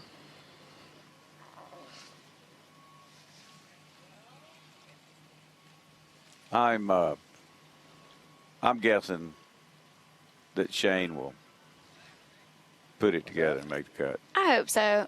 He had 8 something. He's due in at 4:30, so he's got a later day. I don't know if the afternoon bite's any good. He was more concerned with the morning bite, so I don't know that he's really got an afternoon plan. But hopefully he'll scramble. I don't know. Sometimes I think when he scrambles and he just goes and just practices, he does good. So hopefully he can find something. It's funny, before I came here, he was fishing right out in front of the dock at where we're staying at, and I waved at him and he waved back, and the next thing I know he took off. So I'm like, all right, wait, nothing's good there. So Wow, that's funny. It is kind of cool at times to see your guy in person. Yeah, it'd have been nicer if I saw him catch a fish out there, Right. Something a little bit different. though. And live adds a lot. I mean, I can tell you back in the day, you'd be Midday of you'd see, we didn't have live. We didn't have bass track.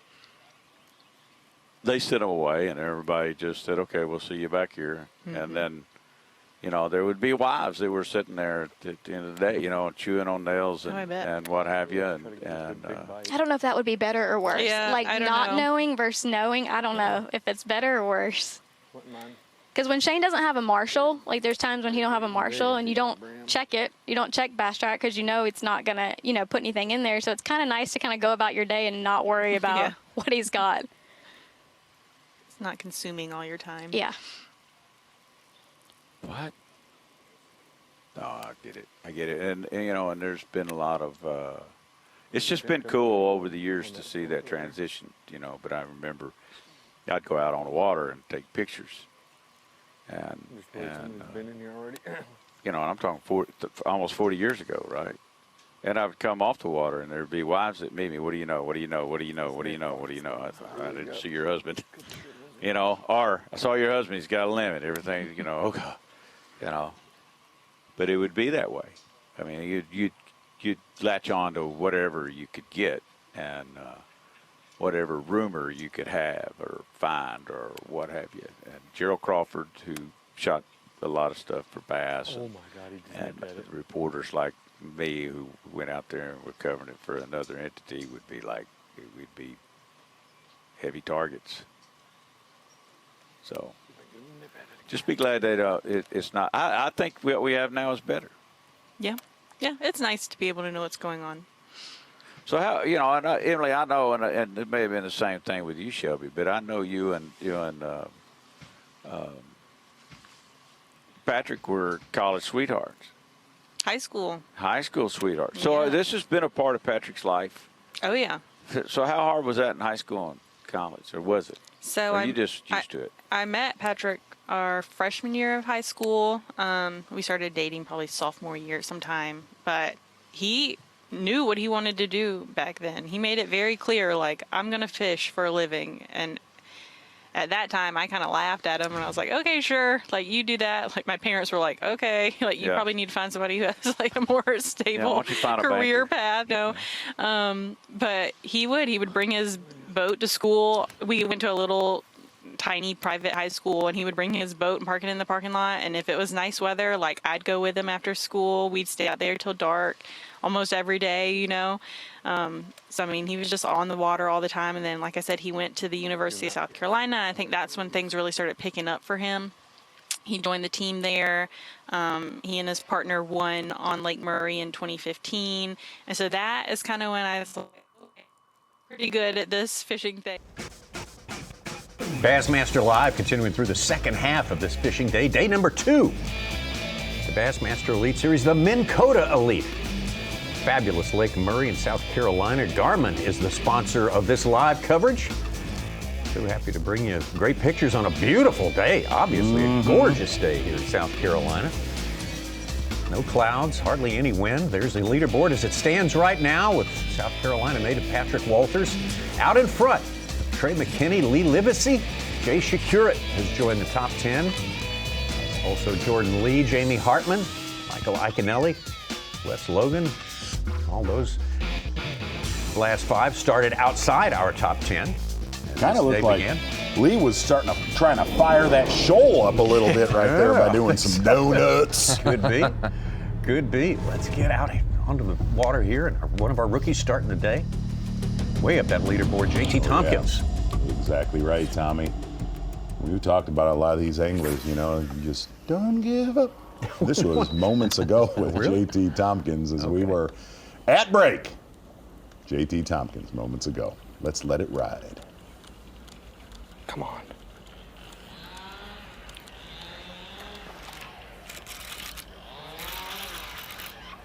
That's a big one.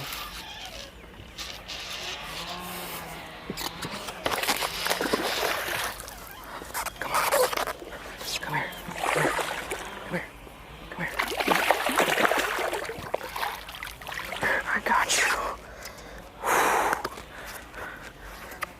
go. Let's go. Oh, I know they were here. Oh. Let's go. That's a big one.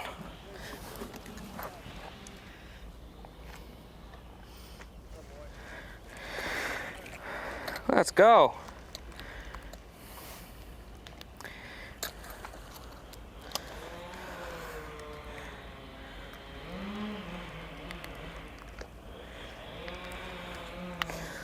Got almost basically a 5-pounder, up to 16.5 pounds now. You're going on the big side. Yeah. Been waiting to put one over here all day. He's just gonna slice and chisel into that lead right there. Guess so. That's gonna be one thing. And you know, one of the funny things when we were at break is there's a few fish caught, but I mean, it's just not whacking. Yeah. You know what I mean? Exactly. Till that one right there with JT Tompkins, power pole replay of the day, my friend, a big one. I don't know if that's the biggest one of the day though, but it is a dadgum Lake Mertz. Blowing up on his soft plastic jerkbait. JT Tompkins, one of the anglers, if you were listening earlier on FS1, said, no. I can catch him all day long. Proved that on day number 1, backing it up here on day number 2. Hey, JT Tompkins, rookie, the Bassmaster Elite Series. You are the power pole replay of the day, my friend, with a good one.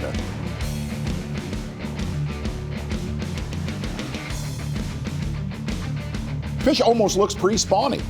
Kind of does. Unless it spawned back in February and just feeding up for summertime. Power pole replay of the day. Say it once again. JT Tompkins. Now we're back live with JT Tompkins. Hey.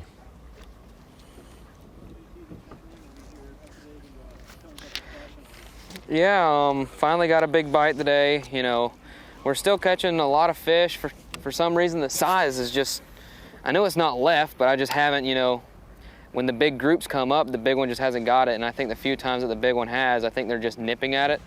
Because the way the sun's up, they're just a little bit smarter. They can see a little bit better.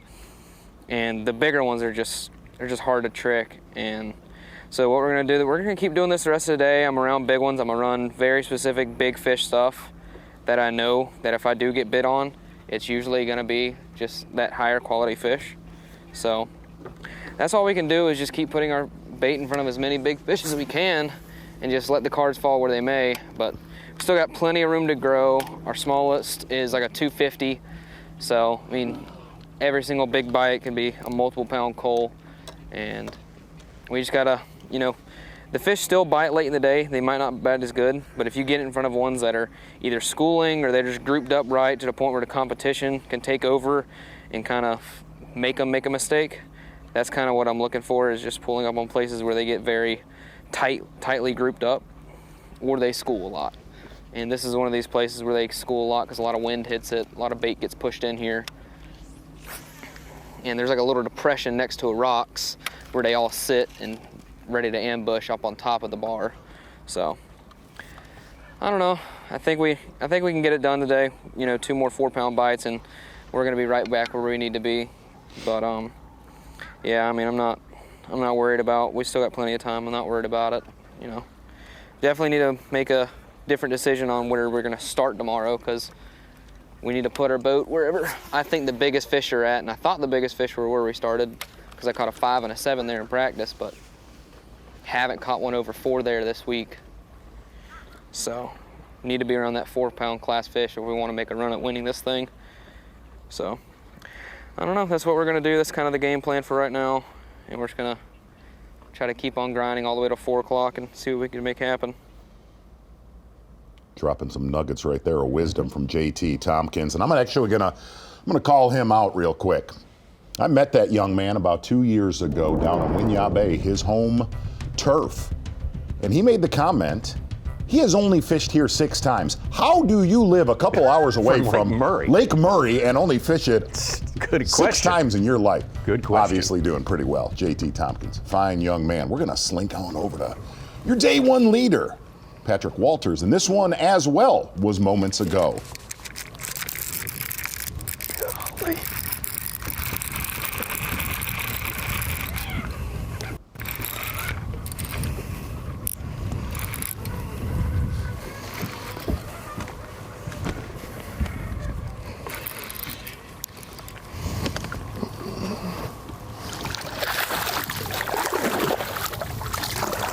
Couple sea rig. Oh, brush hog. We caught one worm in.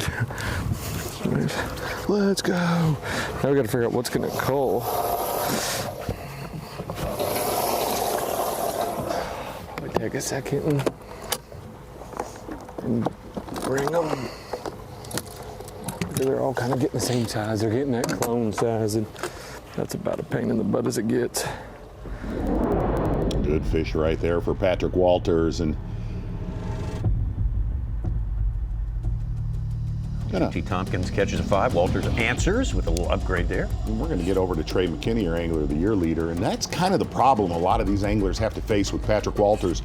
No, that was not a big fish, but he's got a lot of fish that size today. Knowing the areas, you can obviously do a topwater bait, a fluke style bait, but also knowing those little, when it gets stagnant, little Carolina rigging here and there. We got to see one good one yesterday. That is a tall mountain to climb. A lot of the anglers not knowing, not having that knowledge here. Right. Trey McKinney hooked, oh yeah.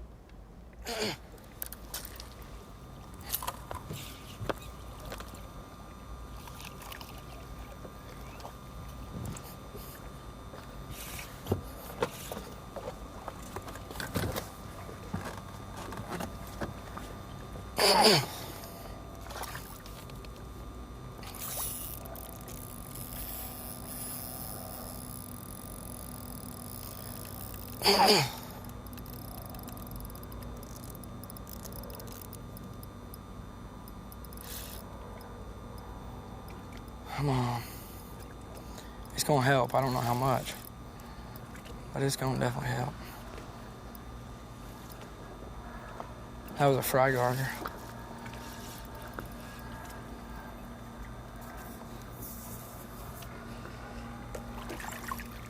There we go.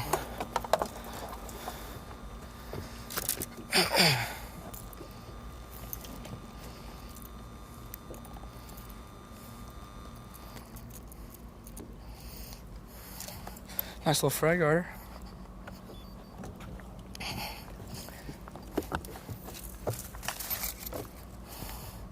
Well, you know what we've seen a lot of, Tommy, today? Yeah. A lot of young anglers. Yeah. Really have. I'll take that all day long. Kind of been all season. Yeah, it has been. Green. That is the theme for this year, the Youthquake. Let's get it. Yeah.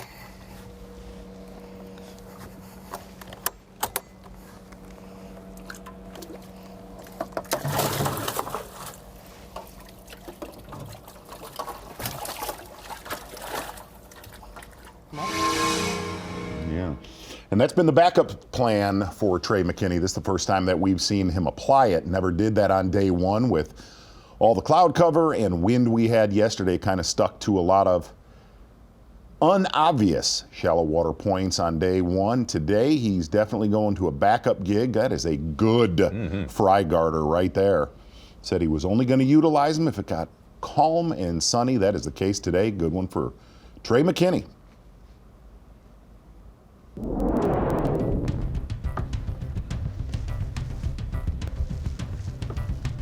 go from Trey McKinney down leg just a little bit. See if we can find Lee Livesey. Actually, no, we're going up. He's up. He has Yeah, changed. he has made that move. Up. He's up at the takeoff nearly. Yeah, this is an area. He said he had two areas where he felt he could do 20 to 25 pounds. First one was down near the dam. Lee Livesey live. What time is it? 11:46. We got 16 pounds. Just trying to fit in. We can't get where we want to get. We're just kind of fishing around some other stuff. I actually just lost one 3 casts ago. But he's small. Just kind of poking around. I want to get on one spot for the rest of the afternoon. I can't get in there. But got a lot of time. Got plenty of stuff to fish around here. Just, I've only got one spot. I think I can catch multiple 5-pounders on, and that's what I need. If we can get on that, we're gonna stay there all day. There's a little group of fish here though. I've got a 6-pounder right here in practice, so I know there's big ones. just doing our thing, being sneaky. Minn Kota raptors down. You couldn't fish for these fish without Minn Kota raptors. I mean, that's the deal, the way I'm fishing at least. Hold you in place.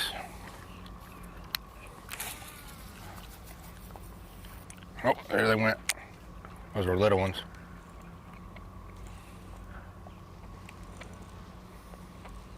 See if we can catch one on a rig. We just missed making the cut to the final day last year here at Lake Murray. Yep.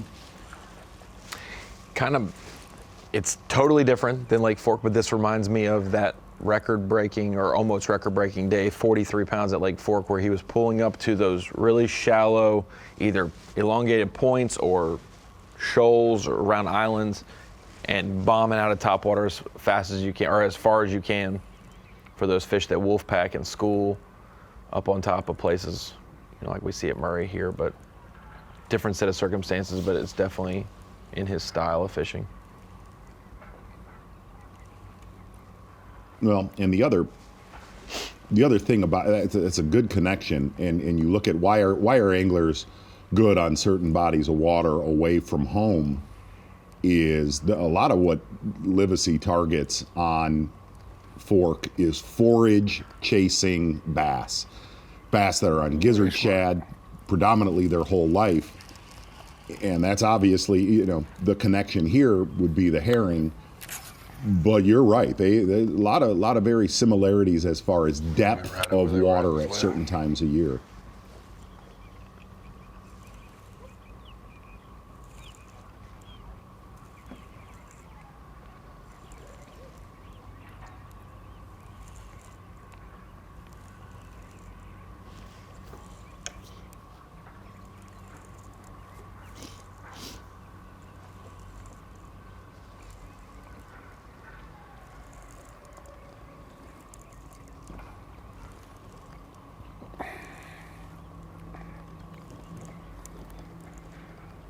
Trey McKinney not feeling his best today. No, he's got a little cold or an allergies, or cold like combination. Getting attacked from all angles, yeah, no doubt. That's right, no doubt. Confluence. Yes, he's fighting through it, just like a seasoned angler.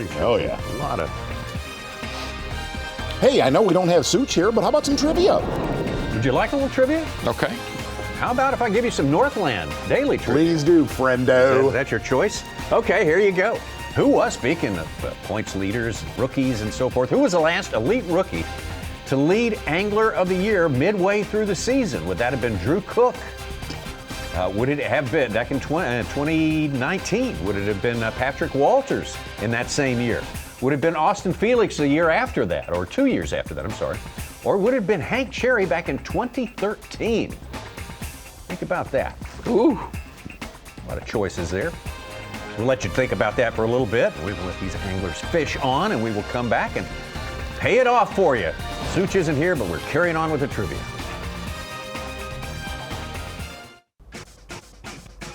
Back with you at Bassmaster Live here, day number 2 of competition. Here at the Bassmaster Elite Series. Minn Kota Bassmaster Elite, Lake Murray. Now, Heartland Daily Trivia, we've laid this question on you. Who was the last elite rookie to lead AOY, Angler of the Year, midway through the season? Would that have been Drew Cook, 2018, or same year Patrick Walters? I think it's A or B, and I'm going to go with A. A, Drew Cook. I think you're right. I think I am right. A is correct. Yes. Most recent leader. I think he took over the lead after Gunnersville that year. Country on. Drew Cook, A. All right. That's where I'm going to go. No, we're absolutely wrong. It's absolutely Patrick Walters. That's actually wrong, but Such isn't here to defend himself, so that's fine. That's all right. Okay. All right. All right, guys, here we go.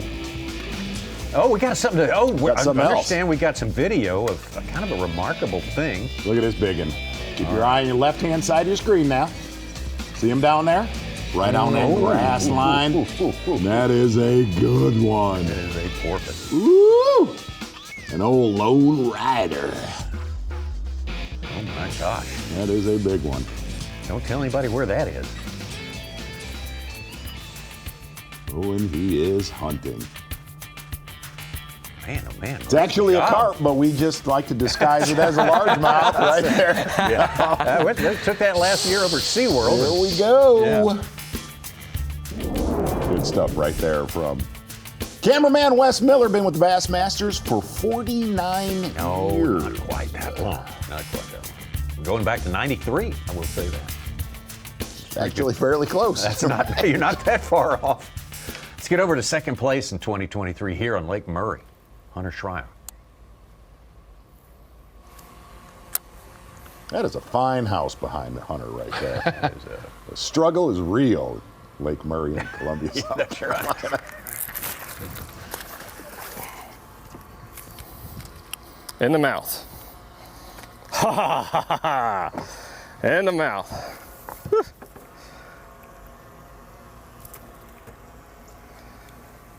I hope it's a keeper. Yeah, I think it is. That's a 2-pounder, isn't it? Oh yeah. Let's go. We got 5. We got 5. We'll put a call tag on. I think that's the smallest, about the smallest one, huh? Keeper right there for Hunter Schreier said. And obviously that one right there, a spawner, late spawner here on Lake Murray. Tried to make that game work where he caught him a lot of his fish last year, boat docking, topwater bait.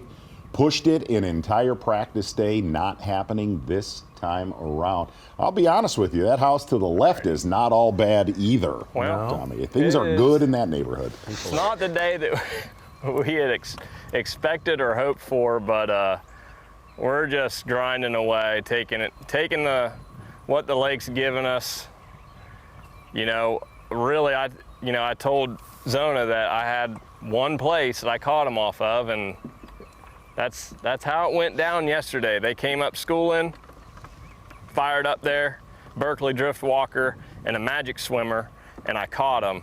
And I was thinking, you know, maybe it wouldn't happen as well today, but still you're going to be around some fish. There's a spawner right there. I need to catch that one. Still going to be around some fish, and it just did not pan out. So back to square one, you know. Day 2 of Hunter Schreier herring fishing, and that's where we're at. So I've tried to fish shallow all week long, could not get it going, wanted to get it going. I love fishing this lake shallow, but for whatever reason this time around, if you're not doing the herring deal, I just feel like you're not in contention. So right now we're scraping and clawing because I feel like after 10 o'clock, the odds of me catching a big one out there is slim to none, but we're gonna keep it honest. I'm gonna try to I found like a 3 or 4 pound bedfish right here, try to catch it, see what happens. Typical Lake Murray, you know, you can go from 0 to a hero and then hero back to a 0. Fifth fish put Hunter at 11.4, two-day total of 32.9. The 50 cut now is about 25.5 pounds. Hunter, right, very, very nice young man to cover in tournaments. Really dials in what he's doing. And one of the great things, we talked about it on Fox this morning. You made the cut. Has not missed a cut yet this season. Not missed a cut this him. season, yeah. It's good for best him. year ever, I think. Trey McKinney has not missed a cut either this season.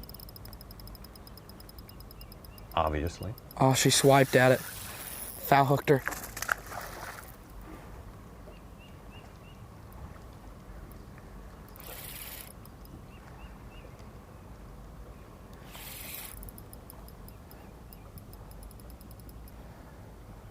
I saw her shoot up, and I felt my line jump, and I just pulled.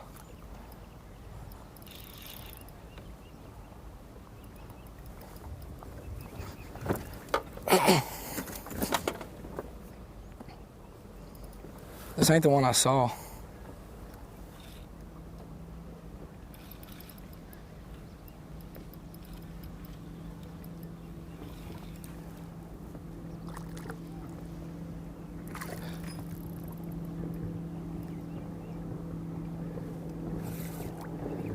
Oh gosh. Oh gosh.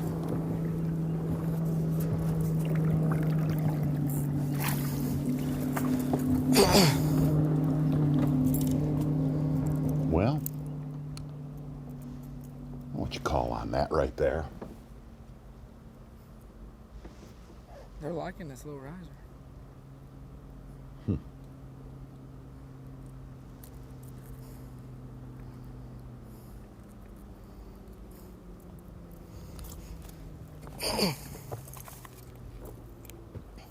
Not a bad little guy.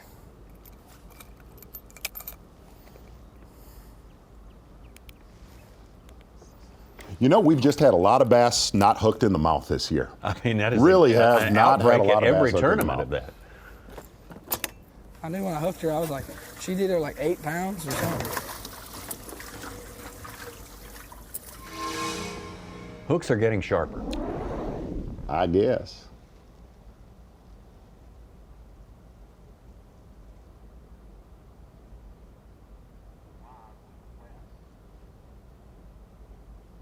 That's looking from above at Hunter.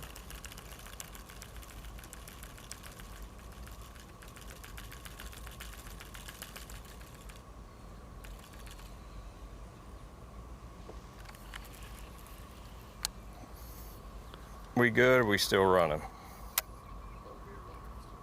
Alrighty.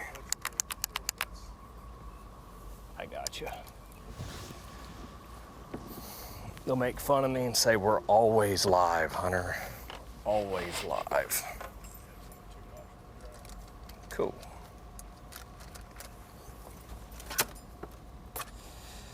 So back to that McKinney catch, how do you call that? He's fishing fry garters. Right. Okay. And he said that was not the fish he was looking at. So how do you, because I don't know. I don't, at this point, I don't know. I don't But know.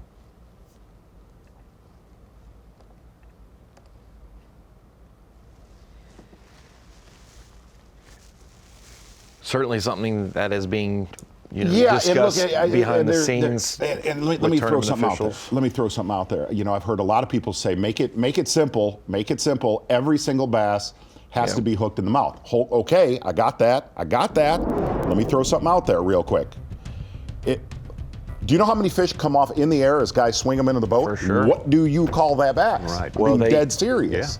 They usually say, especially if you're sight fishing and you're visually looking at one and you set the hook, if it comes off midair without being able to show your marshal that it was in the mouth, then it doesn't count. We saw that last year with Brian New on day 1 in this very event. And so you would have to treat every fish like that then. If they all have to be in the mouth, at any time a boat flip they come off without proof that a hook was in the mouth, you would have to do that if it was clear cut black and white.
See some fish out here on the ledge.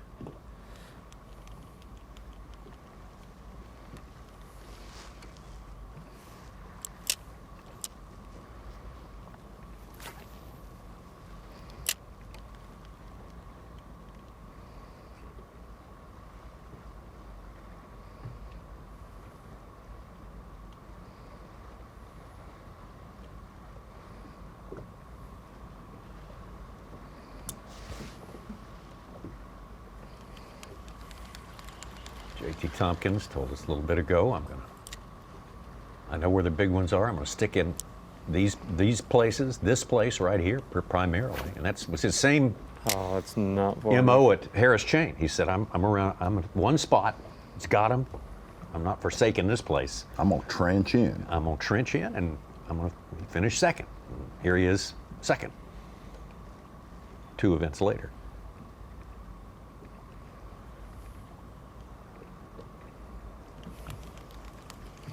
I'm for sure I've got to get a Carolina rig. If not, I'm about to break my shaky head out.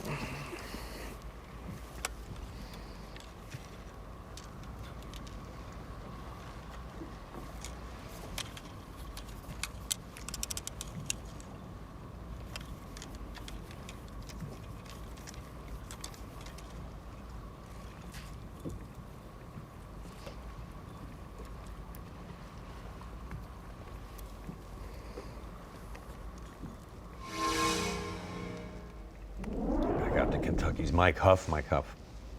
One of 2 Huffs in our top 10 to start the day. Not related. Not related. Yeah. 5th place to start.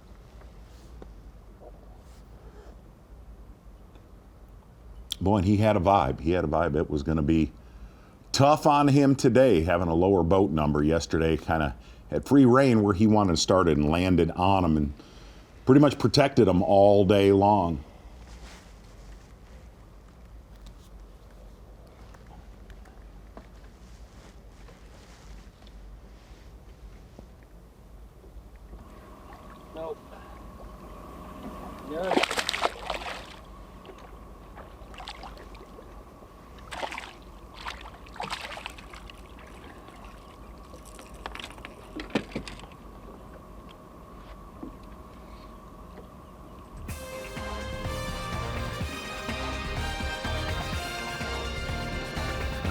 Check it out, see if that was possibly help. Talking about kayaks all week long. Of course, kayaks coming to the forefront. Big surge in kayak bass fishing tournament action. Of course, Bassmaster, big part of that. The Yamaha Rightwaters Bassmaster Kayak Series had a big classic there. Their classic, and same week the Bassmaster League, the Bassmasters had their classic in Tulsa. They did theirs down at Lake 10 Killer. Had a great tournament there. If you're interested, scan the QR code on the right there. Got all the facts and everything you need to know about getting involved in kayak bass fishing and kayak tournament bass fishing. It's a coming thing. Yamaha Bassmaster Kayak Series, powered by Tourney X. I'll be right back. Minn, oh no! Oh, Minn there he is! Bassmaster Elite at Lake Murray, Columbia, South Carolina. With a baby in his pouch. What'd you say? No, this is not. Let me show you something. Possum? Okay. I want to show you something. That is a hairless possum. Whoa, that what? is Whoa. the cicadas come out of the bug cocoon, and they got hold of him. No, that's him not, today. That's yes, it is. Really? Yes, it is. Sucking the sap right off of him. Ghastly. That is a ghastly tale right there. That's right. Look at here. Man, oh, Look man. at here now. Gonna get out to Lee Livesey. That is cicada sushi right there. Oh. A hairless possum into a Skeletor dinosaur. Oh, that is gruesome. Lee Livesey, Bassmaster Live. Day 2 action, Lake Murray. Like that. Well, y'all are only going to get about 2 casts because I'm about to roll, I think. We'll make 2 or 3 casts with this, and we're going to go. Trying to find a new home. We can't fit in anywhere.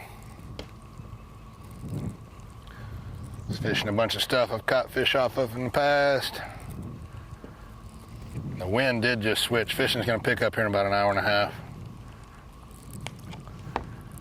Got to find somewhere to catch a couple threes and just upgrade as much as we can. Then that last hour and a half, we're going to make hay. Need 2 big bites that last hour. Just hope we can fit in where I want to get in.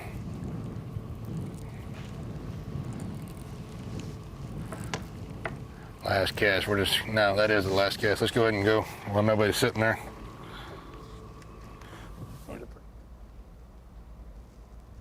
Lee Livesey headed for a place that might work better for him. You can see it from where he was. Pretty good battle at the top. Yeah, there is. Got Patrick Walters South Carolina native on top, but just 2.5 pounds ahead of this. Another South Carolina angler, J.T. Tompkins, right here. Tommy, you got to state the obvious, though. You got guys like Ben Milliken, who we got a camera on, still sitting on one bass. I can't understand that. And I felt like yesterday at this time he was still on one. Yeah. And then Tried caught to them. pick off the big one. Caught That them was late. Good point. stupid.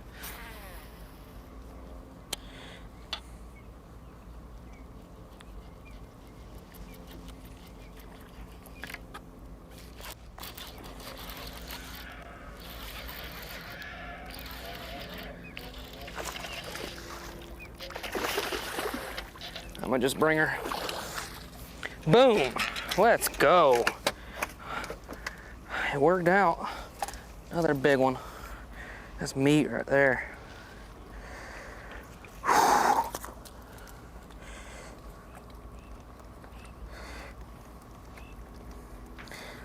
Gosh, why can't they all eat it like that?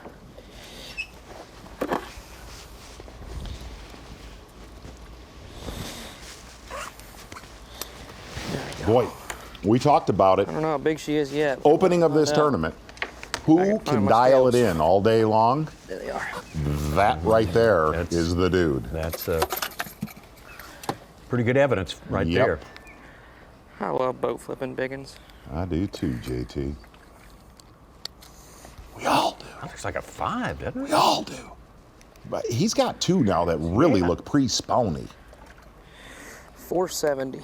Just making the comment that he There we go. kicked a big one off that he saw swim off of his Another one on the big side. depth finder and backing it up with another. I'm talking this. Dude.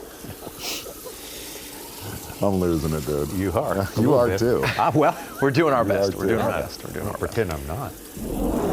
Watching J.T. Tompkins fish really close to that buoy. A lot of these anglers staying farther off the buoy, marking those shoals and those long, shallower points. I'm at the Dakota Lithium Screen of Knowledge, and I'm not going to talk about the catch he just did, but the catch we saw last segment. About 15 minutes ago, J.T. Tompkins, we did a look back on a 5+ pounder that he caught. The most important fish of his day, most likely, and the kind of the start of his afternoon bite that he's hoping to develop. So I'm at the Dakota Lithium Screen of Knowledge. I wanted to show you an explainer of, we've got his electronics feed, and he casts out there, obviously using a fluke style bait, and I'm going to pause it at certain points to show you where we start to see some of the action. We've got obviously 0 to 10, 20, 30, 40, 50 feet all the way out in front of the boat. That is how far out, which is going to probably match about where that buoy is, and you can see he's pointing over to the 2 o'clock range on his graph. As I keep it rolling, you'll start to see some action, some fish starting to chase up off the bottom. And this initial one that started to surge after his fluke style bait is going to be the one that gets every other fish fired up. You start to see, and we'll pause it right there, about 5 or 6 bass, and you see how close you can see them about to blow up on his fluke, and you'll see the blow up right here on the screen by his left arm and on the graph. Look at how many bass are chasing. I'm counting about 6, 7, 8 bass chasing J.T. Tompkins. So a lot of these anglers, they're fishing shallower. That was the 5.5+ pounder that he caught just a couple minutes ago. They're fishing shallower. These are same areas that you would fish without electronics in the past. You would go up there and cast. They'd show you visibly when they'd break the surface and start schooling. Now they're able to target them off the, when they're not schooling, when they're down at the bottom. This is another aspect of this. He said some key structures around as well. Obviously up on top of that shallower flat into the point where that buoy is, it's much flatter, probably harder bottom.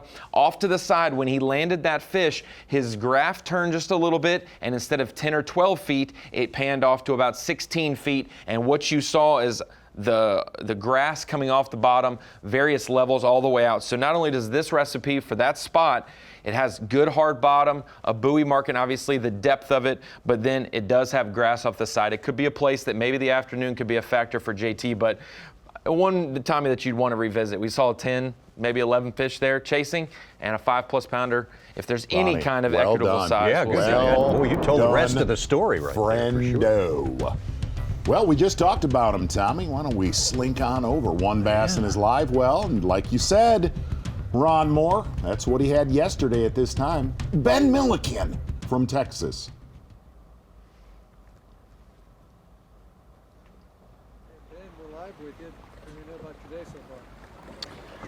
Today has been a disaster. Haven't really broken any off or lost them or anything. Just flat out haven't caught them.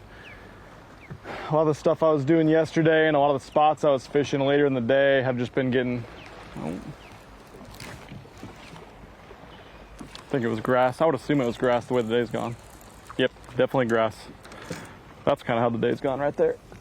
But yeah, it's been crazy tough, and the toughest part is knowing all these guys are on good morning bites, and I was not. So we're just kind of struggling our day away, and just told camera guy Dan we either need to get some wind, needs to pick up, or it needs to get slick, because I got some places with fish. I don't know if they're garden fry or on bed or what they're really wanting to do, but I can go catch some of those at least if it would slick off. But there's enough ripple on the water. They're deep, deep beds. I think they're the last group that's bedding. So they're way down there. They're tough to see if there's any ripple, and they're already hard enough to catch. So trying to decide now, if I need to slow down, grind out 4 more keepers, or do I need to speed it up and try to come across a point that's got some active fish on it.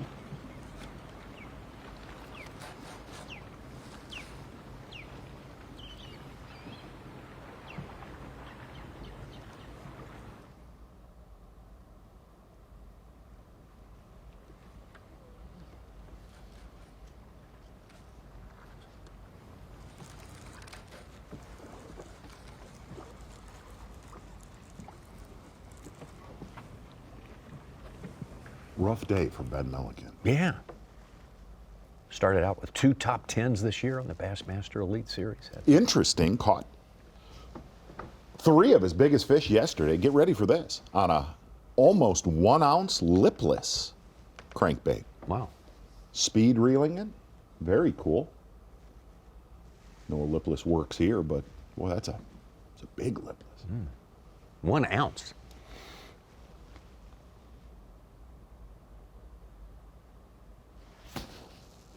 Ben's toughest tournament was the Harris chain, finished way down there, which is ironic because he was That's how he made 3rd the Elite place, Series, yeah, there last year during the EQ competition there, St. Croix Bassmaster Opens.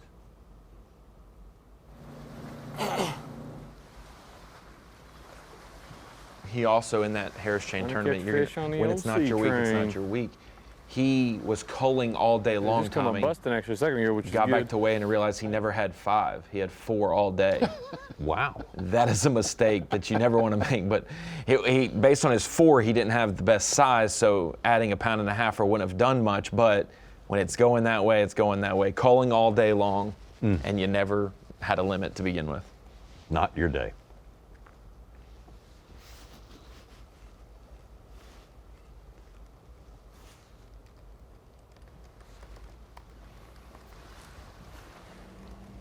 Patrick Walters at about just under 15 pounds right now.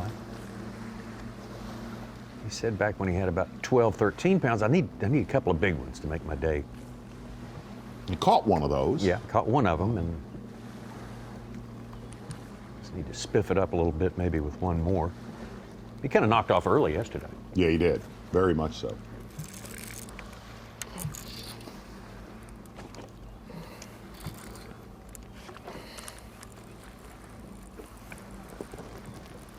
Sea train's done for a little bit. Oh, I got my bait back. Wow, my hook. How did I get hung and it just took my bait? That's all it did. It doesn't make any sense, but. I wonder if I should try. I'm gonna try caught.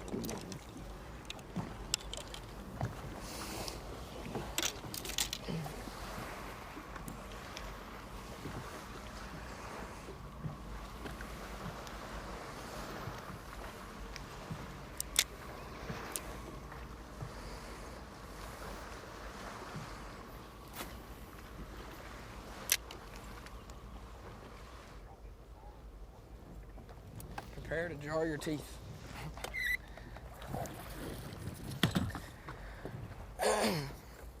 Well, tomorrow, Tommy, TH Marine Weather Watch. Eerily similar as today. Touch warmer. Yeah, touch warmer. Gonna have some clouds on Championship Monday. First time we're able to see any clouds today, just a few of them puffing around Just the horizon. popping around. Yeah.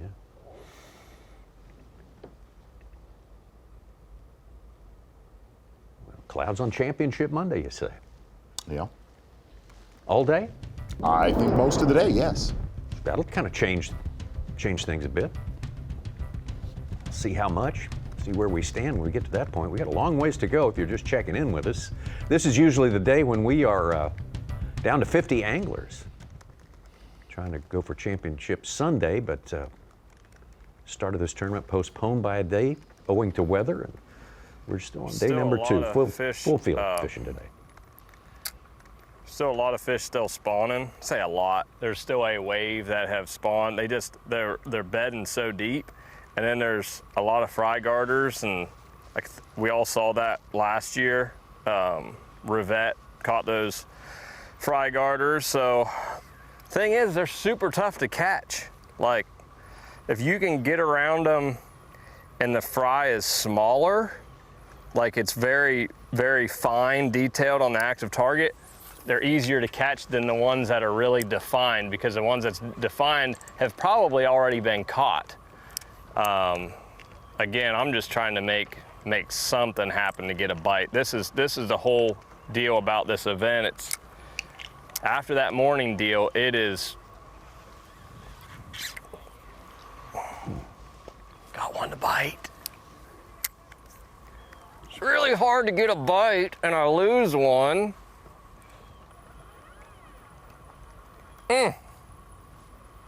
That's a fry garter. Took my worm. So as we were saying, it's hard to get a bite. And yeah, it's just not. Yesterday was so fast and furious, and today it isn't. So, I mean, we can still get lucky and catch a good one doing this, but I feel like your day's just kind of done. It's sad to say. I mean, we're gonna grind and press as hard as we can, and the ones that do bite, just like that, they're super finicky. I'd really love to come to Murray in like end of February, March. That'd be awesome. I don't like this stuff so much. It's fun, don't get me wrong, it's fun. But I feel like everybody would have more fun that time of the year. Is he proposing a Bassmaster Classic here, Tommy? Because that's what it sounded like to me from the devil. It was early Not March. putting words in Hunter Shryock's mouth right there. This is one of, or not one of the best, but a very, very good square bill, flat side, up in the dirt, cranking, late winter, early pre-spawn. You talking like maybe running boat docks doing that? Oh, we can fish some boat docks. It's totally fine. Sorry, I meant boat ramps. Oh, boat ramps, yes. There we go. There we go, Tom. That was a trick question. If we're just right making there, up excuses to fish boat docks, I'll go fish boat docks. Ben Milliken again. Oh.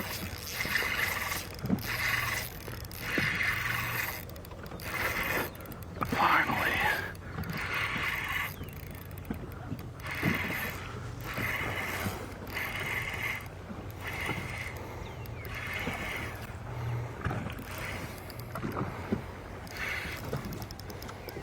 Please.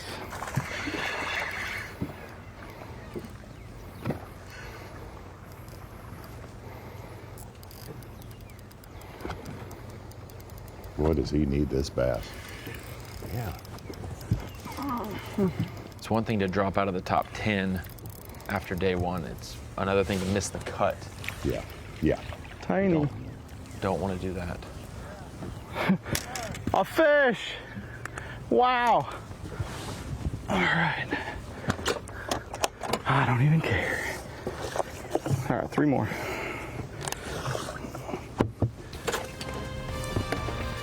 Number 2 at 12:30. That's a predicament for sure. One that you can't overcome, though. That's right. Catch a couple more. All of his damage late yesterday. Exactly. Patrick Walters on top. Not much. JT Tompkins eating into that lead big time now. Boy, those are almost a virtual tie there. Since these are unofficial scores, Trey McKinney up there, a couple of pounds behind those two. Brock Mosley moving up in the world for sure today, and Jay Shakura in 5th place. More to come, more fishing on the way. Well, here we go. Bassmaster Midday Report. Catch you up on what you may have missed should you just now be joining us here on the second day of competition. We'll start it out with Missouri's Cody Huff. Yeah, why don't we catch up with all the ongoings of the day, Tommy Sanders. Bassmaster Midday Report presented by Yamaha. Cody Huff had one area to himself. He did all of his damage on yesterday. Zero company. A little bit slower today for Cody Huff. Unofficially 10 pounds and 10 ounces. Numbers were there, Tom. Yep. Numbers were there.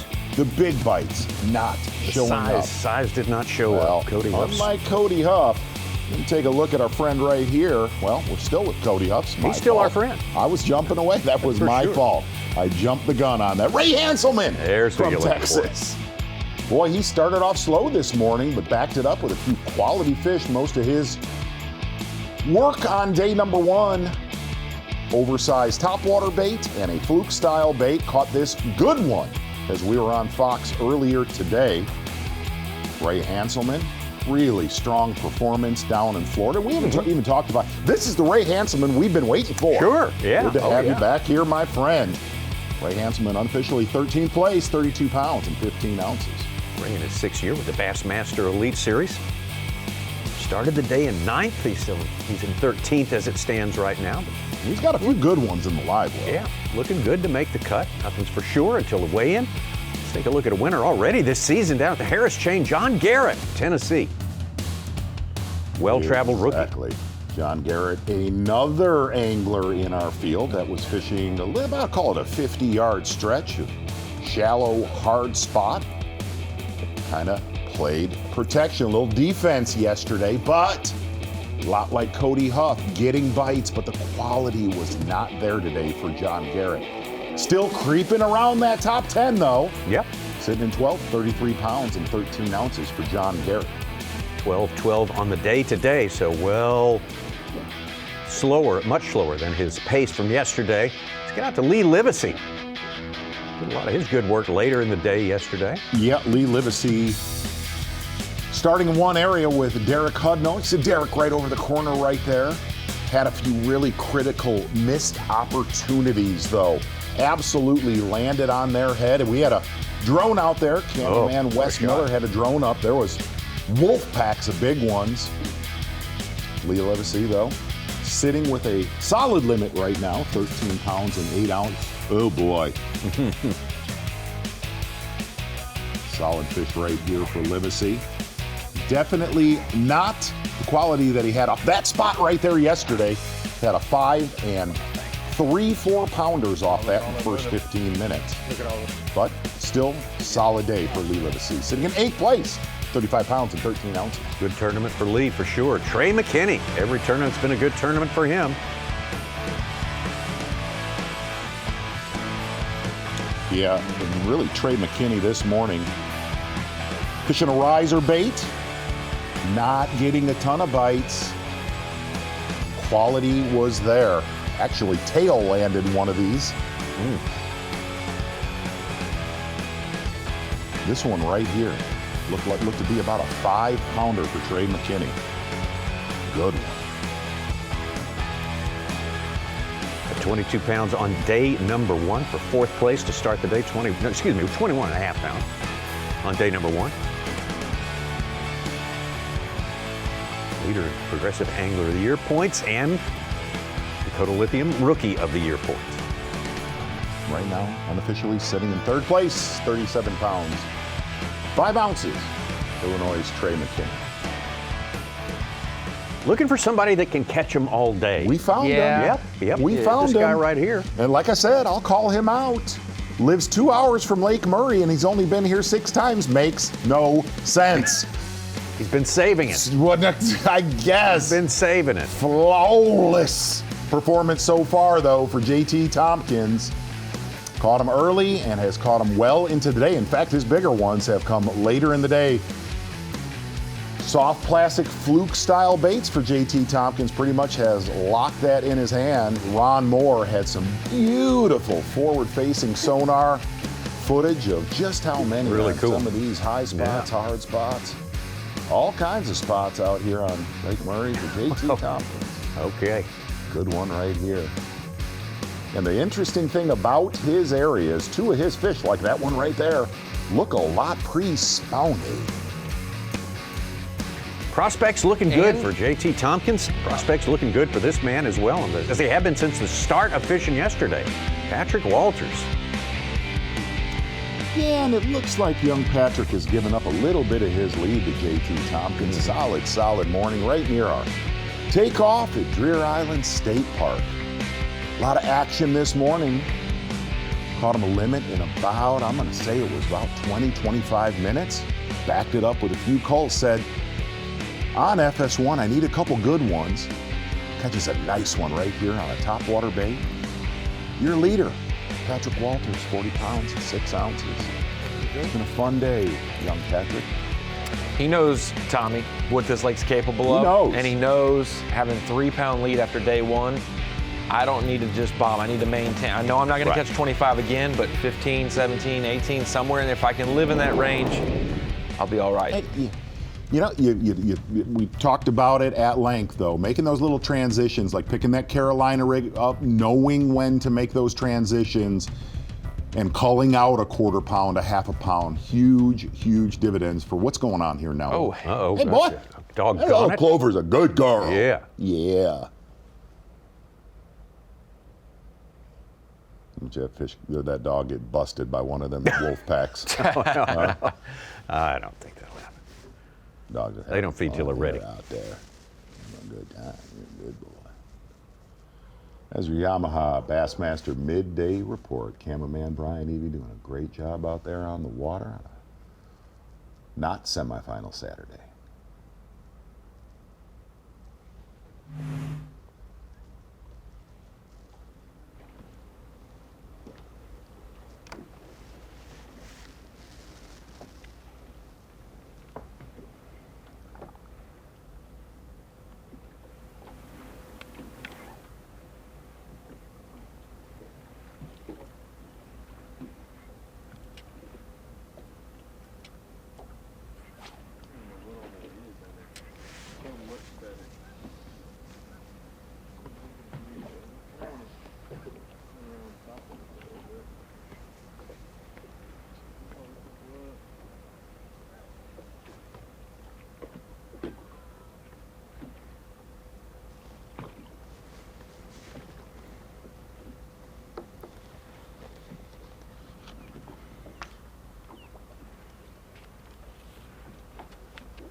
Season Patrick Walters started off with 2nd place at Toledo Bend. 12th place, Lake Fork. Florida, not so good for him. 62 and an 82. Finishes, that's what he's kind of up against right now. Very uncharacteristic of Florida of him. Yeah. Always St. John's he was one of the big hosses down at St. John's. Go over to Lee Livesey. I got one like 3 pounds. I'll take a 3. That is an interesting way to fish a soft plastic fluke. Something I've not seen before. It's stirring the cauldron. Sweeping. Yeah, it is. Sweeping. Get him, Lee. Yeah. Go on, boy. I don't think that's going to help. All right, sweeping it. Fat. Look at that dog. When I'm, Yeah, if he was 20 inches, he'd be when a I'm 10 asked pounder. to do chores around the house and sweep the kitchen, be that's exactly probably how what I I look got. doing it too. Just No, yeah. Out there I got getting a it. I got a 253. That's a 263. Nope.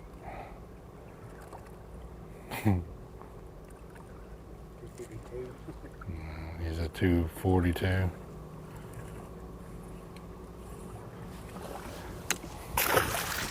He was fun though. That's what I thought was here, fish that size. This is where I was going to come if I came up here panicking and needed 2 keepers to get my 10 grand.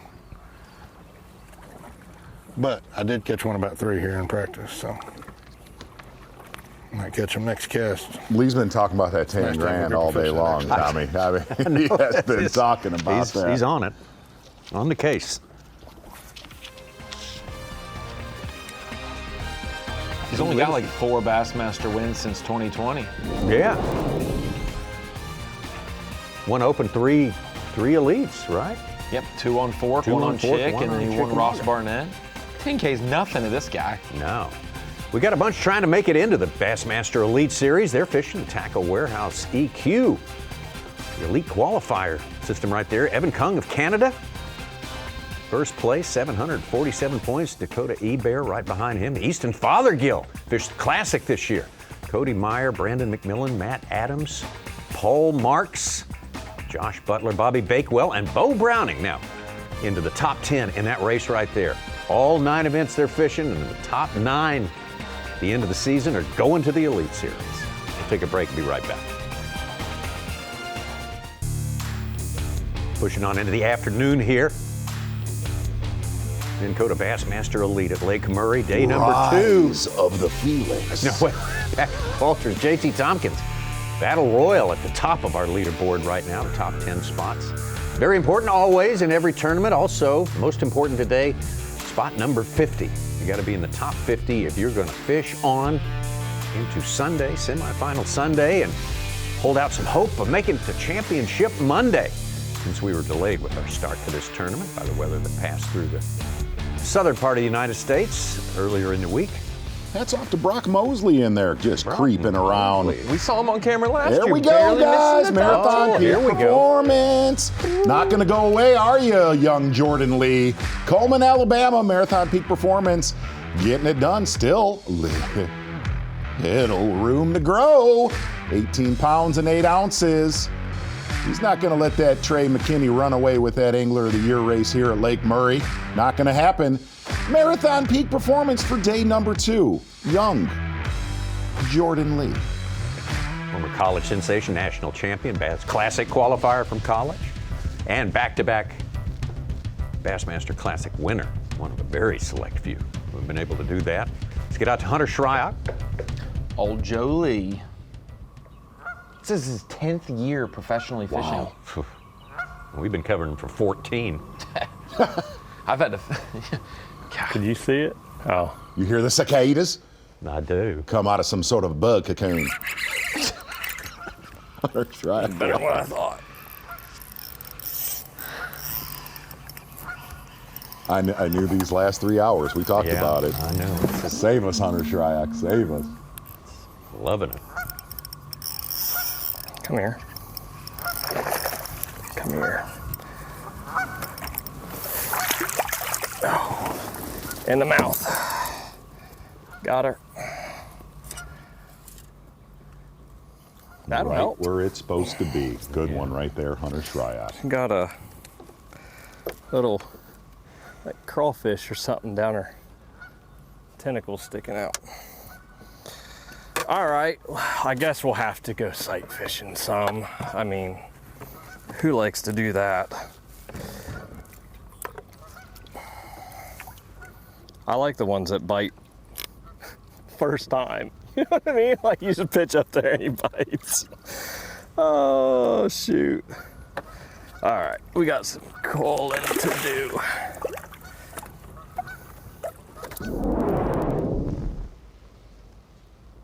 It's going to be a helper for Hunter. Maybe get him crawling back toward the top 10 where he started his day. About 1 o'clock, 1:30. Get that afternoon bite going again. I mean, that's during a typical herring spawn, that's what's going to happen if they haven't been bait on too bad, but I think they're pretty broke up right now. And honestly, I haven't seen that much bait in a lot of areas. That's why they don't school throughout the day. It's like the bait's there in the morning and then it's gone.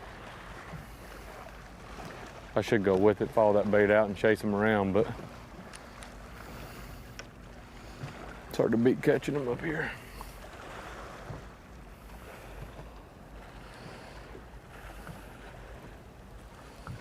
Ooh, it looks like a decent little pack of them down there.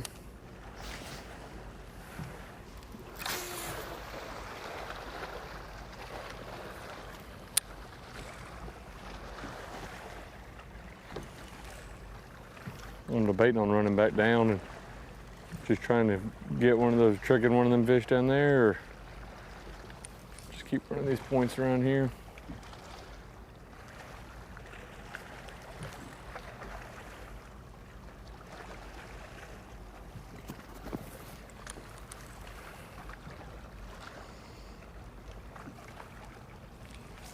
I'd like to see him come up.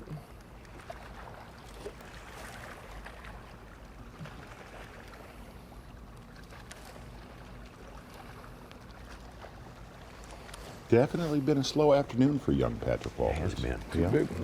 Kind of had the numbers all day long yesterday. Yes, he did. Let's see if we can go chase some fish for a little bit. Seen more Carolina rig fish, drop shot fish than we did yesterday. No doubt.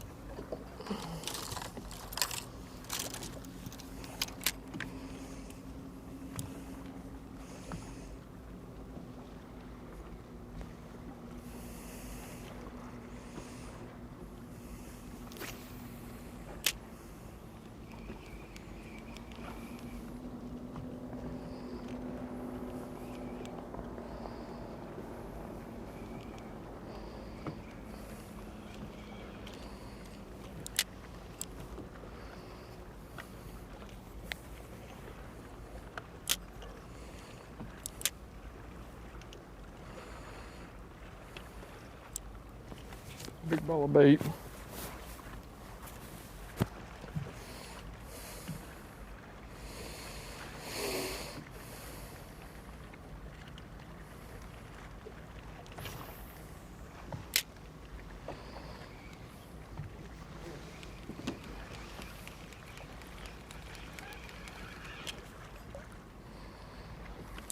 Let's go. I have no idea. I'm gonna put it on pad and then just kind of wait on a memory to friggin' hit me. Oh, it came off. Must be a little bitty.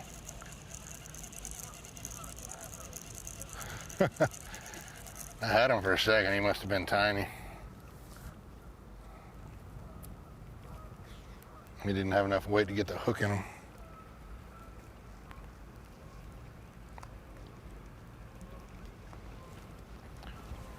Put some bait fuel on it.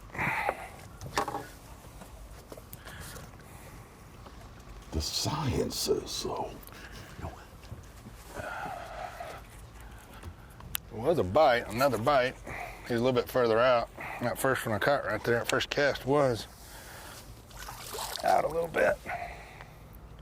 But I think he's small, like he ain't gonna help.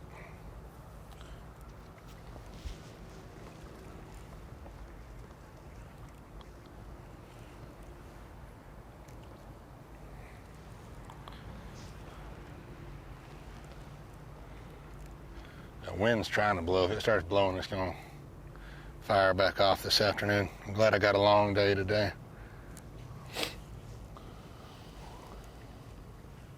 Still got 4.5 hours. Jeez. Doesn't seem like it.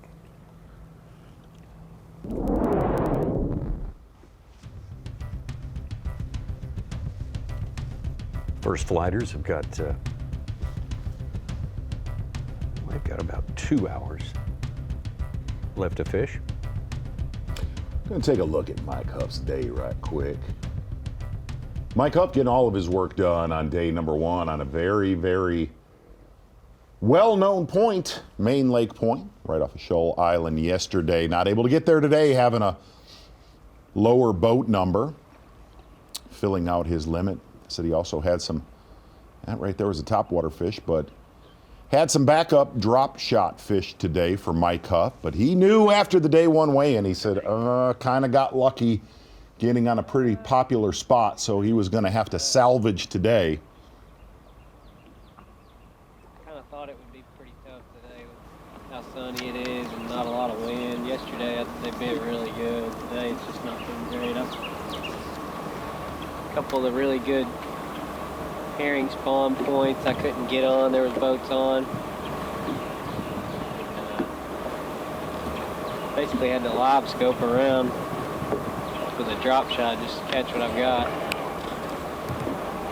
Still got 3 hours left, so need a couple of good ones. Some are always nice enough to let me fish the point where I caught them yesterday. Got a limit and let him have it. Mike did have to deal with company on a spot. He mentioned Caleb Summerall giving away. And Sounds like he was able to get in there today. Yeah. Well, good for him. But they were in a Hudnall-Livesey situation, both of them, Right. just like Martin and Walters yesterday. 2 guys concentrated on a point. Mike Huff stayed there all day long yesterday too. So 21.5 yesterday and about half that today for Mike Huff so far. But as he said, he's got some time.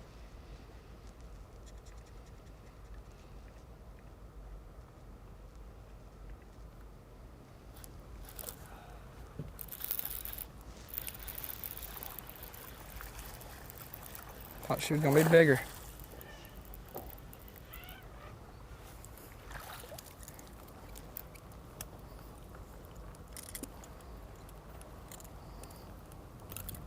That's a male. She like that darter, the clutch Dada. She got it right in the face. I thought she was gonna be bigger than that, but you know, some dreams do not come true. Oh, our smallest. Yeah. I didn't know what our smallest was. Our smallest is not that. That was cool. She said, "What's up?"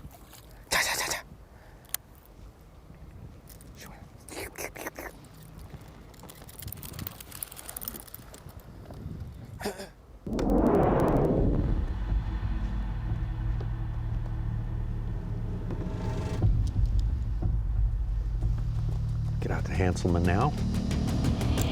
More time for Ray.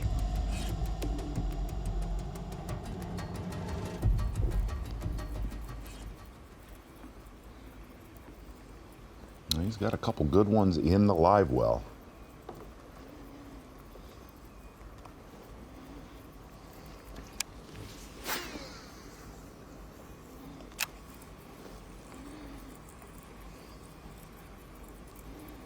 Over 20 yesterday, just 12 today.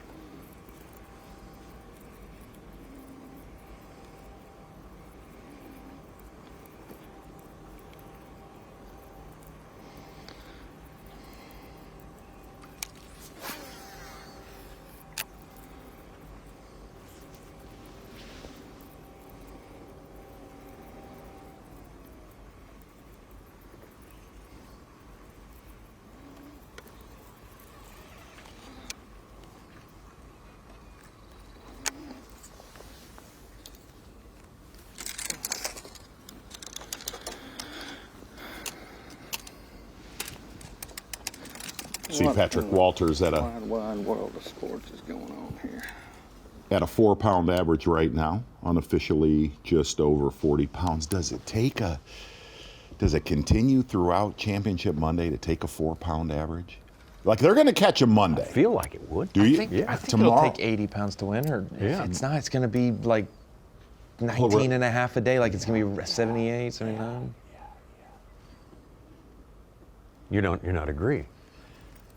Well, I guess what has been most interesting today is obviously definitely tougher for Patrick Walters, but you're starting to see, guys like JT Tompkins, Austin Felix, looking at Jordan Lee with a big bag. I mean, there's guys that are catching them throughout the day.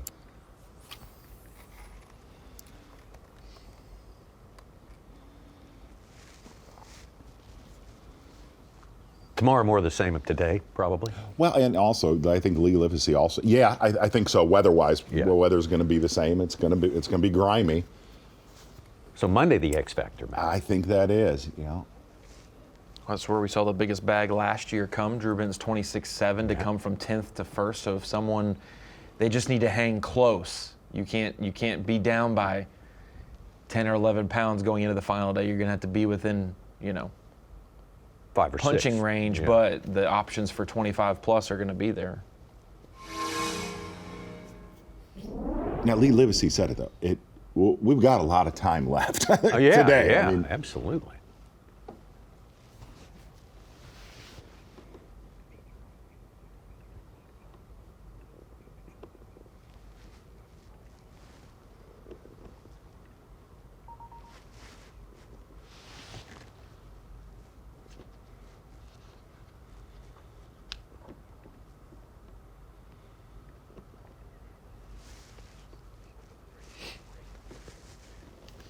Tommy, we saw some history last year when Patrick won, breaking 100 pounds at the St. Lawrence River. He became the first person. He's got 3 Century Club belts, but he was the first person to do it on 2 different species of bass, having all largemouth in one and having all smallmouth in one. That was quickly topped as well with Kyoya Fujita doing it at Toledo Bend. Yeah. He has now done that, but active-wise, Patrick tied for the most Century Club belts of 2 at active 4. leading. Yeah. 2 at 4. 2020. That's right. That was the pandemic year, actually, going there. Like November. In November. And I remember James Caldemeyer, the big-time guide on Lake Fork, made the comment, if somebody figures out how to catch a suspended bass in the deep timber of Lake Fork, they would blow this thing away. Well, Patrick Walters, pretty much the only one that cracked the code, absolutely blew the tournament away, over 100 pounds in that event. That's kind of when, at least for us here, Bassmaster Studio, we really got dialed into the forward-facing sonar. That whole deal. The big rollout for that, wasn't it? That was the rollout with That was over 100 pounds. The biggest margin of victory in elite history, 29 pounds plus. He didn't have to fish that final day, and he would have still won by 4 or 5 pounds. Came back in 2021, going up against Lee Livesey. Exactly. Actually, same creek as Lee Livesey in that tournament. Actually, fishing right across from Lee Livesey and Little Caney. And if he didn't have that day too, obviously the meat was there the other 3 days. We had the competition for the crowds. Remember, we had 2 different flotillas. One would cheer for Lee, one would cheer for Patrick, and they both knew something good was happening across the creek. Actually, you know what? I was wrong. We got to see young Trey McKinney grab one by the tail today that he landed. I forgot that one right there from Patrick Walters. That's right. That's why tailing a redfish or something like that. Livesey was 112 in that tournament in 21 to best Patrick Walters, but Patrick still getting the Century belt in that one. Patrick Walters on top, but not by much. Right now, J.T. Tompkins from down the road, Myrtle Beach, South Carolina. Going to town this afternoon since 11 o'clock, really. A couple of big ones. Austin Felix making a big move in the past hour, all the way up into 3rd place. Things on the move, more time to fish coming up. Minn Kota Bassmaster Elite continues from Lake Murray.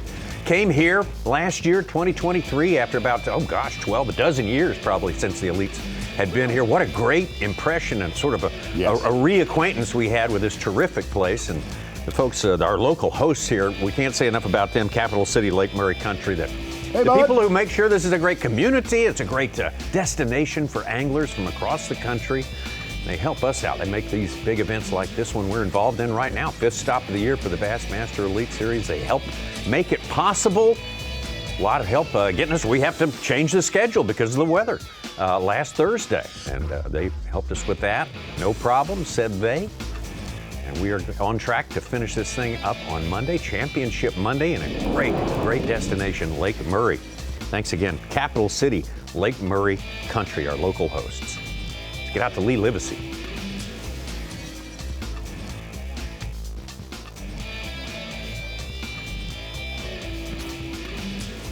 There he is. There he is. Lee Livesey, Bassmaster Live, and you're right, he's always.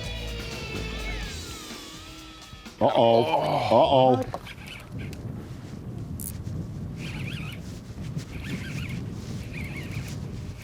No idea. I don't think he's that big.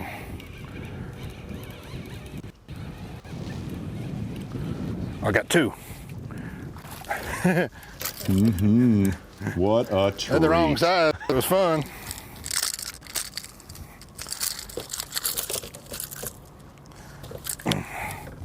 Now, why couldn't those two big ones earlier today done that? That would have been bomb buster. Too much to ask for. Got a hold of them. Well,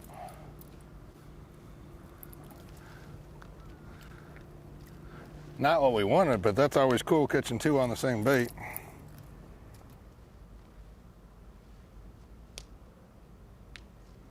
Nice topwater fish. I saw a young man years ago, Tommy, who had never caught a fish on an umbrella rig. We were smallmouth fishing up north, and he said, "What's it feel like when you catch one?" I said, "You're gonna know." And his first catch on it, Ron Moore caught 3 big smallies on one cast. On one. We had 4, but I didn't know how to land them, and Yes, one he had came 4 off. on. Wow, sometimes 4 at once. That's That's incredible. exactly right.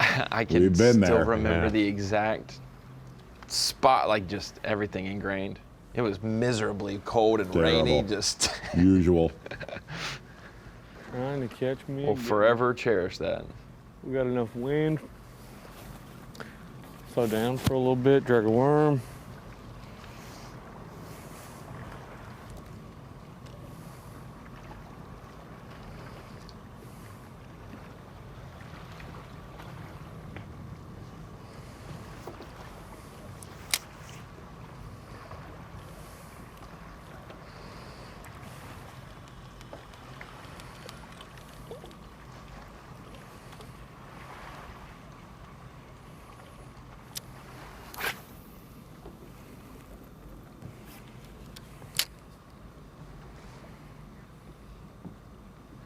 Boy, and for some of the folks watching Bassmaster Live today that have not been to one of these herring lakes,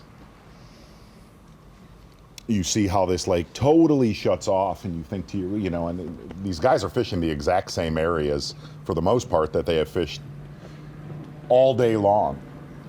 Is those little sweet spots on these points or humps, these little hard spots, that magic juice 10-yard stretch, 20-yard stretch, you'll say to yourself, well, they're gone. And I've done this with you, Tommy, where you'll take a trolling motor up there when they're not feeding for 1 hour, 2 hour, 3 hours, and you'll go up there and you'll eye spy them with your eyeballs, and they're sitting right there. Right there. It's not like they take off, they leave this time of year. They will sit there until that nasty little minnow swims by. They love that flavor. They do. And when that little flavor is not around, they are so. And we're on there, They're inert. and we're really on the tail end of the herring spawn. It's kind of more shad spawny time of year. Large fish right there. Boy, on the tail end of that herring spawn, if there isn't a couple of those little dudes around, tough pickings. Yeah. They're an introduced species, and we think of another one, when we go north, the gobies, but it's a different sort of deal. The gobies have a main effect of making the fish gigantic. They make the fish gigantic, and you know what there is? There's a lot of them. Yeah.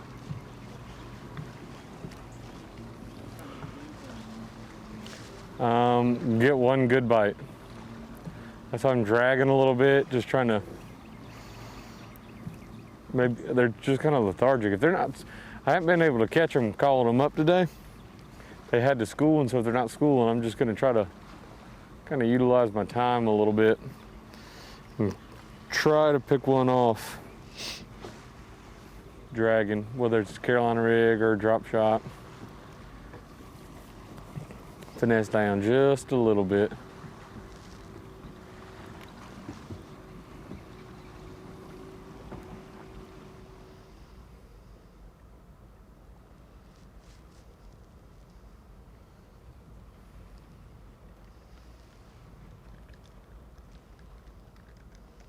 It's been interesting. You talk about gobies. I know I told you this off air.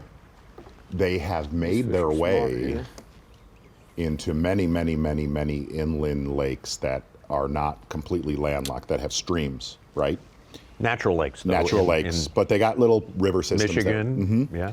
They have made their way into how quickly the size explodes in those lakes. Yeah, I bet. It is almost instant. lakes where a 4 to a 5 pound bass was a big one, you will now see multiple 6 to 7 pounders. Mm. In what, just a few years? Yes. Just a few years' time? Yes. Wow.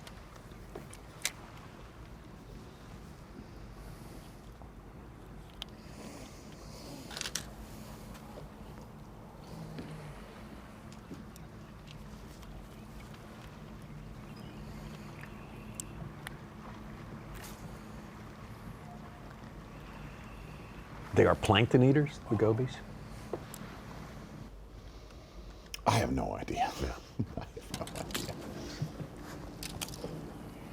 I do know they're breeders because I'm not saying this jokingly, there are areas of the Great Lakes, but there's areas of inland lakes now you can go to, and I think that's why smallmouth now actually utilize sand to spawn on, but there's rock areas that you'll go to and you can no longer see the bottom. You can no longer see the bottom. There's that many. Oh, wow.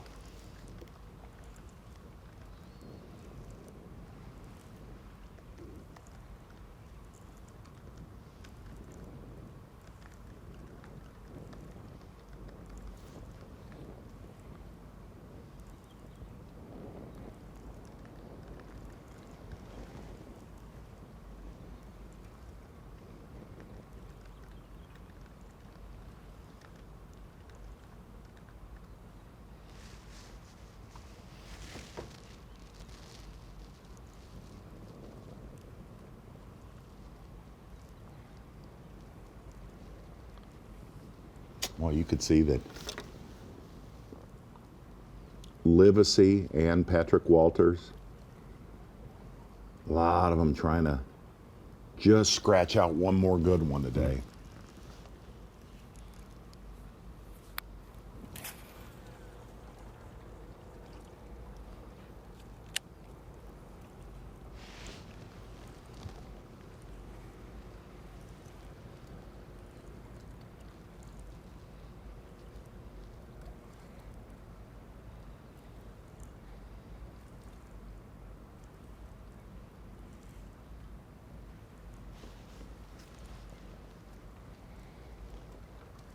Come on, come up schooling.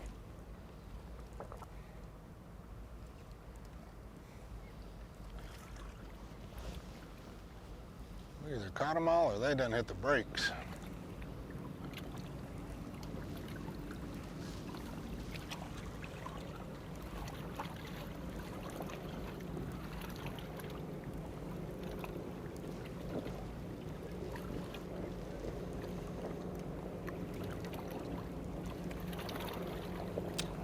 Ben Milliken still sitting on 2 bass. Yeah. He's dropped from tied for 10th to 71st place. Wind's getting right. That would not Wind be is the getting Mercury right. move of the day. No, that's not. That's it. Not the right, wrong Where I direction. started that last hour, if I can't get where Brandon is, if this wind blows down there, I'm blowing right into it now.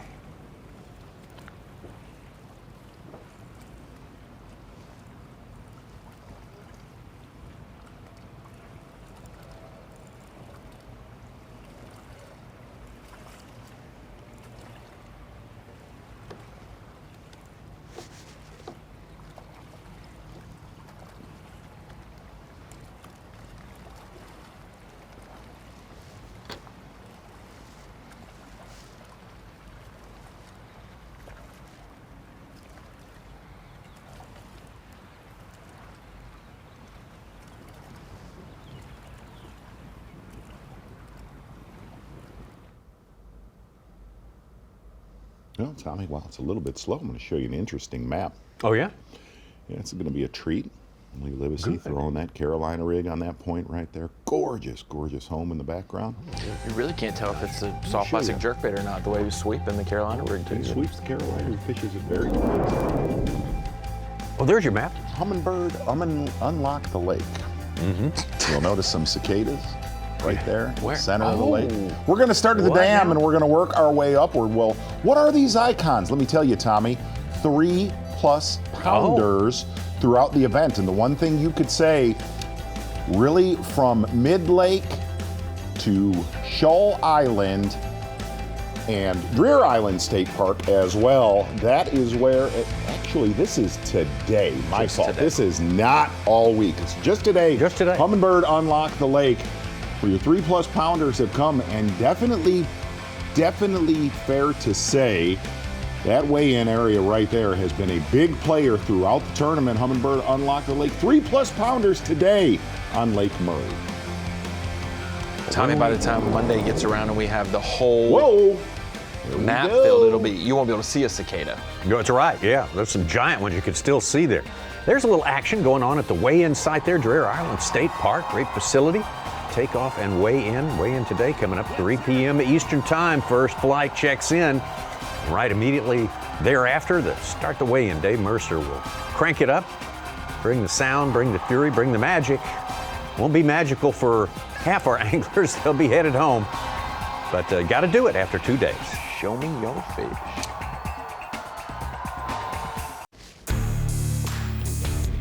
Well, this is it, the Minn Kota Elite, the Lake Murray Elite, Columbia, South Carolina. And it's sponsored by Mercury, by Power Pole, and by Progressive Insurance. Getting closer and closer to weigh-in time here. Still got about, well, for some anglers, more than 2 hours of fishing time. Our first flight's going to check in at 3 local time. That's not that far away. But enough time to get some work done, important work. The most important job you can do today is get yourself inside that top 50. Top 50 only will fish on semifinal Sunday. And then we'll identify the 10 who will go for the blue trophy, the big championship, 5th one of the year. We will be at the end of the weigh-in today, halfway through our year, the Bassmaster Elite Series. Man. Halfway through the year, and we've done 10 tournaments live. Wow. Just buckle your britches, you know, just go. It's like, all right, before you say something stupid, Patrick, I just got to let you know you are on live.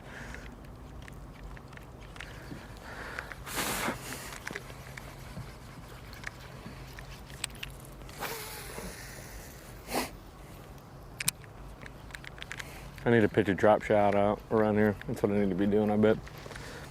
Just trying to pick. I want to try to get one aggressive one if I can call one up on the actual point, then I'm going to skirt around. Skirt.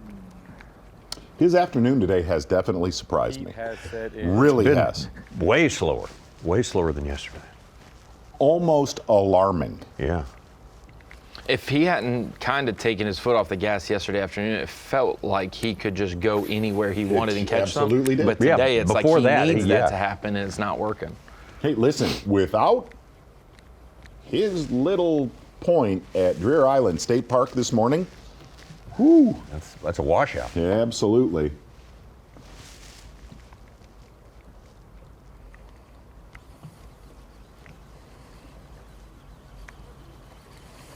The thing is, I'm not seeing as many fish down here. Even like right now. One or two on the bottom. I gotta go back up and get mid-lake.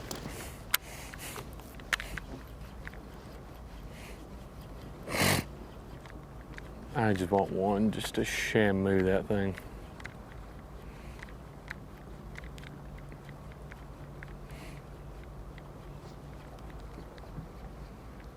Closest angler we have to 20 pounds as it stands right now for today is Jordan Lee with 19 unofficial.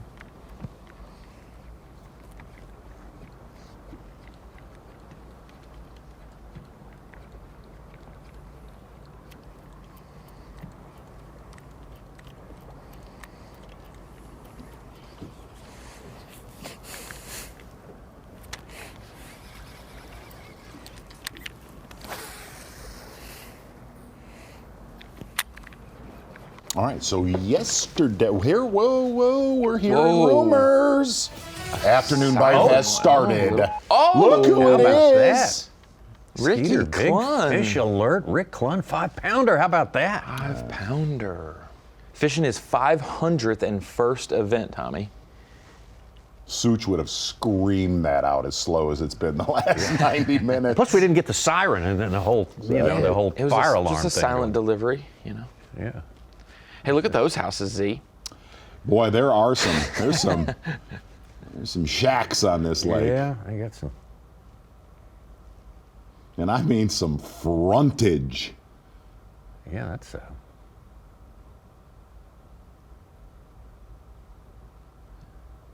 The anticipation Oh, I agree factor with on this. that. Holy cow! Just have confidence it's about to happen.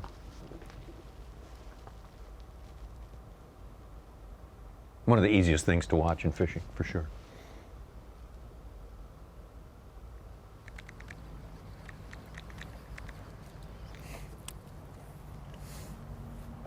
Are we sure that one's not a hotel? Exactly. Over there? That may be maybe a Hampton Inn.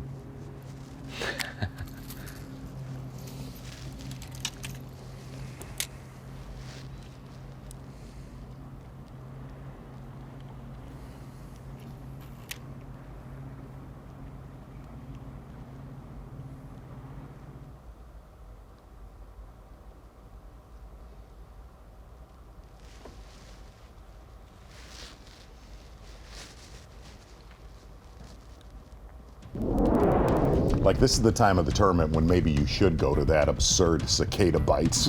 Yeah, that's right. Yeah. Far back in a creek as you can go. Let's get back over to Lee Livesey. You would think that this time of day the river could start to, where it's not herring dependent and these fish are feeding on, they're not even programmed to fish, you know?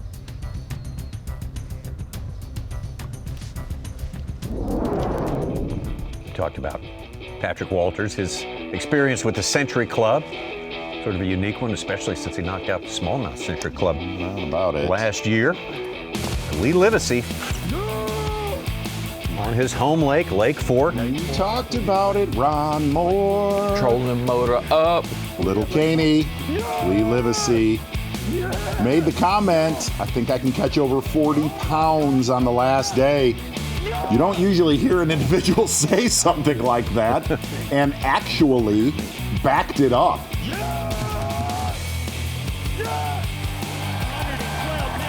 Big victory there for Lee Livesey. Already a well-known angler in East Texas, but getting that done on the home water. Not to be outdone. After 2021, doing it yet again. Fishing totally different. And almost the same winning weight, 112 pounds Really? and 113 pounds. Wow. And here's a sick stat. You ready? Yeah. I tried to tape a show with him the year after that right there, and we caught, get ready, in 12 hours, we caught 4 bass. Oh, God. Exactly. Did not quite get that show done. The statistic odds of what... 2 century belts off of Lake Fork for Lee Livesey. Calling his shots all through those tournaments, just like Babe Ruth or somebody. So I'm going to go over there tomorrow and I'm going to catch 3 7s and an 8.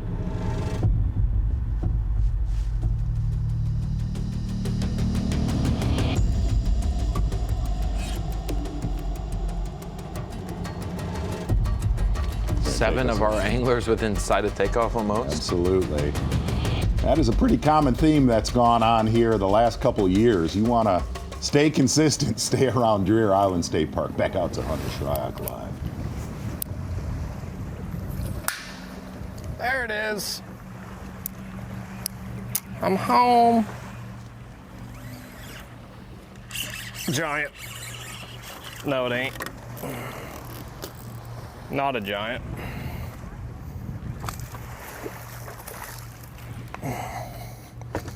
And we're live. I don't think he's going to help. Caught a fish off a dock. Yeah, he ain't going to help. No way. I got him hooked backwards somehow.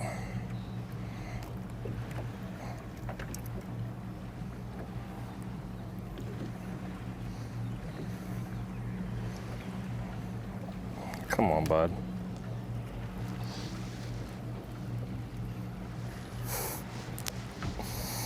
All right, guys, and we're back. Still trying to get him unhooked.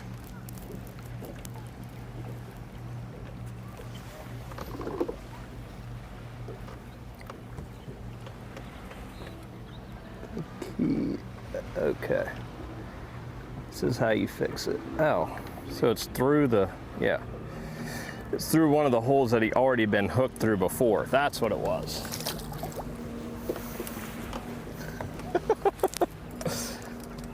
Well, we're having a time. Amen, brother. There you go. Amen, Hunter Shryock. Rip-rap, docks, wacky worms and drop shots, and a chopo. I don't know if I've just kind of run out of things to do and maybe get a couple sight fish, maybe get a big one doing this stuff. They're not getting fish for what's left up here, but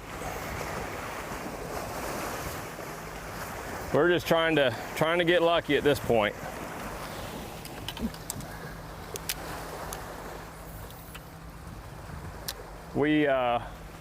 I got a couple bedfish across the lake. I just don't know how much it's worth to run across the wake, for one, and if they're even still there. So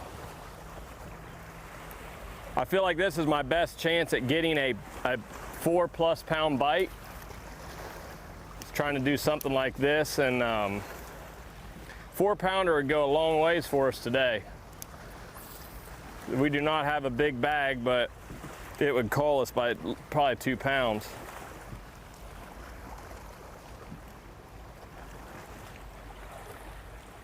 Very interesting. Let's take a moment here. Yes, Welcome in please. our friend on site there. Well, we're having a time. We're having a time. We are having a time. We always turn to Davey Height when we want to have an even better time. Davey Height is standing by, lakeside there, and Davey, we've got a good race at the top. Of course, a couple of guys very, very close. South Carolina guys, 2 Carolina guys. But we're thinking about those 50. There's an hour's fishing time, a little more than an hour for the first flighters right now. And if you're outside that top 50, I mean, based on what you could get from the weigh-in yesterday, was there any uptick in action in that last hour or 2 hours of fishing there on Lake Murray?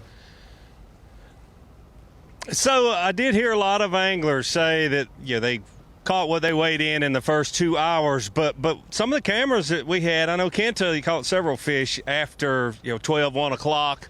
The good thing about today, and I was hoping for that this morning, it really got slick calm there, this morning at about 9 o'clock, stay that way. But there is a good chop on the water now. I think we'll definitely see some more fish caught. We'll see some people move in the cut. We'll see some people, unfortunately, probably drop out. It has to happen. The other thing is there are a lot of people out on Lake Murray right now. It is a beautiful Saturday, and even if the wind wasn't blowing, there's going to be some wave action on Lake Murray. Davey, for the folks that have never been to a blueback herring lake, try to describe to them, when we're talking about it a little bit a half hour ago, it's not like these schools just leave. They'll sit there, but there is a light that just turns off. Yeah, it does. See, so here's what happens, especially this time of year. We're on the, let's say, the downside of the blueback heron spawn here. That's why, the places have been limited compared to last year. We were here earlier. Most of the places by this time of the year, those blueback heron are up there at night, and they're up there for the first hour or two of the day. But then there are some places, and you see some of these anglers that do catch them all day long. There are some places that those blueback herons stay up there. The fish basically stay up there the whole time, but if there's no heron, then they're not schooling. But there are places that even with the sunlight, those heron continue to spawn, and those are the magical places. Been watching Patrick Walters, and so confident through day number 1, obviously going a little light on his weight estimations there, and everything came in with 25 pounds. Sure did. Today started out fairly well, but boy, things just really got quiet for him. Did that surprise you a little bit? So, Tommy Z, Ron, I mean, everybody in the studio, it's just so hard to tell with young Patrick Walters. Hit 16 yesterday and came in with 25. So if he's saying 14, 15 today, I mean, he might be 23 or he might actually be 15, 16. If he's close to that 20-pound mark, I wouldn't doubt one bit that, hey, 25 plus 20, 45, I'm right on track to be where I need to be. He's thinking about this being a 4-day event. Davey, real quick, amazingly enough, watching how this entire day has transpired. If you are not fishing those points or those humps, does it stun you that they're like talking to Jason Williamson? He made the comment, one of those Koya Fujita type anglers that uses a forward-facing sonar probably going to win this tournament, probably going to blow this tournament away. It virtually seems that if you are not fishing those points or humps, you're not even in the game. Does that surprise you that nothing else has transpired? Z, it does. It really does, and that is a great question. I've actually thought about that a lot. I thought Koya would definitely be a player here. He just finished second here last year. The fish that aren't on the herring places right now have been on those places for a very long time. And I just got to think they've seen so many baits. They've been pressured so much. If they're not actively schooling, they can't catch them. So those ones that like Koya normally fishes for, those roamers that are out there, I just don't think they can get them to bite. Wow. I just think they're just so hard to catch. All right, Davey, thank you so much, you and Dave, both for the on-location coverage and everything today. We look forward to leaning on our friend Davey High for more primo I understand info him tomorrow. and Mercer were up a little late watching the solar storm. Oh, that's right. Yeah, they were watching the Northern Lights. I've said it. What? We're not alone. Okay. There's a lot of things happening this year. A lot of things. That's solar activity. Hey, our next event's coming up in the state of Alabama. We're going to return to the Tennessee River. Wheeler Lake. Wheeler Lake's been a while since we have been there. Looking forward to getting back there. Maybe summertime fishing coming up there, June 13th through the 16th. Can't wait for that. The Whataburger Bassmaster Elite coming up from Decatur, Alabama. So put that on your calendar. We'll have 4 days of it for you here on Bassmaster.com. We got more fishing, at least an hour's worth more of fishing. Well, a little less than that coming up. At the maximum for the first flighters, there's 1 hour fishing time left to go on this day number 2 of the Minn Kota Bassmaster Elite at Lake Murray.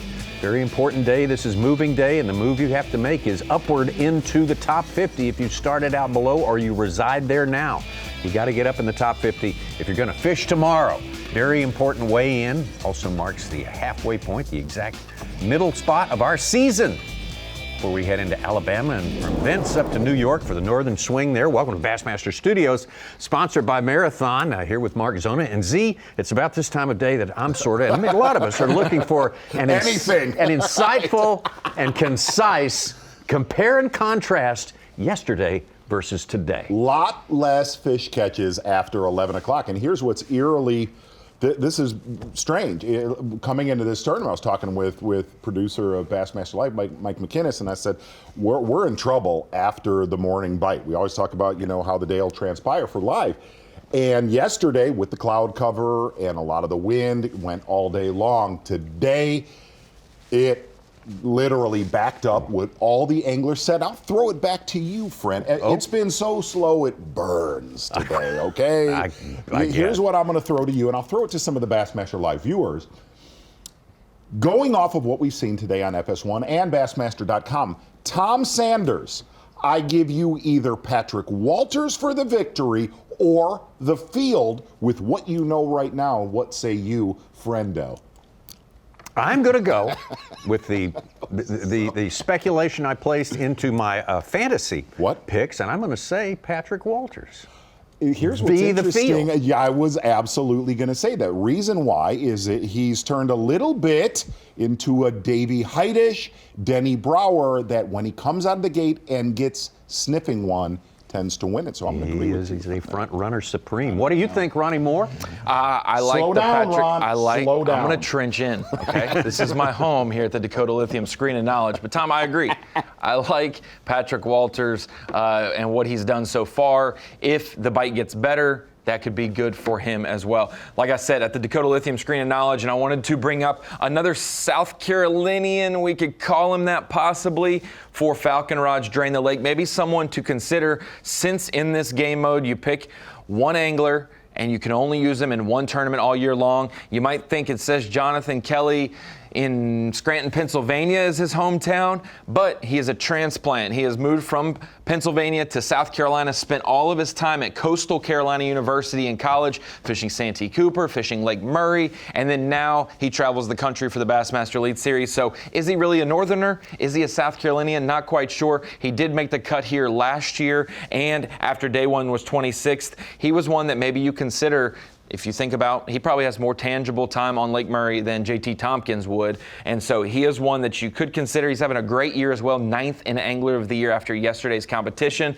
Definitely somebody who is going under the radar and having a great season overall. Then we think about someone who started out in the basement but is climbing his way out of the basement at this midway portion of our season for Rapala Bassmaster Fantasy Fishing. If you've watched it, these numbers here are Ed Lochran's finishes this season. Toledo Bend, 92nd place. Not the best start to the season. One of the worst starts, actually. 100th place at Lake Fork. That had him as one of the lowest 3 or 4 anglers in Angler of the Year. He was in Bucket E, buried down there. Came back at the Harris Chain when we went to Florida, got an 8th place finish. 57th at the St. John's isn't the best finish, but it's mid-pack. So how you get rid of 2 absolutely bottom 10 finishes in the Elite Series, you have to stack a top 10, you have to get a middle-of-the-road finish, and maybe another top 10 or top 15, and you'll be status quo going into the back end of the season. He is doing that, doing great right now, and a couple minutes ago he had moved from 24th after day one into the top 10 in 9th on Bass Track. So if Ed can obviously make the cut like it looks like he's going to, stay in the top 15 and have an upper echelon finish, he could be sitting there after 2 bombs, almost at the classic cut line as we head to Wheeler, Smith, and the Northern Swing, where he normally does well. So if you considered him for Rapala Fantasy Fish, he might have good mojo going in the next month of the season. We always do full disclosure we always do full disclosure for all. Well, real quick, hold on. I'm going to run up to Thank God. Shryock. I don't know what you. No, you're going to. We have our questions. We don't have enough time. Is that the first time we've had Jonathan Kelly and Ed Lochran at the Screen of Knowledge? For fantasy? Probably back to back. Guaranteed. Probably back to back, yes. If we're still live, still want to ask Zona, why does he think none of these bass want to relate to brim beds? Because you can go around the shores of Lake Murray and there's more brim beds than you can shake a stick at. And it's hard to find a bass that's on one. Unbelievable. Once you get the taste of blueback herring in your mouth, young man, you'll never look at a brim bed. Like there's nothing but brim beds right there. As many 4 and 5 pounders that are in this pond, there should have been at least 3 there. Hey, at least. Honestly think they get so honed in on that little herring. Yeah. Stepping on my lights. You know, a little spiny back bluegill brim, something like that? No. A nasty old bull brim. So the question back. Oh, no.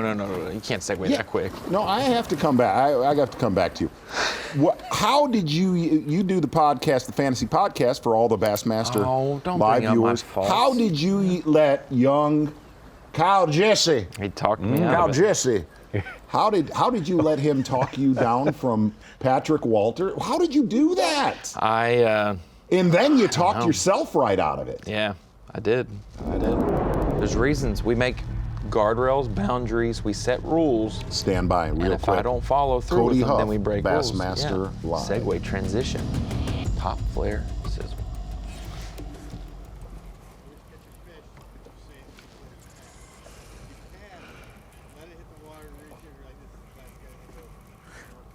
Well, I'm waiting.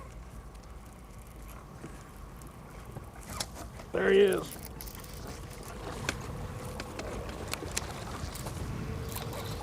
What'd you say about that last cast stuff? Okay, there we go. Decent one. That's what I'm Wake talking bait about. too, like that. Bingo. We'll have some of that.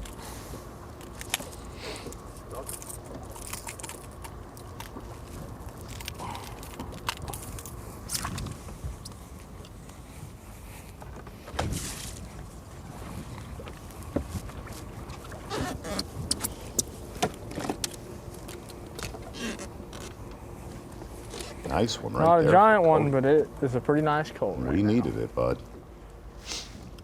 Okay. We could slow roll that the rest of the day. Power pull replay of the day a few times. Hey, one other thing on what Hunter Shryock was talking about right there. Not only the brim beds being an attractant, okay? This is a phenomenal boat dock lake throughout history, okay? Here, good one right there for Cody Huff, is generally post-spawn time of year. I know our hardcore Bassmaster Live viewers would agree with this. On a lake with as many gorgeous boat docks as you have on Lake Murray, dude, after bass spawn, they tend to go to those boat docks for a week or so. So nice. They recuperate, blah, blah, blah. Dude, I think after they spawn here, they immediately go back out and start crushing those herring. Wow. Here's why I say that. There he is. What are we doing, Cody Huff? Wow. Gosh. Lost him, dude. Oh, no. I kind of think that was a gar. I think I saw him. It's either a gar or a bass long as your leg.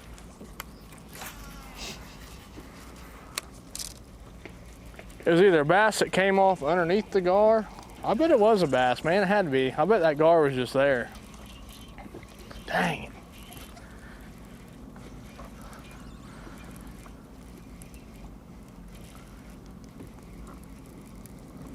Here's what I mean by it. We have just basically got done, for the majority of the largemouth spawn here. Yeah, we've seen a couple here, there, blah, blah, blah, blah. But on a normal lake without herring, we are going to have 3 out of the top 20 just solely fishing boat docks, okay? Yeah. There's nobody doing it. Yeah. It's like they spawn and they go right back out and play volleyball with herring. I'm being dead serious. You think of that story that Davey tells from back in the day. He's told it many times. Of the bait shop there, fella had the big giant bass in the tank. Told everybody to demonstrate the power of the herring. He would throw that bad goldfish in there and the bass would just kind of roll his eyes back, stare at it. Threadfin shad, throw it in there, stare at it. Put a herring in there, I think exploded. Isn't that spin him back out with his eyeballs missing. I mean, it was that just explode on it. Get Davey to tell you. We'll make him tell it tomorrow. It's a great story. Why don't we get we got 2 days. Why don't we get an aquarium, we get some blueback herring, and we get a bass, and we just... Even better. We could do that all day. Do that during commercial breaks. That's right. Budget. Budget consideration.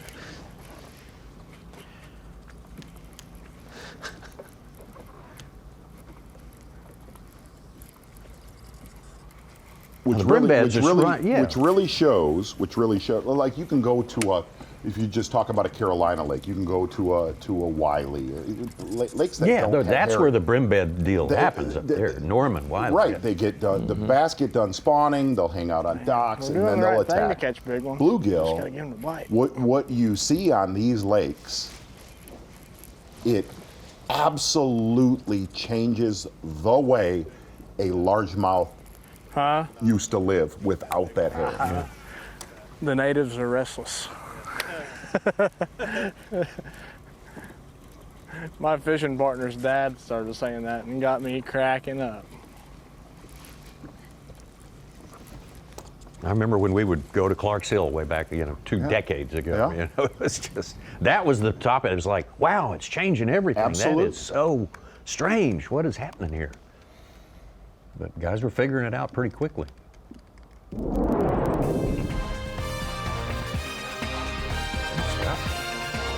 Cody Huff. Thought he was going to go on a little run there. Had that other one come off there, but good stuff. Going to break up the last half hour of fishing time that we have for you here. We've got a little bit of that left for you. 6 new guys in the top 10 right now. 6 new guys. Wow. 6 new guys. There's the big question for today. The Yeti Hot Sea Cut Line. Oh, it's so it burns. It's so hot. Oh, it's torrid. Matty Wong, Justin Atkins, Kinta Kimura, Kyle Norsetter, Wetherill, and Keith Combs. Atkins has a big win here. Atkins has a big Forestwood Cup win here. Oh, yeah. All right. We're going to wrap it up when we come back, so stick around. Day 2 action. Got a little bit of it left for you here. Bassmaster Elite Series Minn Kota Elite, sponsored by Toyota, by Nitro Boats, by Dakota Lithium, and by Humminbird.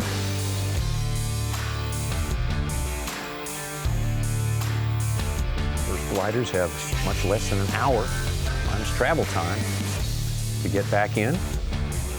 Later flights will fish longer, maybe pick up some fish, maybe they can get the job done, get themselves in the top 50. And boy, it'll be a little bit of a washing machine out there as well. It will be. It's not like a long run, but beat you up a little bit. Yeah, you gotta get around. Lots of people on the lake, beautiful day Saturday. What do you mean?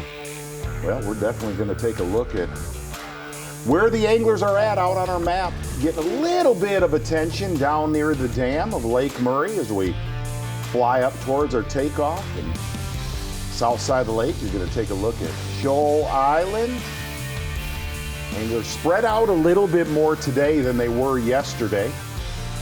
We get up near Shoal Island and Dreer Island State Park. That is where most of the attention has been the last 2 days. And one thing to be said, really looking at how tough today has been, a tough day, fair to say, especially looking at a lot of anglers that were in the top 10 no longer there as we fly up the Saluda River right there, Tommy Sanders. It's always exciting getting up Look at there. Rick Clunn.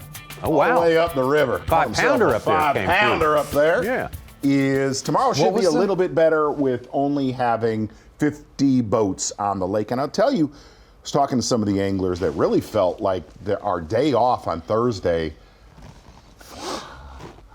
finally gave these fish a day of rest that they thought actually helped. So a lot of people live in this area, so they face pressure every day. They do. All these fish. Such a great fishery. It's resilient.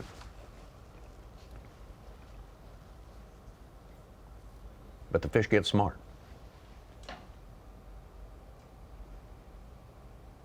Boy, and if you ended up catching over 18 pounds today, you have done some. 20-pound game, real quick, 13 bags yesterday. How many say you today, friendo? Two. I'll do you one even worse. Okay. One. Wow. Okay. How about Ben Milliken, 2 fish still in 72nd place. From 10th. Painful. Hard to even. That's a drop. That's a drop.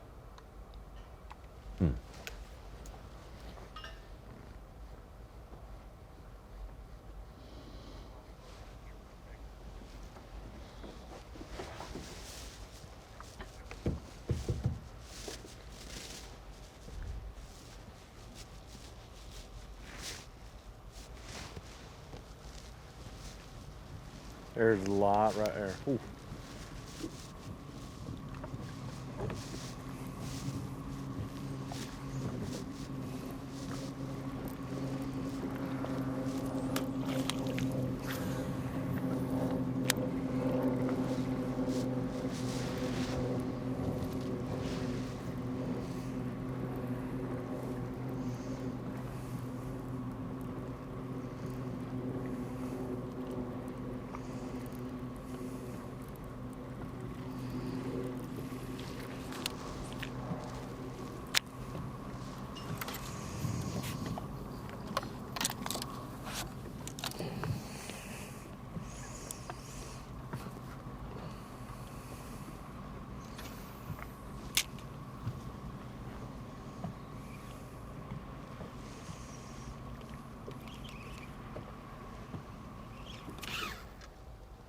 Well, Walter's hooked up.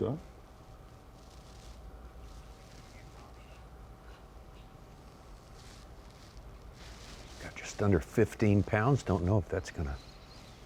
See if you got a small one. Z, we're thinking maybe 16 pounds for Patrick Walters. Okay. Right? 16, I think 16 right and a around half? 16 pounds, Okay. yeah. Welcome in. We're almost done here on day 2. Just a few minutes left in the fishing day. Anglers got about 30 minutes left in their day as well. Dakota Lithium Screen of Knowledge here. We've seen a couple areas really factor, mid-lake, maybe a little bit down lake, but there's been one key area that anglers have trenched in that we've seen in our top 5 today, and I'm going to show you that on some Humminbird Lakemaster mapping. The thing, we talk about the points, clay points, maybe some shell, hard bottom, places that these blueback herring will get on top of when the water temperature gets above 70, 75, and they'll start to spawn. Those are great ambush places that the bass will attack them. They'll also hang off those points and wait till a school of bluebacks come back by, form up, and then they'll feed up on them. It's not as simple as looking at the bank and seeing where a point is. That's where you can start. There's plenty of those where you look and visibly know that's a point on Lake Murray. But as you see here, there's tons of areas, whether it's the extension of an island, whether it's a secondary point, whether it's a danger buoy, which we would classify maybe as a shoal disconnected because the channel swoops through and cuts that point off, and then you have a high spot farther out from the bank. There's multiple places that you can do it, point to point to point. So a lot of these anglers who are trying to pick out a spot, you're trying to pick out the best spot. Maybe it's the most obvious spot. And if you go to stop number 1, stop number 2, stop number 3, and you haven't started fishing yet, that's when you start to panic. We saw some anglers fishing closer, whether it's a longer extending point, maybe a hump like we said, maybe it's a secondary, maybe on, like John Garrett, on a flat point.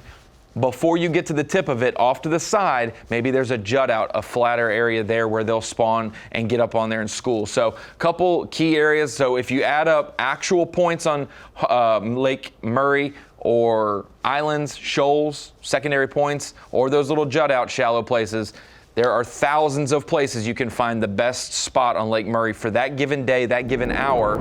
You just don't want to get your timing out of sorts like we talked about with tidal fishing. In all honesty, looking at that map that you just had up there and the blow with the blow through of Dreher Island is all you really need. Some of the best ones, you just run those outcroppings of red on your Lakemaster, especially those naughty ones that are not on an actual point. When you zoom out the map of Lake Murray, how many points there are, it can, where do you go? Where do you start? One to the next. But when you start to find some areas, like you said, what now, little color brother? shading. What now, little brother? If I go up shallow, fish docks, I might catch one.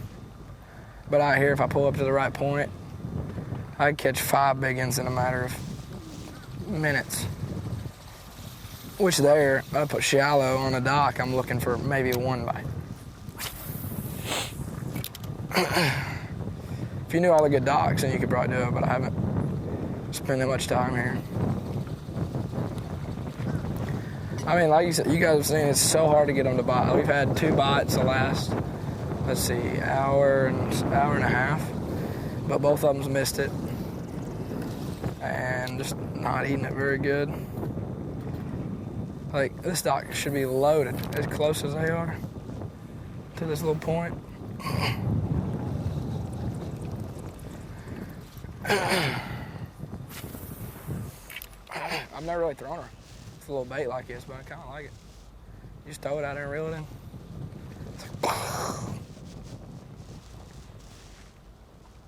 Z, did you see the sky last night from the hotel? No. No, me absolutely either. I had not. no idea it was a thing. I didn't know that you could see it this far south. Oh, yeah. I had no idea. Yeah. I didn't either. I didn't know you could see it this far south. Go out and look tonight.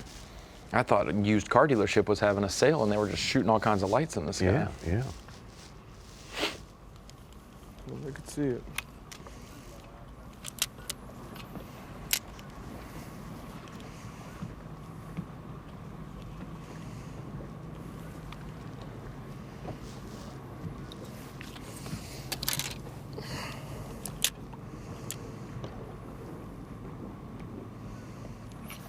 Bunch of them down there.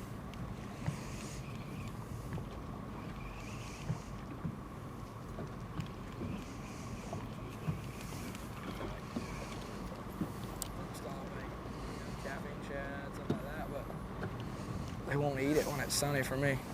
Might have to throw I just a don't rig know how at to do those. that right. What are you gonna roll? I just rerun I got 3 of them. Oh my gosh.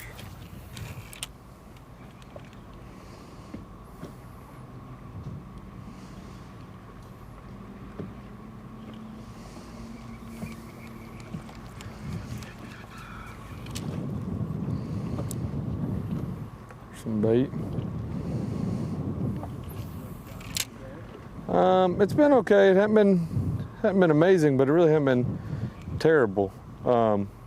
We've caught still a decent bit of fish today, but we haven't been able to call them up really. We just called one up, but we've had to catch them schooling most of the day, and that's really kind of luck of the draw if you actually get one of the big ones, if they're big ones or even in the group if they're willing to bite. It's just been kind of one of those off days, a lot of pressure, mainly just boat traffic. There's a local tournament going on, which, I mean, that happens all the time. Man, the bait right there. I'm debating on. That's a lot of bait. I'm gonna get this Luke ready. Just wait. I'm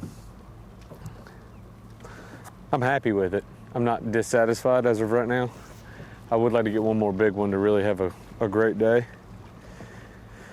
But we are at their mercy currently. Man, I figured they'd have busted all that shad.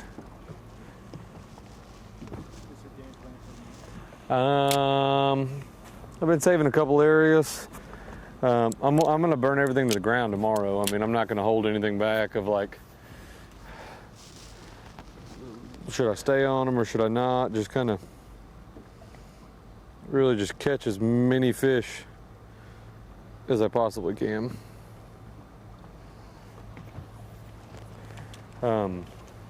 That's the thing. It's like the hard part is, you know, making the cut, and then from there, giving yourself a chance to be in contention.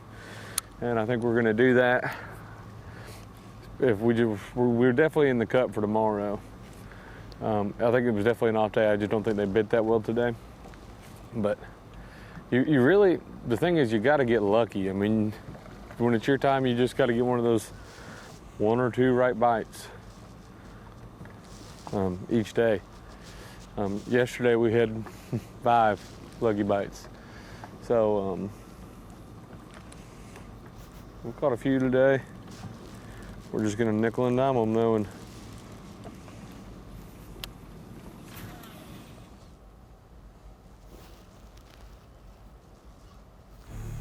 Patrick Walters, his assessment of the day says what could have been worse. It'll be very interesting to watch how he manages day 3. Yeah, absolutely. Big time.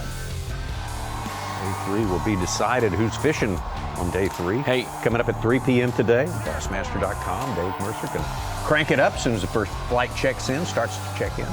Remember, tomorrow's takeoff, 50 boats, but we split it in half. The first 25 go. We hold the second 25 for 15 or 20 minutes before letting them go. Ooh, so if you're critical minutes, if you're right close now to 25th, you want to be in that first flight. You'll go out quickest. You'll get your spot. Maybe have a limit before the others take off.